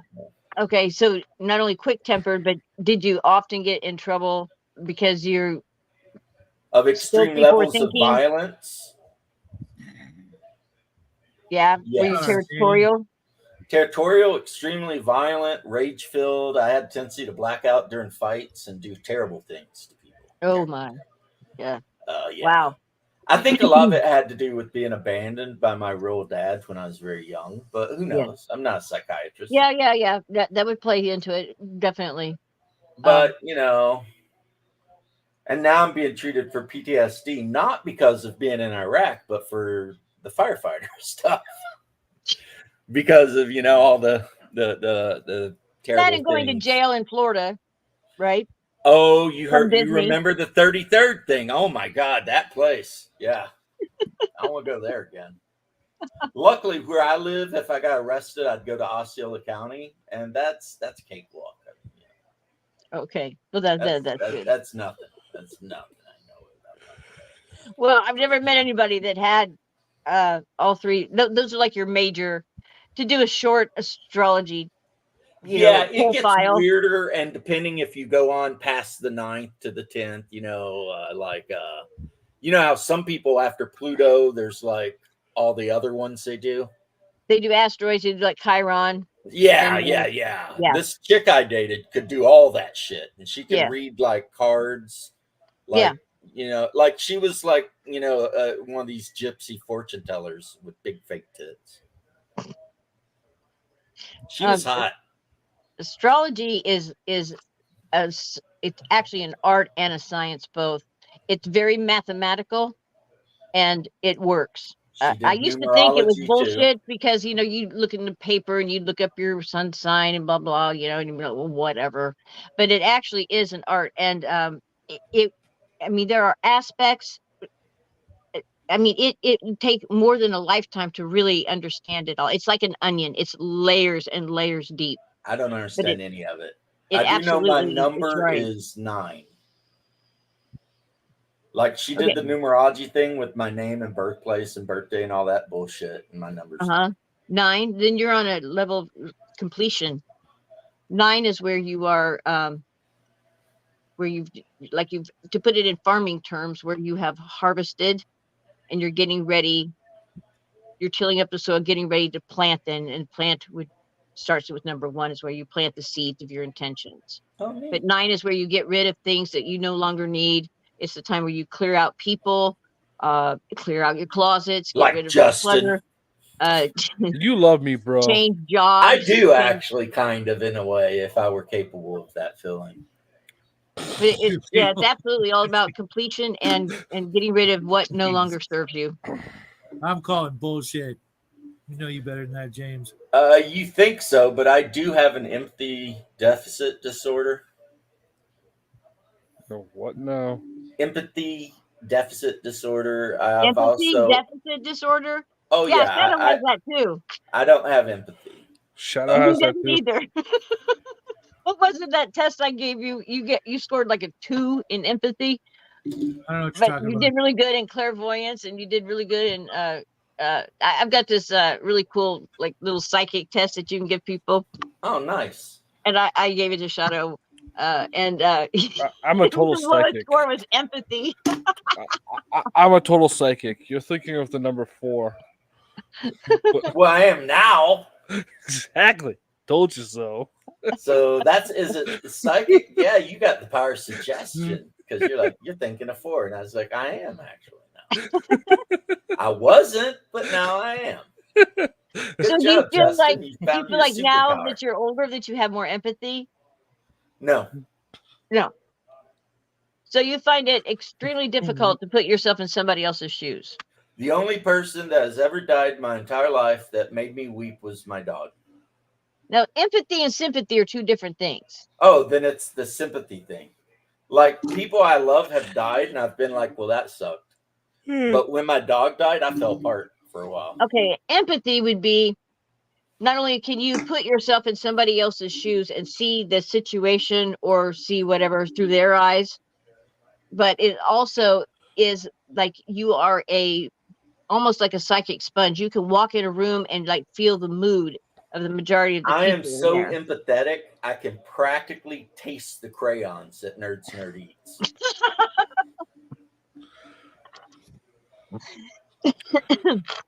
But a nerd's And my nerd has favorite no empathy comedian because of all she's time old. was Norm Macdonald. And if I could be like Norm, I would. He is the greatest man ever born. Norm Macdonald is a good comedian. I mean, besides maybe Jesus, then Norm. I wouldn't want to be Jesus. He went out in a terrible way. Yeah, but I'm saying as far as great men, Jesus, Norm, Alexander the Great. Alexander the Great, yeah, he's cool. Yeah, Yes. he's overrated. Overrated. They he's- don't call him great because he's overrated. Yeah, because he's Trust mediocre. me. You get a I couple was of drinks actually in him. indulging in some hey, colored pencils. wait. We gotta Paired take with Shadow's whiskey. word. We gotta take Shadow's word on this. He did know the guy after all. Get a couple of drinks in him, and man, He was quite a Nerds slut. Nerd and her whiskey. I cannot drink whiskey, Nerds Nerd, or I love whiskey. Whiskey's I'm good. from the whiskey state. And if you get Yeah. brown liquor in me, I I'm had, probably going to get my ass whipped by I somebody. had a figure of Woodford's Reserve earlier. I mean, but vodka, I can drink vodka all day, like gallon. When my Serbian brother-in-law visited, we drank a gallon of vodka over the course of a day, just doing double shots. And then I threw up all over the place and hugged everyone. And my mother-in-law had to clean the sink up because I puked in it. But I drunk all that vodka, man. Didn't bother me a bit. Woke up the next day, didn't even have a hangover. She says, I was actually indulging in some colored pencils as a special treat. Yeah, colored pencils are, Rather than they're a lot higher quality. That's like, Yeah, but you get the little pieces of wood stuck in your teeth. with whiskey. Yeah. no, that wood's good. You need fiber, man. If all you try to live on is paraben wax, I mean, you get all clogged up and shit. there's a little fiber in the wrapper for the crayons. Not enough. Yeah. Yeah, and if you chew it fine enough, you'll be fine. It's I don't know. I've been taking these fucking things, man. The Vicodin? No, the antibiotic, the amoxicillin. Yeah, it's fake penicillin. Yeah. I've Exactly been what I'm pooping drinking. great. I've been pooping great with that stuff, man. Yeah, because it destroys the biomes in your intestines. It's terrible. Oh, Terrible. You need to eat yogurt if you're going to take. That's what Don't nerds. consider this to be freaking medical advice, but if you're going to No. take antibiotics, eat yogurt. That's the Or at last least- thing you're gonna get from this show. Or at least go out and buy yourself some kefir. Unless we're doing the prepper show. Drink some kefir. You know what kefir is, right? It's fermented milk. Oh, gross. No, it's actually really good, especially the peach flavor. Glad to hear it, Derek. Hope you're enjoying It's the show. kind of like, imagine yogurt if yogurt was as thin as thick milk. So you can just pour a glass of kefir and drink it. You know what I mean? And it has all of the good ability or the good effects of yogurt, except you could slam it if you want to. Now, what if I just eat pizza? Depends what's on the pizza, I'd say. But what I am telling you, and I do know this, is that you have a Olives? lot of very helpful bacteria that live in your guts, Yes. and that amoxicillin will kill them. Mm-hmm. Yeah. And then you will maybe possibly have some issues. Mm-hmm. Yeah. This MF really I think trying he to is, talk us Derek. into drinking old milk. It's not old, it's cultured. He's Like he's one of me. those, secretly he's one of the visitors from Alien Nation. I loved that movie. So Oh. you calm James the hell Caan. down, Yeah, sir. that was like the last great movie of his.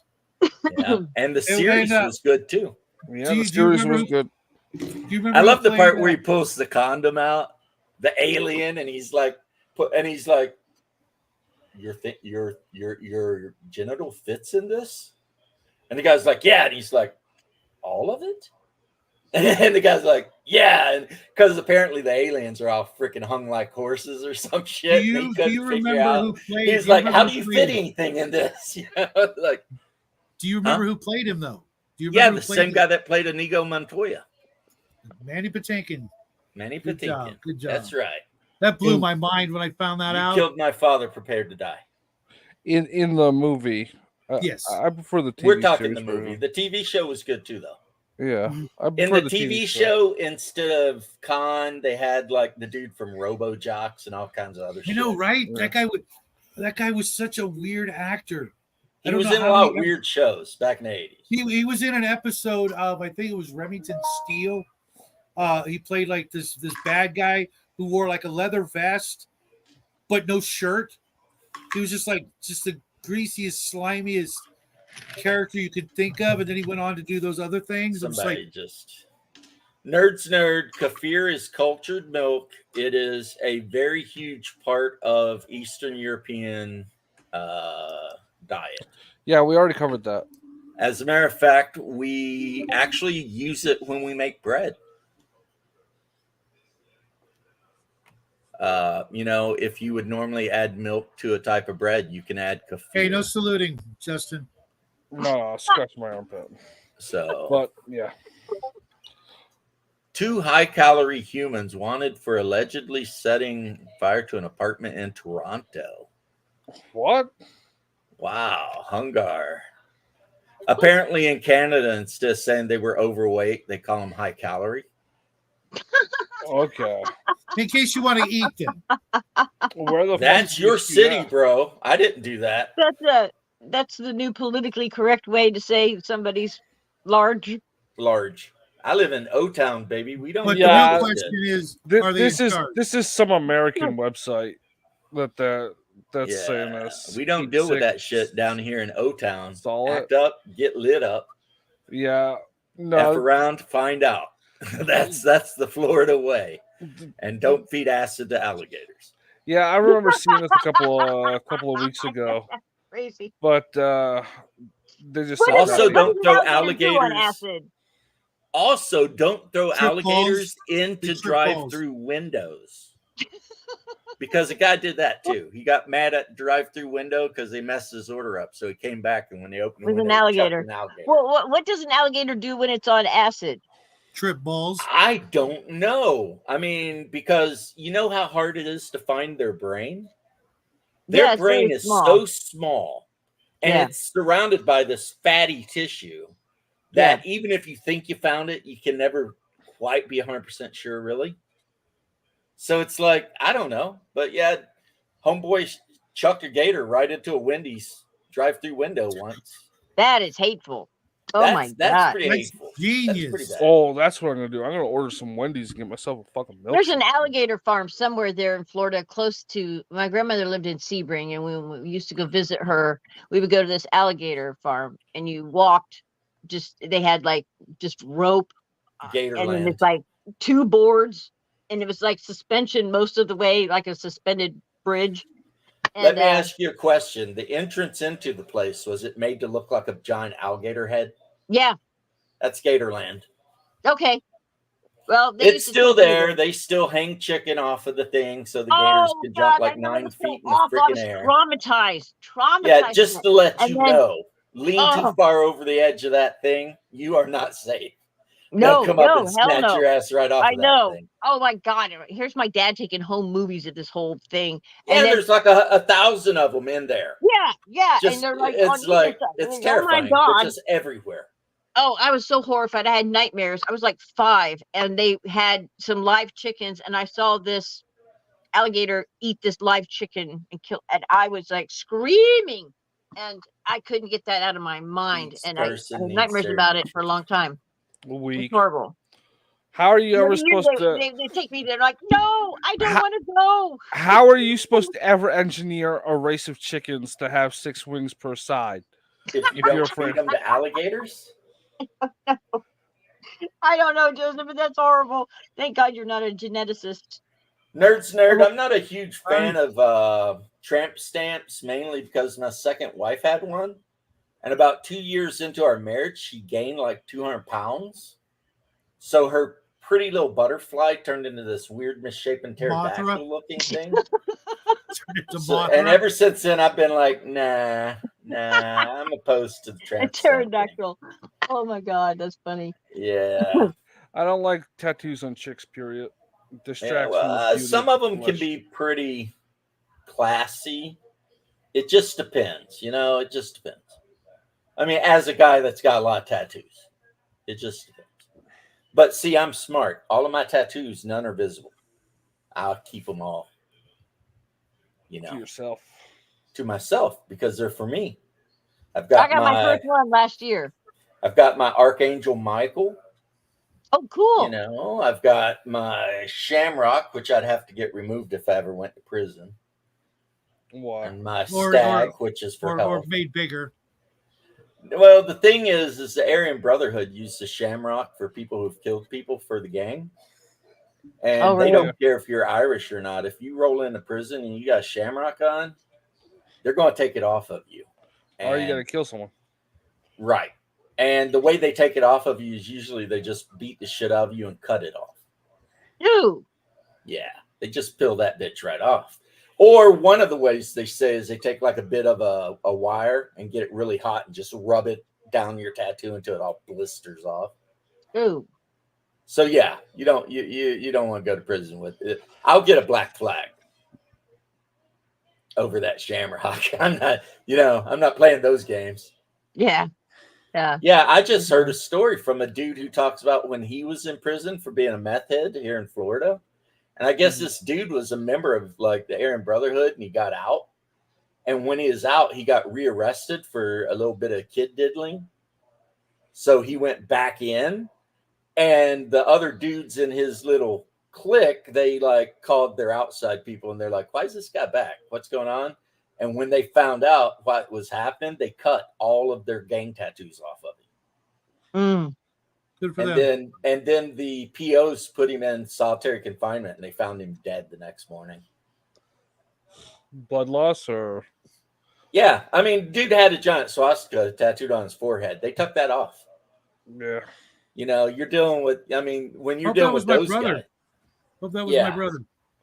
those guys are the worst guys in prison. If you ever watch any documentaries about prison, they always say that is the last group you mess with because they absolutely will kill you. What's up, Brian? Prison killing skills, man. How the sci-fi Hey, says. Brian. Brian, Well, where are you, man? Brian, in Traveler, if you screw up during your life path character creation stages, you can end up in prison. Where Yeah. you Brian, learn here's a a lot link of for you, man. prison You wanna- skills on your Traveler You want character. to take part of this madness? You're welcome to join, Brian. What time is it? I think I'm going to go to bed, It's actually. 1:30 my time. Yeah, it's 1:30 Eastern, which is the only real time, really. Mm-hmm.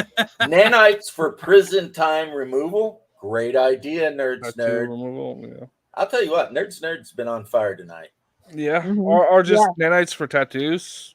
Or Yeah. nanites for...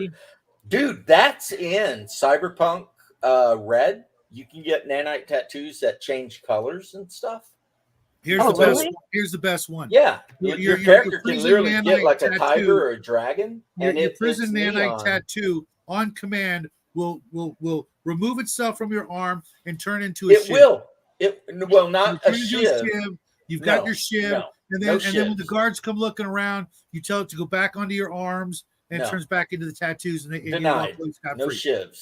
But what you can do in Cyberpunk is like get a cool Oriental dragon and have Right. it like change color, like See? in waves and stuff, and be neon looking. That would be cool. You can also get your hair treated so that it'll be whatever color you want it to be, whenever you want it to be. Can you also get like So things instantaneously, that you can move go from too? blonde to whatever, you know. Mood What? nanites. There you go. There you go. That way Mood? you Things that know move? whether or not to bother your significant other. It's like, oh, she ain't in the mood. She's green tonight. You can get nanites that'll get her in the mood. And you never refer to your girlfriend as your girlfriend. You refer to her as your input. And you're the output. If you're the male, you're the output. She's the input. Come on, man. You played Cyberpunk, right? You know the slang. Dude, Cyberpunk was like, I literally bought the box when it came out, tried to get my group to play it. They said, nah, not interested, boxed it up, left it on the shelf, and sold it like a decade later. And every morning I wake up regretting it, wish I had never sold it. My group loves it. And if you look at the miniatures part What's of up, my Rick? Discord, you'll Ryan, see all of the 21, welcome to miniatures the that I show. 3D printed. The show that's getting And ready painted to up. call it quits for the night. We might go another 25 minutes, depending on how everybody's feeling. But Like my wife's character is a human with blonde hair, and she's got like a steer og and a long coat and glasses, you know, because she played a solo. So, you know, basically a hitman, really. Mhm. Her big thing I remember is she did a lot of synth coke in a bar once and had a lesbian relationship with a journalist. I was like, well, that's neat. I don't know that that's the word I would use. That's cyberpunk, man. In cyberpunk, if you want to be like a transsexual person, you literally will be the other gender. Yeah, I Because remember the seeing technology is that there. ad. I remember seeing that ad where Yeah, it's not like you're a dude pretending to be a chick. You are a chick. Like on a genetic level, you are now a chick. You've got ovaries. and a of womb course, and a Brian. I knew if we Send them the link through. Well, no, Discord, it though. was synth cocaine in a bathroom at a nightclub. Did you hear with you a shut up? journalist Yeah, who I'm was trying doing to it. push her for information about a job they had done. And then there was some seduction and some stuff went on, and it turned into a coke-fueled bathroom party. You know, really a typical Saturday night in Orlando. Do you want me to send it to him? No, I'm Yeah, he can take my place, and not because I dislike him, because you know I like weird World War II. He's a good guy, He is. but I am going to. Yeah, it's 1 o'clock, man. I need to go. to bed. 1:30. I'm old. 1:40. Some of us are not immortal like you, Shadow. We have to. Yeah. And look at his face. Tell me I don't need all the beauty sleep I can get. You know what I'm saying? So, You're all right, James. You're okay. So I'll catch you guys. To quote my favorite character, or one of them from Boondocks. hold on. Saints. Least you I'll can catch you do on the is flip say side. adios as you. Oh, look at What's this up, guy. Brian? His beard's getting better, though. He's all like, He F left. this, I'm out. He's like, I would be in here with that guy. He thought anyway. there was gonna be actual lesbians in the chat. I think. Yeah, I'll see you too, nerd. Semper Fi and all that. No, there he is again. Well, Party on. there he is. Take care, James. I will say hi to. Miss you, James. Jackie Sorry, Bye, dude. James. Take it easy, Don't James. sweat Hey, it, man. Brian. Hey, Raven. What's up, girl? Long How are time ya? no see, everybody. You too, man. Busy. Work. Brian. Dude. How you been, man? Good, dude. Just keep on keeping on. That's it. What are you guys up to? Talking about prison shanks and Nanites and weird shit. Weird. Healing lesbian and stuff, Bill, astrology bathroom parties. and everything you can imagine.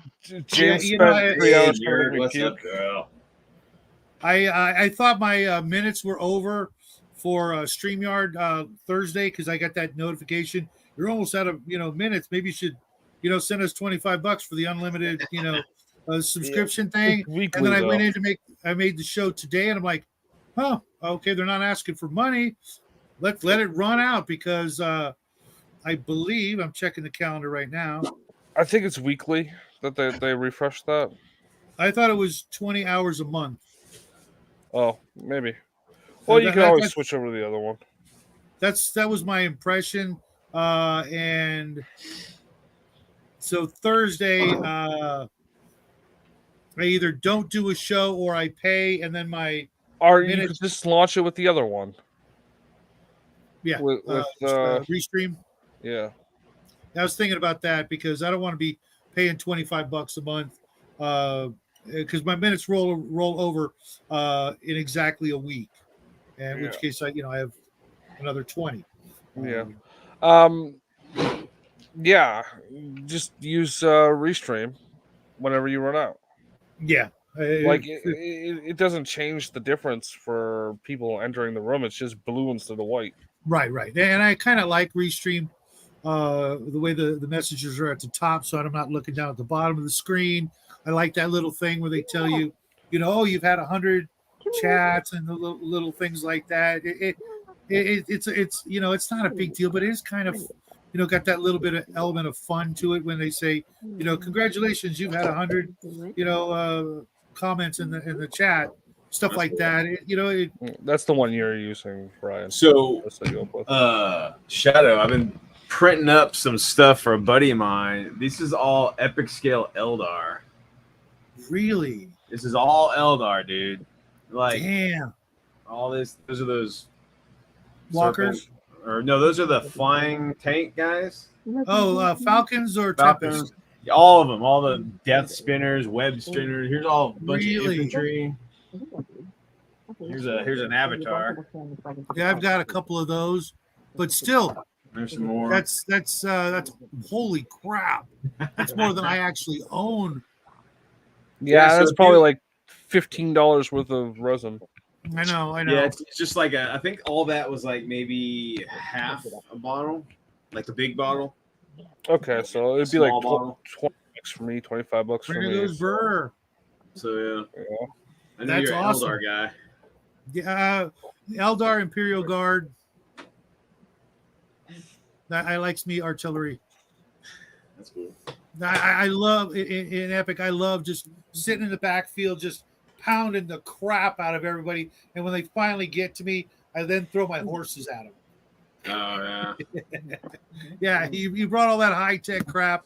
I pounded it to smithereens. Now I'm going to send the old fashioned cavalry at you. And finish you off. That's cool. Or Titans. Fucking love that game, man. Epic was literally my favorite war game of all freaking time. Yeah, I played Adeptus Titanicus.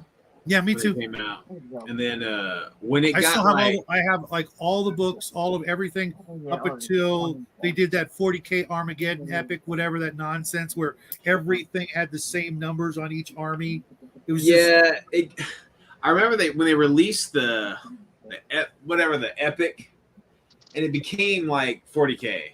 Like the everything was this extravagant point shit and all this fucking, and it got expensive. Yeah, when the infantry went to the long thin stands, the long ones, yeah, I'm out. I got it. I read it. I went. This is just watered down. Everybody's the same, just different pieces.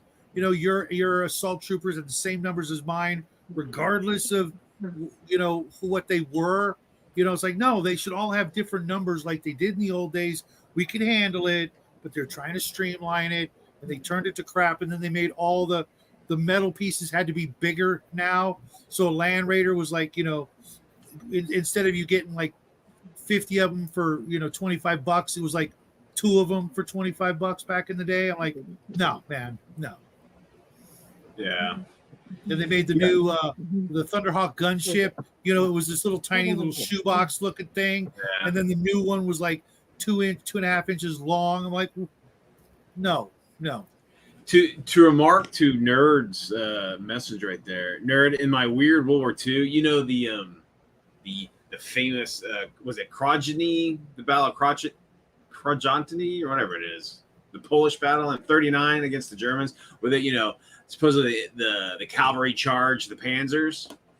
Well, like in my That's bullshit. That was just a I know. painting. I know it's just a painting, but I'm just saying the myth of it. Yeah. Well, I actually had these in my Weird World War II. When we get to it in the campaign, I'm gonna actually have these like do or die kind of like badass cavalry troops. They have like demolition charges on the end of their lances, kind of like what she was talking about her Creed. Yeah, the Imperial Guard. That's what they had. And that's just crazy. I mean, you're holding a stick out there with No, you're not gonna make it.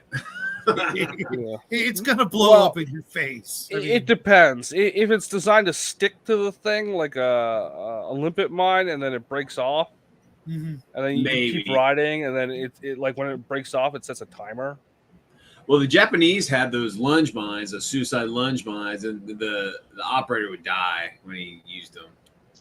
Yeah, it's just I mean, in the far future, I just picture them, being able to muster something a little bit better, yeah, like a missile, or just a gun, gun, what I mean? Like a spring, yeah, a spring, like a Fiat. Yeah, you just like pull it back and let it go, and the spring just pushes it out. like the heat lances of the Eldar. I mean, just something more, not realistic, but more.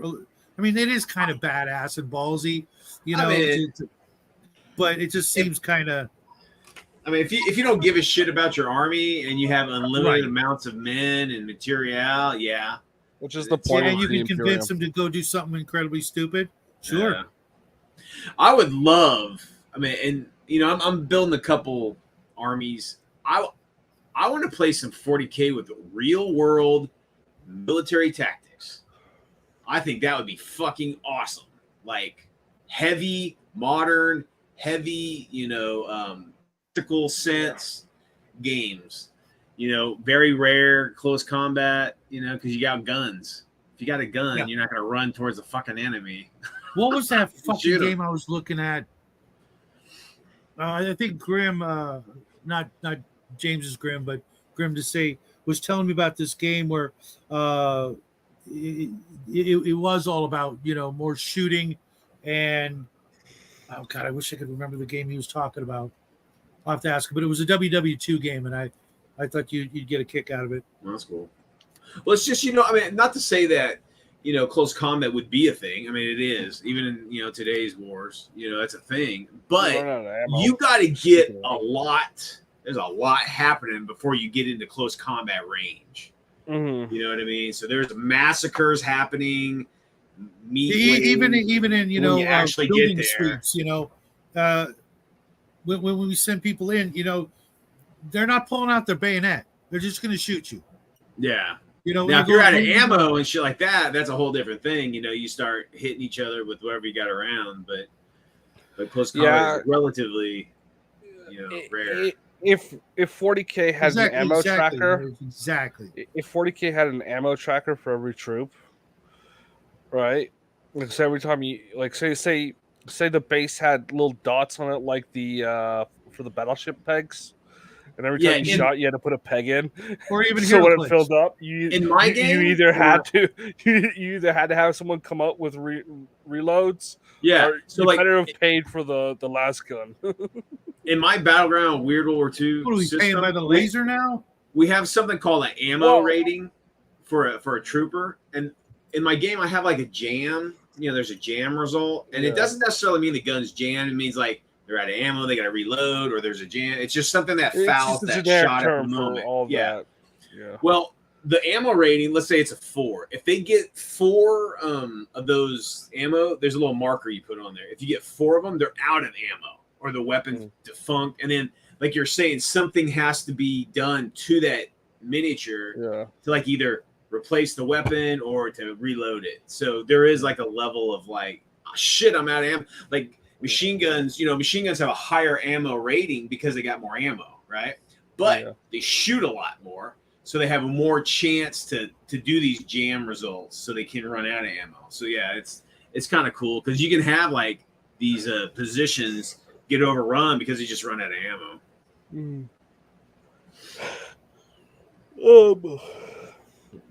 That's cool. But no, Shadow. I don't know about the editions of 40K you played, but the one I played, you had to pay more for a laser gun or whatever, like more points per. Yeah, back in Rogue Trader. No, like third edition or whatever. Oh, okay. Yeah, No, they had like a hot shot version of the las gun. That was that was a little Rogue bit more Trader powerful. first edition. If I remember correctly, it was like 15 points for your base marine, and then like 17 if they had a las gun or something like that instead of a bolter. Man, I want to say that might have been first edition. I want to say in No, second I didn't edition. play first edition. I want to say in second edition, a base marine was like 30. That's just like a bolter, a knife, and some frag grenades. I don't even think he had that, like the knife or the frag grenades. It was just the bolter. I'm pretty sure it was third edition. I can't remember what Rogue Trader's base marine price. It wasn't as much as second edition's was.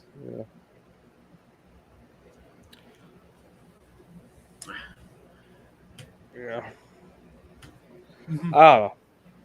Yeah, back in the in the before time when the old days when what was that magazine, Black Library, or really there's this really cool magazine. It was black and white with kind of fanzine like thing. Yeah, I remember that. It was not like a digest size, but it had all kinds of cool crap. I think it was Citadel Journal. No, it wasn't that either. No? It was all black and white. But I think it was like a bit either made by the people who like Armorcast or something like that, where they're always highlighting the big gigantic freaking Titans and things like that in it. Yeah, I know second edition Armorcast, Forge World, and Epicast had the licensing to do third party stuff for 40K. Yeah, and all of them had like they made their own data faxes and kind of their special rule and shit, which was cool. It was a lot of fun. It was very very customer friendly. They back when they still wanted you to make your own terrain and even units and things like that before they changed all that. And it would be like in the core rule book there'd be that center section where there'd be like tutorials on how to make things out of styrofoam or the heavy metal section. No, even in the core rule books they had that section. I remember making like the Whirlwind. They had like how to make it, like how to make a Land Raider and a Whirlwind or whatever. Out of the Land Raider, not the Land Raider, the Rhino. Yeah, how to convert a Rhino into a bunch of other things. Yeah, it's pretty cool. Make the twin link bolter or whatever, the storm bolter, the Razorback. Yeah, the storm bolter by slicing two bolters together and gluing it onto the turret. That was like back when they also would give you those that one issue of White Dwarf where it came with the cardboard bunker. Yeah, I used to. The battle bunkers. Yeah. And then you just go to your photocopy shop and just photocopy the crap out of it and just cover your battlefield with those because you just put it on print it on paper and then glue it to cardboard. And I won my only. I've only attended like maybe 5 like GW tournaments, right? Mm-hmm. And the one I won number one is I used the battle bunkers. And I took like Devastator squads and I stuck them in those battle bunkers, and no one could penetrate them. They were just so. And this is when like the Tyranids came out, so it's like the bugs couldn't do anything. The only thing like the bugs could do, like if you get a Carnifex up there, he could start slashing into it. But those las cannons and those heavy bolters were safe in those battle bunkers. Mm-hmm. And they were only like 50 points, if I remember correctly. So they're pretty cheap. So, Brian, the show was about nanotechnology. Do you use anything like that in your WW2 games? You know, Is that too much? Nano's pretty high tech, like super tech. And just in my experience in gaming, I haven't done any nanotech in Weird World War II. Now, like autonomous robots that just kind of run around and do shit, that's something different, like drones, stuff like that, but not little guys, little dudes. Mm-hmm. Haven't gone that far. It's kind of It's cool. probably best. Because I kind of had the notion before going into this that it's probably almost to like the ultra tech to where it's just going to ruin everything.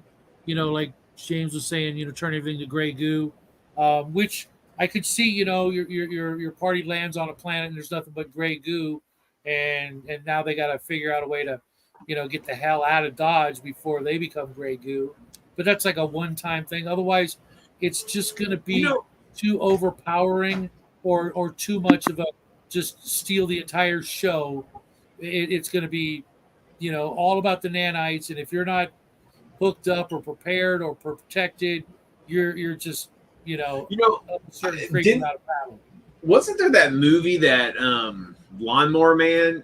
In that movie, didn't they have kind of like the people were deconstructed like digitally and killed or whatever? No, that was just a virtual reality thing. Oh, okay. Yeah.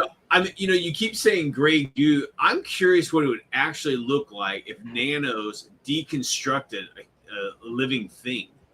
Well, what would it look like? What would it do? They just that's start bleeding? That's just what the scenario is called, because it's a machine, right? Breaking it. Because what it does is it just continuously replicates by using everything as material to convert into more nanites. Oh, okay. Whether they die after replicating or run out just of energy or whatever. It just becomes. Well, did you guys talk about what nano is like? Because in my mind, when I think of like nano attacks, I just think of nano as like entering the body, right, and then just like using the materials within the body to keep like you're saying, like replicate, or even deconstructing cellular level the body that they're in, right? And I'm just curious, like what that would look. So you're standing in front of somebody, and does he just like start to bleed and he falls over because they deconstructed his heart and he just dies or whatever? Yeah. It depends on how gory you want to get with it, but I've seen once it was represented by like tumors showing up on a person. Oh, okay. And then like eventually those tumors would just spread and tell, because the tumors weren't like tumors, they were just sacks of nanites. Nanos. Yeah, and then they burst open and they just being the blood veins. I mean, that'd be easy. It wouldn't take. I mean, the nanos would all they have to do is like get to one artery and clog it. They're dead. Yeah. It wouldn't take. They don't have to do some grandiose kind of kill. They can just, stop the blood going to the brain. The person passes out and they're dead. James was saying they can make you have diabetes. You get the diabetes. And as you know, diabetes is the final solution. Oh, man. I sell that shirt on my website. Of course you do. Yeah, I'm looking to, I'm going to probably get some Weird World War II bumper stickers. So when I get those, I'll start handing them out to some folks. Cool. I'll trade you for some Arduin bumper stickers, some Frank Ale stickers. I want to do I want to get some T-shirts that says I'm keeping it weird. Are you? And I want people to wear that shirt in weird places or weird situations or whatever, and just show it. And you can just be careful what you wish for. I love it. I would love to see the crazy. Yeah, I'm all down for the weirdest. Yeah, You're gonna get a lot of people wearing nothing but the shirt. that's fine. That's fine. I think it'd be funny. It's not gonna be fine. I think it'd be awesome. Just to Well, see it. I Yes, told you you know. how to set up. I told you how to. You can use those like the Canva or whatever to make the Yeah. design. There's a local guy in town that I was thinking I was kind of like keep it in house. So Mm-hmm. I'm kind of like wanting to not give anybody money. Yeah, well, You know? Canva's free, so like. How much do they take of the sale? Well, Canva is just the graphic design thing. They don't take anything. Oh, okay. But I'm pretty sure if you set it up on Teespring, their percentage is pretty high, but you're not having to deal with any inventory or anything, right? Yeah. So, right, that you just put the design up there and people buy it and they send you your percentage at the end of every month. I don't have or a whatever. job. Yeah. I have a job. This is my job. That's all right. That's why you're always on it. That's why you're always working, man. Every day. Yeah, bro. I do mine right here as it is. And you and Raven are basically going to be working for the same employer real soon. So Oh, me? Uh-oh. no, Brian. Oh shit. Yeah. You're gonna start doing DoorDash or whatever, Raven? Yeah. Yeah. Oh. I did I'm DoorDash. I got home. I didn't get home till like fucking like 10 or whatever. This morning I did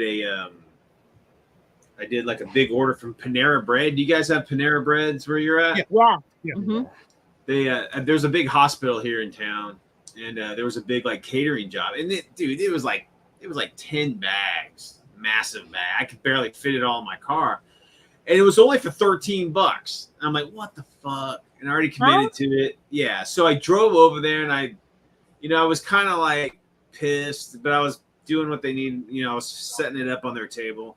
I was just putting the stuff out. I wasn't like doing detailed. Right. But then I'm like, because I'm like $13, this is bullshit, But anyway, I start to walk out, and I finish my thing on the phone, and it comes back 150. I got 150 bucks. I'm like, what? And I stop and I turn around and I walk back into the room, and I go, I said, hey, I mean, is there anything else you want me to do? Because I initially thought this was a 13. Actually, she says, I hope you get the tip that I gave. I'm like, oh, okay, yeah, thinking like, oh, $13. Yeah, you probably gave me like a $5 tip or some shit. And I walked out, and I see it's 150. I'm like, nice. So I turn around and I said, thank you. Is there anything else you want me to do? So it was like, yeah, that was a cool job today. So Yeah.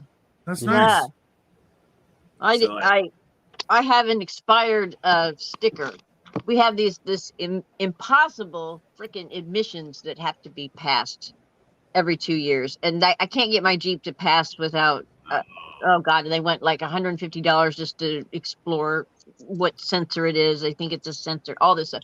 Anyway, so I have to keep buying these damn stickers, and my sticker expired, and I overslept and didn't make it there to get it. And I thought, I got my bag ordered from Amazon, my thermal bag. I'm all ready to go, man. I'm ready to go. And I'm like, shit, what's going to happen if I happen to get pulled over? They're going to see my car stopped on the side of a road somewhere in the middle of a delivery. And these people aren't going to get their food for a while. And I have to embarrassingly tell them that I'm like, oh God, I would just be my luck. So I'll just wait till Monday. I got a ticket this week. Bunch of bullshit. Oh, you did? Yeah, I'm going to dispute it. It's fucking bullshit. They said I was doing 40 and a 30. So this is the scenario, guys. There's a hill, right? So were you on a delivery? Yeah. I was going over a hill, and okay, it's a hill. So you can't from, let's say the east side of the hill, you cannot see the west side of the hill, right? Past the west side. So I'm going over, and I'm coming down the hill, and a cop is sitting right here, and he tags me going 40, supposedly in a 30, right? Well, there's a 40-mile-an-hour speed sign right there in visual sight when you cross the hill, right? And he's saying that. So I went to the police today, and I actually went to the police station. That's fucking crazy. But anyway, I went to the cops and I asked them, what is the general consensus of when do you use the speed limit? You know, is it when you pass it? Is it when you see it? Is it whatever? Yeah. And Yeah. he said, at least in Texas, he says, when you see a speed sign, that is when it's considered the speed zone. It's Okay. not passing it. It's not like, 10 feet in front of it or anything like that. It's like when you see it, that's what is considered the zone.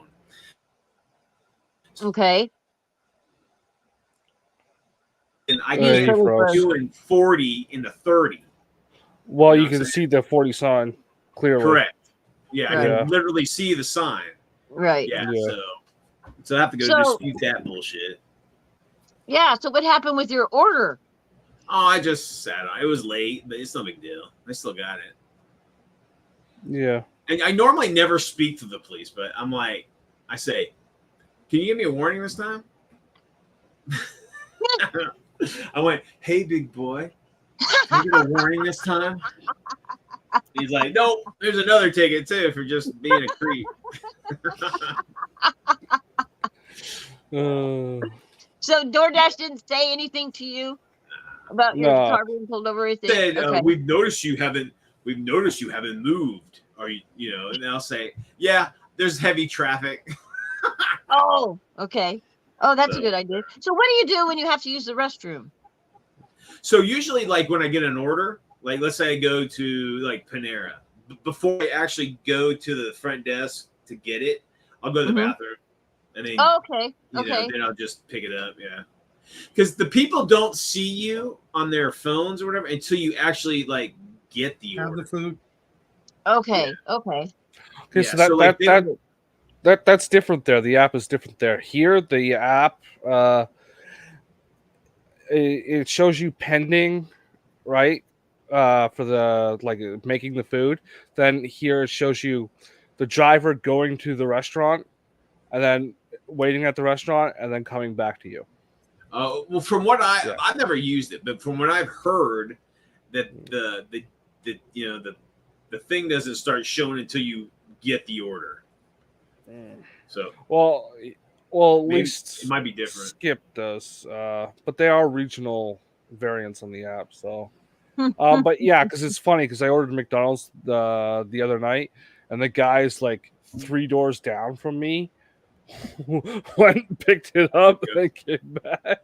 Dude, it's like Oh, it's weird because I think there's an AI thing in DoorDash because I think they try to position drivers in places Yes. they need them, right? So like for an example, like I'm on the west side of town and someone orders 7-Eleven order to be picked up and delivered on the east side. So what happens is I'll pick this 7-Eleven up on the west side of town and then drive 5 miles blocks away from them. Yeah. So they're like positioning the drivers to like certain areas, I think. Well, it doesn't make sense to have them, drive super far. Yeah, but so what really sucks, and Raven, I'll say this to you, is that don't until you get your premium status, you at first take every job so you get your percentages up and all that. You're gonna have to bite it, at the first week or so. But after that, do not take a job that does not tip. Those fucking people can tip. The base price for DoorDash is only $2. So if someone like orders, a burger, and DoorDash is going to pay you $2. If it's further, they'll pay a little bit more if you have to drive far, but it's not a whole lot. And if they don't tip at all, you just have that base price. So like $2 for 8 miles, they can go fuck themselves. They need to tip. So yeah. So at first, even though there's no tip on there, I should take like the first couple of days. I should take probably that the they send first me, week. get your percentage of. Take everything. Okay. Just to get that percentage up. Yeah. And then when you get over 70%, you'll start to get kind of like in the elite status or whatever. So you'll get better jobs. So Okay. Thank you for the tip. Yeah, I'll do that. And that's just learning from doing it. Mac, what's up, dude? I haven't seen Mac in a while. Mhm. Yeah. Hey, Yeah, Matt. because you don't show up on Sundays to game. Yeah. He doesn't? No, you don't. Oh Yeah. yeah. It's I okay. might be able to start coming back because Mel's going to start door dashing. Nice. So, You actually Yeah. had a cameo appearance in the last game. oh, cool. I wasn't there. I was in the hospital. You're in the hospital. No, you were there Last game? No, not last weekend. when they Last week rescued you had the to ship. cancel. Oh, We're talking about the week before, 2 weeks ago. I don't think I was there. Yeah, either. last week nobody played. When you were in the hospital, Yeah. we didn't play at all. you okay? Yeah, I had a tooth infection. Remember Oh, tooth when thing. Omen was climbing out the window of the ship on the rope? Oh yeah. Okay. He bumped into Brian's characters. Yeah. She was taking a bath in the water. It's like, can I help you, sir? Mm. Oh. Yeah, my face was like this. Oh, was it wisdom Yeah, tooth? there's a No, just Just like a. he looked pretty rough. He looked pretty rough. the eye tooth. Yeah, I I almost had thought a- it was Connell. I had a wisdom tooth just inflame like within an hour. My face was like, I had to go like ER and shit. I didn't know what the hell Me was going too. on. It Yeah. broke, and then I couldn't get into the dentist the next day. And then the day after, it was like this, and I went in and I had to spend two nights in the hospital taking antibiotics by IV. Mm-hmm. I've had that too. No fun. Mm. Yeah. I got a tooth that's kind of acting funny. I need to get something done. Yeah. But shit, there's never enough money. Mm-mm. Never enough Yeah. time. Never enough money. All Need my some money Xanax tends to to go get me to in the door. Mel or the kids. So there's nothing Yeah. left for me. That's why 3D print is cheap. Yeah. I recommend you start squirreling away for it if you haven't to pay Hey, for it. can You you don't have insurance. 3D? Oh, Can yeah. you do a denture? Yeah, there is like health safe resin, I think, like food level. They use the 3D 3D printed dentures to make masters for molding. Okay, yeah, I don't know if you could. Yeah, Yeah, you don't want to use resin and put resin in your mouth or anything like that. Yeah. No. Use it. Oh, okay. But yeah, you can, Well, hold you on, can use it to nerds. make a master. I'll be right back, folks. Because there's a guy on YouTube that does or used to do tutorials for the program nerds likes Mesh Mixer Oh yeah, for dentures, and he'd actually go through all the side features of Mesh Mixer that most people don't cover on tutorial videos. I mean, Because you know, you need them nerd for brings denture up work. something. I mean, like Nano's creating food. I mean, Yeah. I could see that. Like they just have the raw materials, like and they just build the raw materials around. Fuck, I don't know. More practical than a replicator. Yeah, probably. Yeah, because it's Yeah. mechanical means instead of some. Space magic. Right, the replicators and transporters and holodecks are all space magic, man. Totally. Yeah, there is no physical possible way to make that in math. You'd In need math? more yeah, in all mathematical theory, those three pieces of technology from Star Trek Mm-hmm. are the ones that are the least scientifically possible. Huh. Really? Yeah, Well, they're that's a bummer. I'm looking practical. forward to the replicator. The replicator, the transporter, and the holodeck. The holodeck being the least likely one to. The Ever markets exist. of the world would just collapse. Yeah. There'd be Well, no markets. that's why Star Trek is they always call it communist, but it's not because it's post scarcity Mm. because of the holodeck. Oh yeah. Post scarcity. I mean, a Assimilation. holodeck. If I had fiasco. access to a holodeck, I would never leave it. Goodwin Mac. Yeah. Shit. No, wouldn't need no fucking miniatures anymore Man, either. I'll just be running around fighting real space wars and shit like that. Yeah, you can like. There was a movie. I think I want to say Bruce Willis was in it, where like everybody was basically jacked in and they were living their lives. Avatar, not Avatar. Circuit. Yes, that was pretty good. That was a pretty good flick. Yeah, and he was having problems with his wife because she Yeah. was all like facially deformed, and it was like the slightly little scars and shit like that. Yeah, that was a good one. I enjoyed that one. Yeah. Then he had to go to the like free zone or whatever. Yeah. That It was- part, they I thought that they were a little too far with it, but Didn't when there like that giant robot like attacks that building, like gets like no, that was I'm Legend or I'm Robot or whatever oh that's right, yeah. with Will Smith. My robot. Will Smith playing a white guy.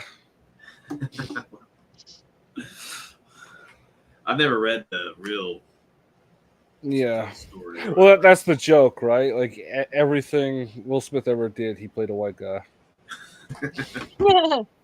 Up until like 2012 or whatever. Man, talk about a guy that's got some issues. Yep. That woman he has, woo, through the ringer. Yeah. Not that he's a grown man, he can make his own decisions. He's a Yeah. simp. But You can't call him a grown man. He's a simp. What's a simp? Simps aren't men. Whatever. Never heard that term before. To Simp? each their own. It's their lifestyle. That's what they do. Simp. What is a Yeah. simp? You want to explain that, Brian? It's like a very submissive person, man. Okay. Usually. It's a broken person. Well, there's Broken. different levels of Sympatitude. submissiveness in S- certain sympatitude. circles. Yeah. So, but you're right. Simps are usually like completely dominated by their dominant, like completely. Yeah. So they don't really have any free will. I wouldn't say slave, but pretty close. They are a morally broken person. They're definitely, yeah. I mean, they're completely docile to whoever's over them. Yeah. Okay. But again, shit. If that's So your thing, nanobots. that's your thing, right? Yeah. Nanobots, yeah, nano. Nanobots can make an army of simps, but so can the internet. So I know a lot of people in that kind of, I guess, category, and they're that way for a lot of different reasons. So the world is as diverse as you could possibly imagine, and people do certain things for certain reasons that none of us are all kind of. That's why I'm not a big label guy.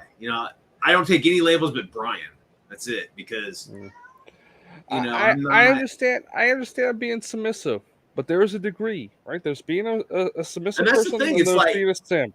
it's And so simp funny is when because you've become so broken as a person that you well, have no it's no the choice. Western world has become so like labeling, like with the whole woke, like everything's a Yeah, label. it's always been, right? everything's But it's been like labeled. all you're doing is putting yourselves into smaller groups that you could never fucking even satisfy the criteria for those groups, because everybody's unique. Everybody's unique, an individual.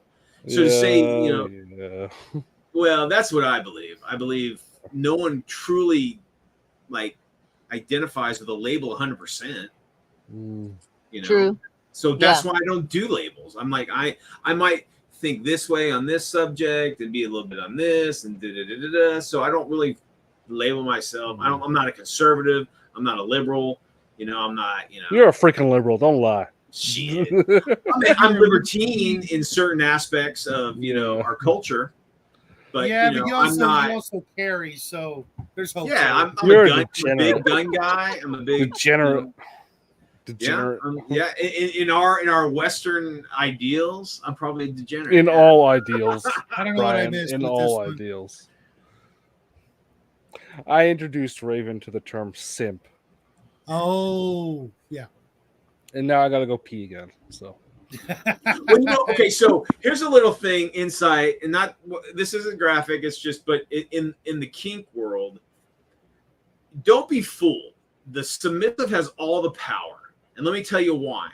It's because the dom cannot do anything that the simp doesn't allow them. No, the submissive legally. doesn't allow. The simp, Exactly. the simp has no power. No, That's the difference between a submissive and a simp.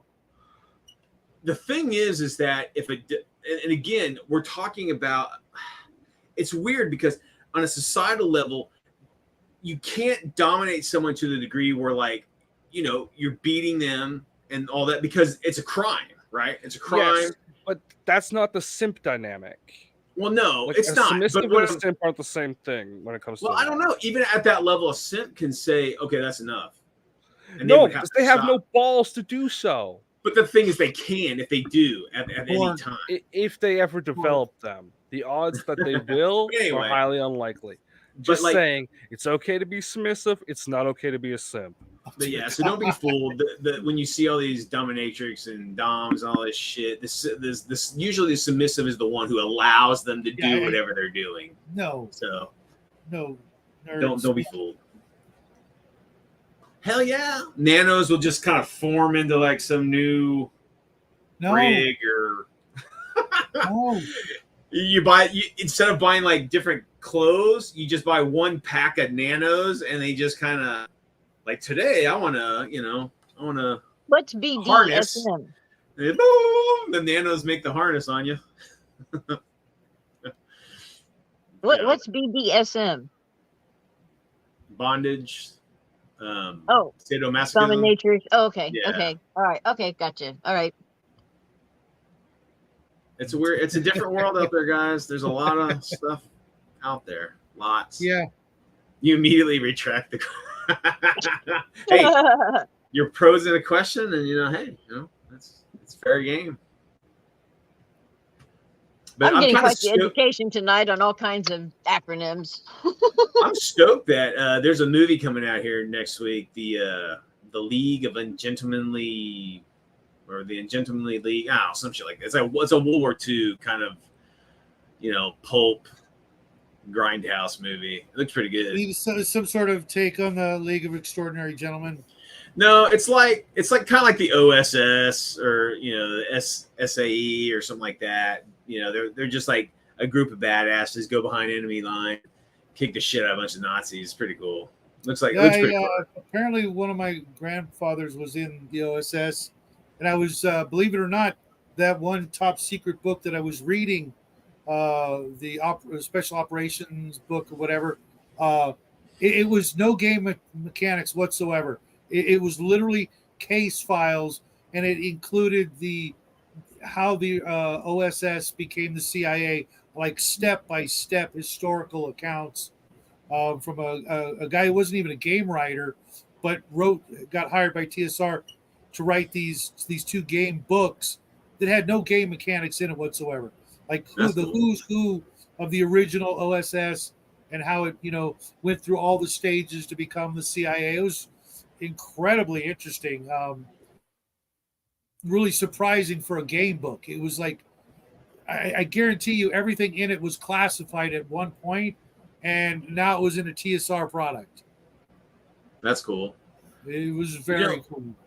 It's amazing, like these, so this is the thing. So when you guys go back and you read all these like 1970s, 1980s, modules about, tech and like, secret agents and shit like that, right? You got to think the guys writing that, dude, the research access that they have. It's not like you can go to Wikipedia or go on the internet and just research a bunch of shit. They didn't have that. So you got to go out and, find like, technical manuals, and you got to go find, news reports and all that shit. So those guys, if it was realistic, they did a lot of legwork and a lot of research to get all that shit down. What did I miss? I was talking about like, you know, the writers from the 70s, you know, or 80s who were doing like that really high tech and really intricate, like, you know, military tech and like, you know, spy stuff, networks and all that stuff. Just the level of, you know, the level of like research they had to do is a lot harder than what it would be in today's, you know, internet society. Well, we still kind of have libraries, but now they're homeless shelters with books. Yeah. Yeah, well, it's also back then they made up a lot of stuff that became the terms. Like the stuff that was made up out of whole cloth back in the day either sounds like absolute horseshit now or actually became the terminology used in the actual fields of science. You know? That Yeah, that's did the happen movie a lot. nerd. That's another thing I really enjoyed about the whole Top Secret deep dive was all the lingo, all the terms, and you know they had huge glossaries in all the books full of these phrases that you know you'll hear in spy movies and books and stuff like that. And you know, looking them up, here you get the you know the 1980s definitions of them, and it's Well, you really know what you cool. got to do? You got to just get with Nerd and James, have a couple beers, and let them just talk about all the fucking, you know, acronyms that they lived under in their Whoa. military careers. Because that's all they live by. It's all an acronym. Well, a lot of these weren't acronyms. They, you know, dead drops and you know all the different. Well, yeah. You know the different actual phrases. You know, like the deployed, the like operational phrases like you would use in the field and whatnot. Yeah. I mean, a lot of them I already knew for obvious reasons, but there were some I'm like I always wondered what that was. You know what they meant by that, and you know, you're not going to find that without getting yourself on a list if you keep deep diving. And I got it all here, you know, in a couple of game books that I would have never, you know, I was expecting it, you know, it's just, you know, case files or whatever. I thought it was, you know, like going to be adventure hooks and plot hooks and things like that. And it's nothing but literal, you know, stories, you know, history of big cases that, you know, changed the world of espionage. I'm not going to talk. So I got to ask, nanites and espionage? Oh, definitely. Well, it depends. Like, what are the extent of the nanites' capability? If they're just dumb assemblers, like they're working towards now, Well, why not? maybe, You know, maybe not. But like micro cameras, definitely. you know, right? Like Cameras, listening devices, they could, you know, track a target and follow them, you know, and then when the time is right, then they deflate his tire or loosen the lug nut on a wheel or well, you know, they wouldn't loosen it, but dissolve it, right? Just dissolve. why not loosen it, make it look like an accident, Yeah, you know, or I don't think or that's in or the realm or, of or you know, functionality. eat away the brake cables or something. That's like you know?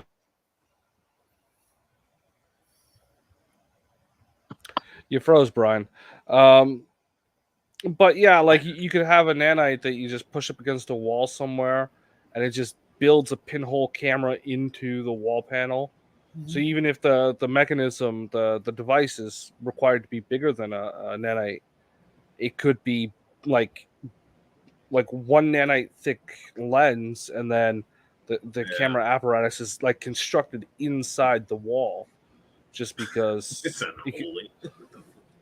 As well as it's beyond me, that's for sure. Not only would they be able to, you know, or the listening device or whatever, become a listening device or a recording device or what have you, but they could also be used to maybe, you know, infiltrate the computers and do all kinds of crazy crap, you know, rewriting information, forging fingerprints, when all I kinds of stuff. graduated from college, the university I was at, the UT Arlington, they just built this massive building of nanotechnology like building, and they were really going hardcore into that field, and they were getting a lot of like experts at the time. Or I don't know what it's like now. That was a while ago. Yeah, But I was gonna say, is it still doing that, or has it been repurposed? yeah, I don't even know. But when I got out, it was like mid. When did I fucking? I don't remember when I graduated. Late 90s. Okay, I was gonna say 1930. No, that's Shadow. That's his third degree that he got in the 30s. His first, when your first degree, like in the 1600s or some shit. No, his first degree They was didn't have degrees back then. his first degree was carving stone wheel. He was the inventor of the wheel. You ever see that comic strip BC Rock? Yeah. That was me.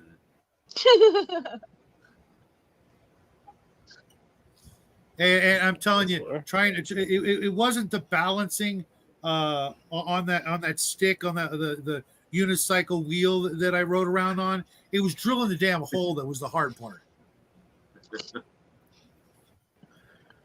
Crazy.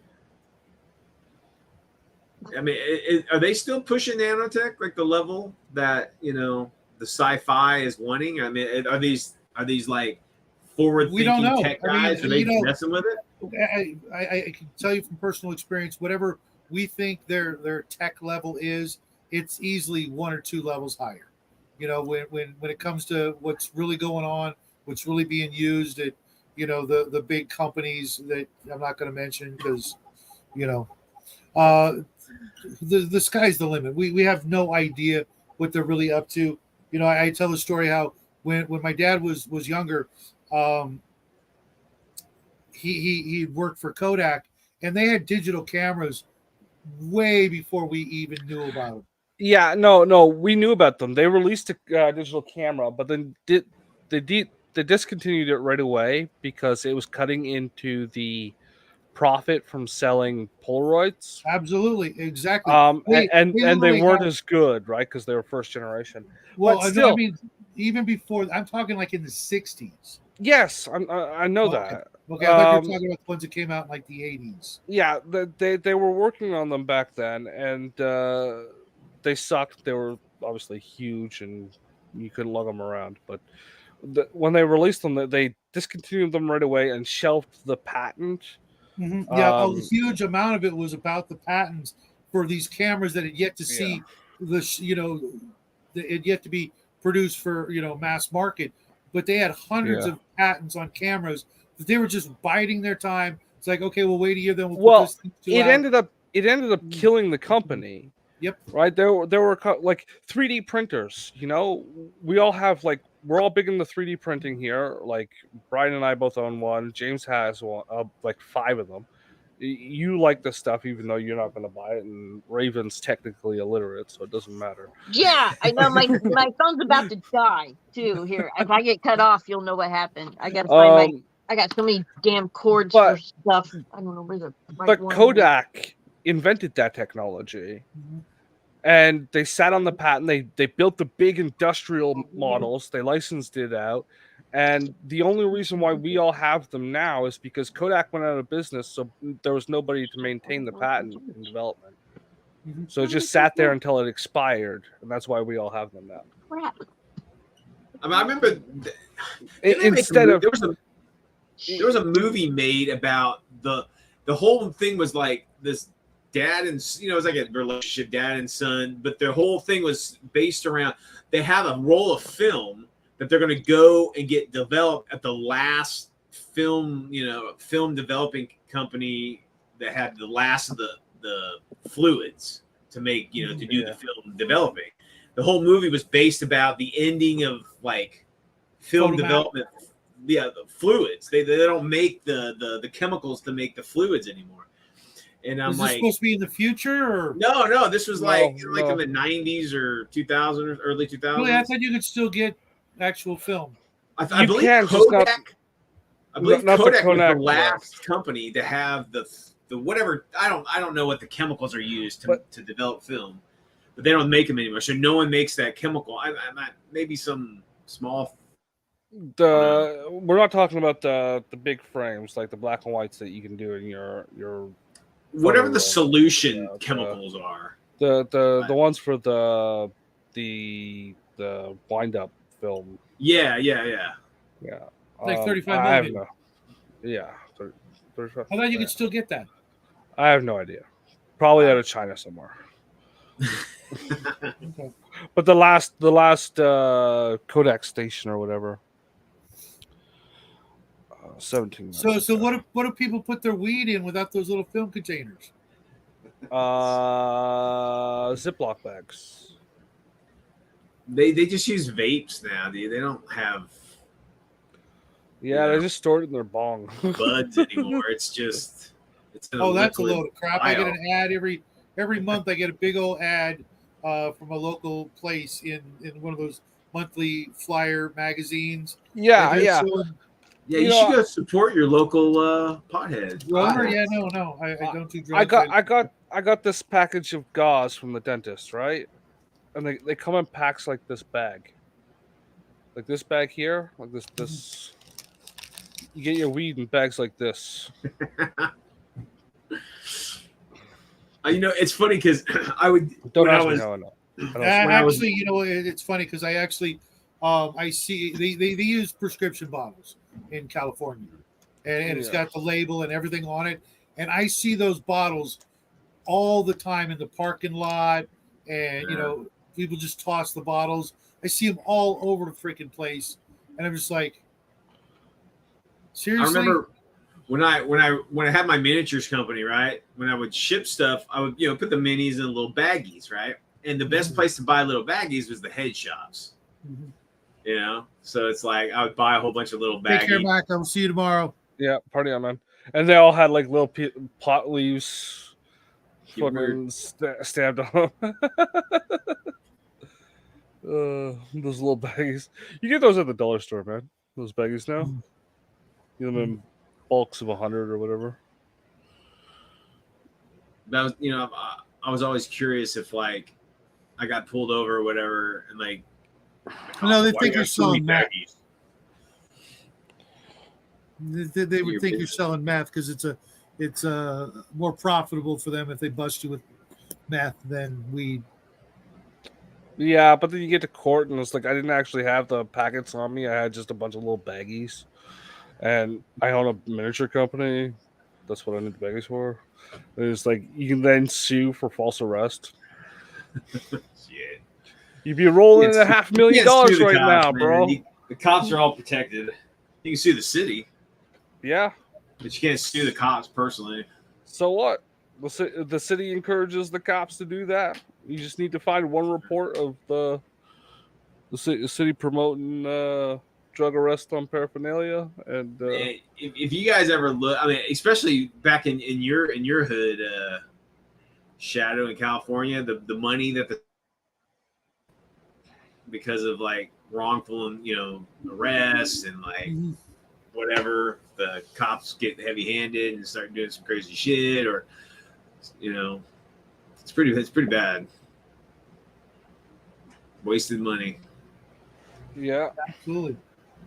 And a lot of times it's like arresting people for civil rights or whatever. Yeah. Crazy. Oh shit. Well, guys, it's 1:30 in Texas here. Yeah, Probably need so to, I've been doing this for 5 hours. everybody I'm kinda again? doing myself. It's 2:30 here, and It's only 11:30 here, but I've been doing this for 5 hours. I need to Yeah. stretch my legs and Oh, stuff. yeah. Raven, if you hear this, blink twice. Uh, Good night to everybody. I'm waiting for my food order. Oh, look at you.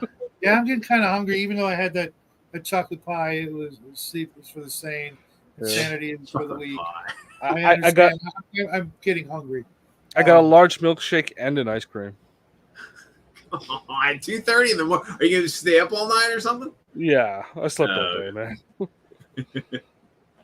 Well, I hope you tip well. I Don't got be one of church in the those morning, guys. so For you, I tip nothing. Nothing for you. No tip for you. But yeah.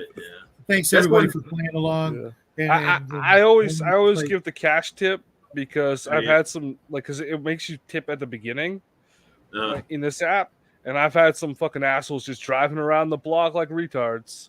So if you're one of those guys, you get nothing. If you're Well, to be fair, dude, a lot of times the mapping apps are shit. Oh yeah. No. Yeah. But there's like it shows the thing coming into my front yard, like my front driveway, and the guy's like in the back between two other buildings. It's like it doesn't even say go there. I get the same map you get.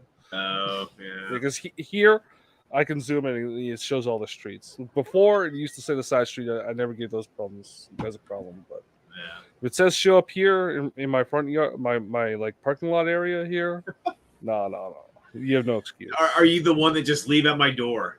Do No. not make I me go contact. out. I go out. I'm on the ground floor, but I still go out. And, Guys, because I'd say probably 75% of all the orders are just drop off at the door. Don't ring the Yeah. doorbell. Don't knock. But Just drop it off at the door. But of those 75%, I would say like 25% of them have all these signs that say, "Do not knock on my door. No soliciting. We don't want your fucking religion. We don't want your money at all." It's just like, yeah. but you're still calling me to anyway. It's funny. That's crazy. Yeah. Well, I think a lot of that really gotten heightened after COVID. Like, you know, It a might lot of have. that attitude of no contact. It's like you have this really nice house. It's a beautiful house, and then you got this big sign next to your front door that says "No soliciting." And all these like, I don't care about your religion. And it's like throwing a Well, piece of it's shit on your sad that house. you have dumb. people showing up at your door.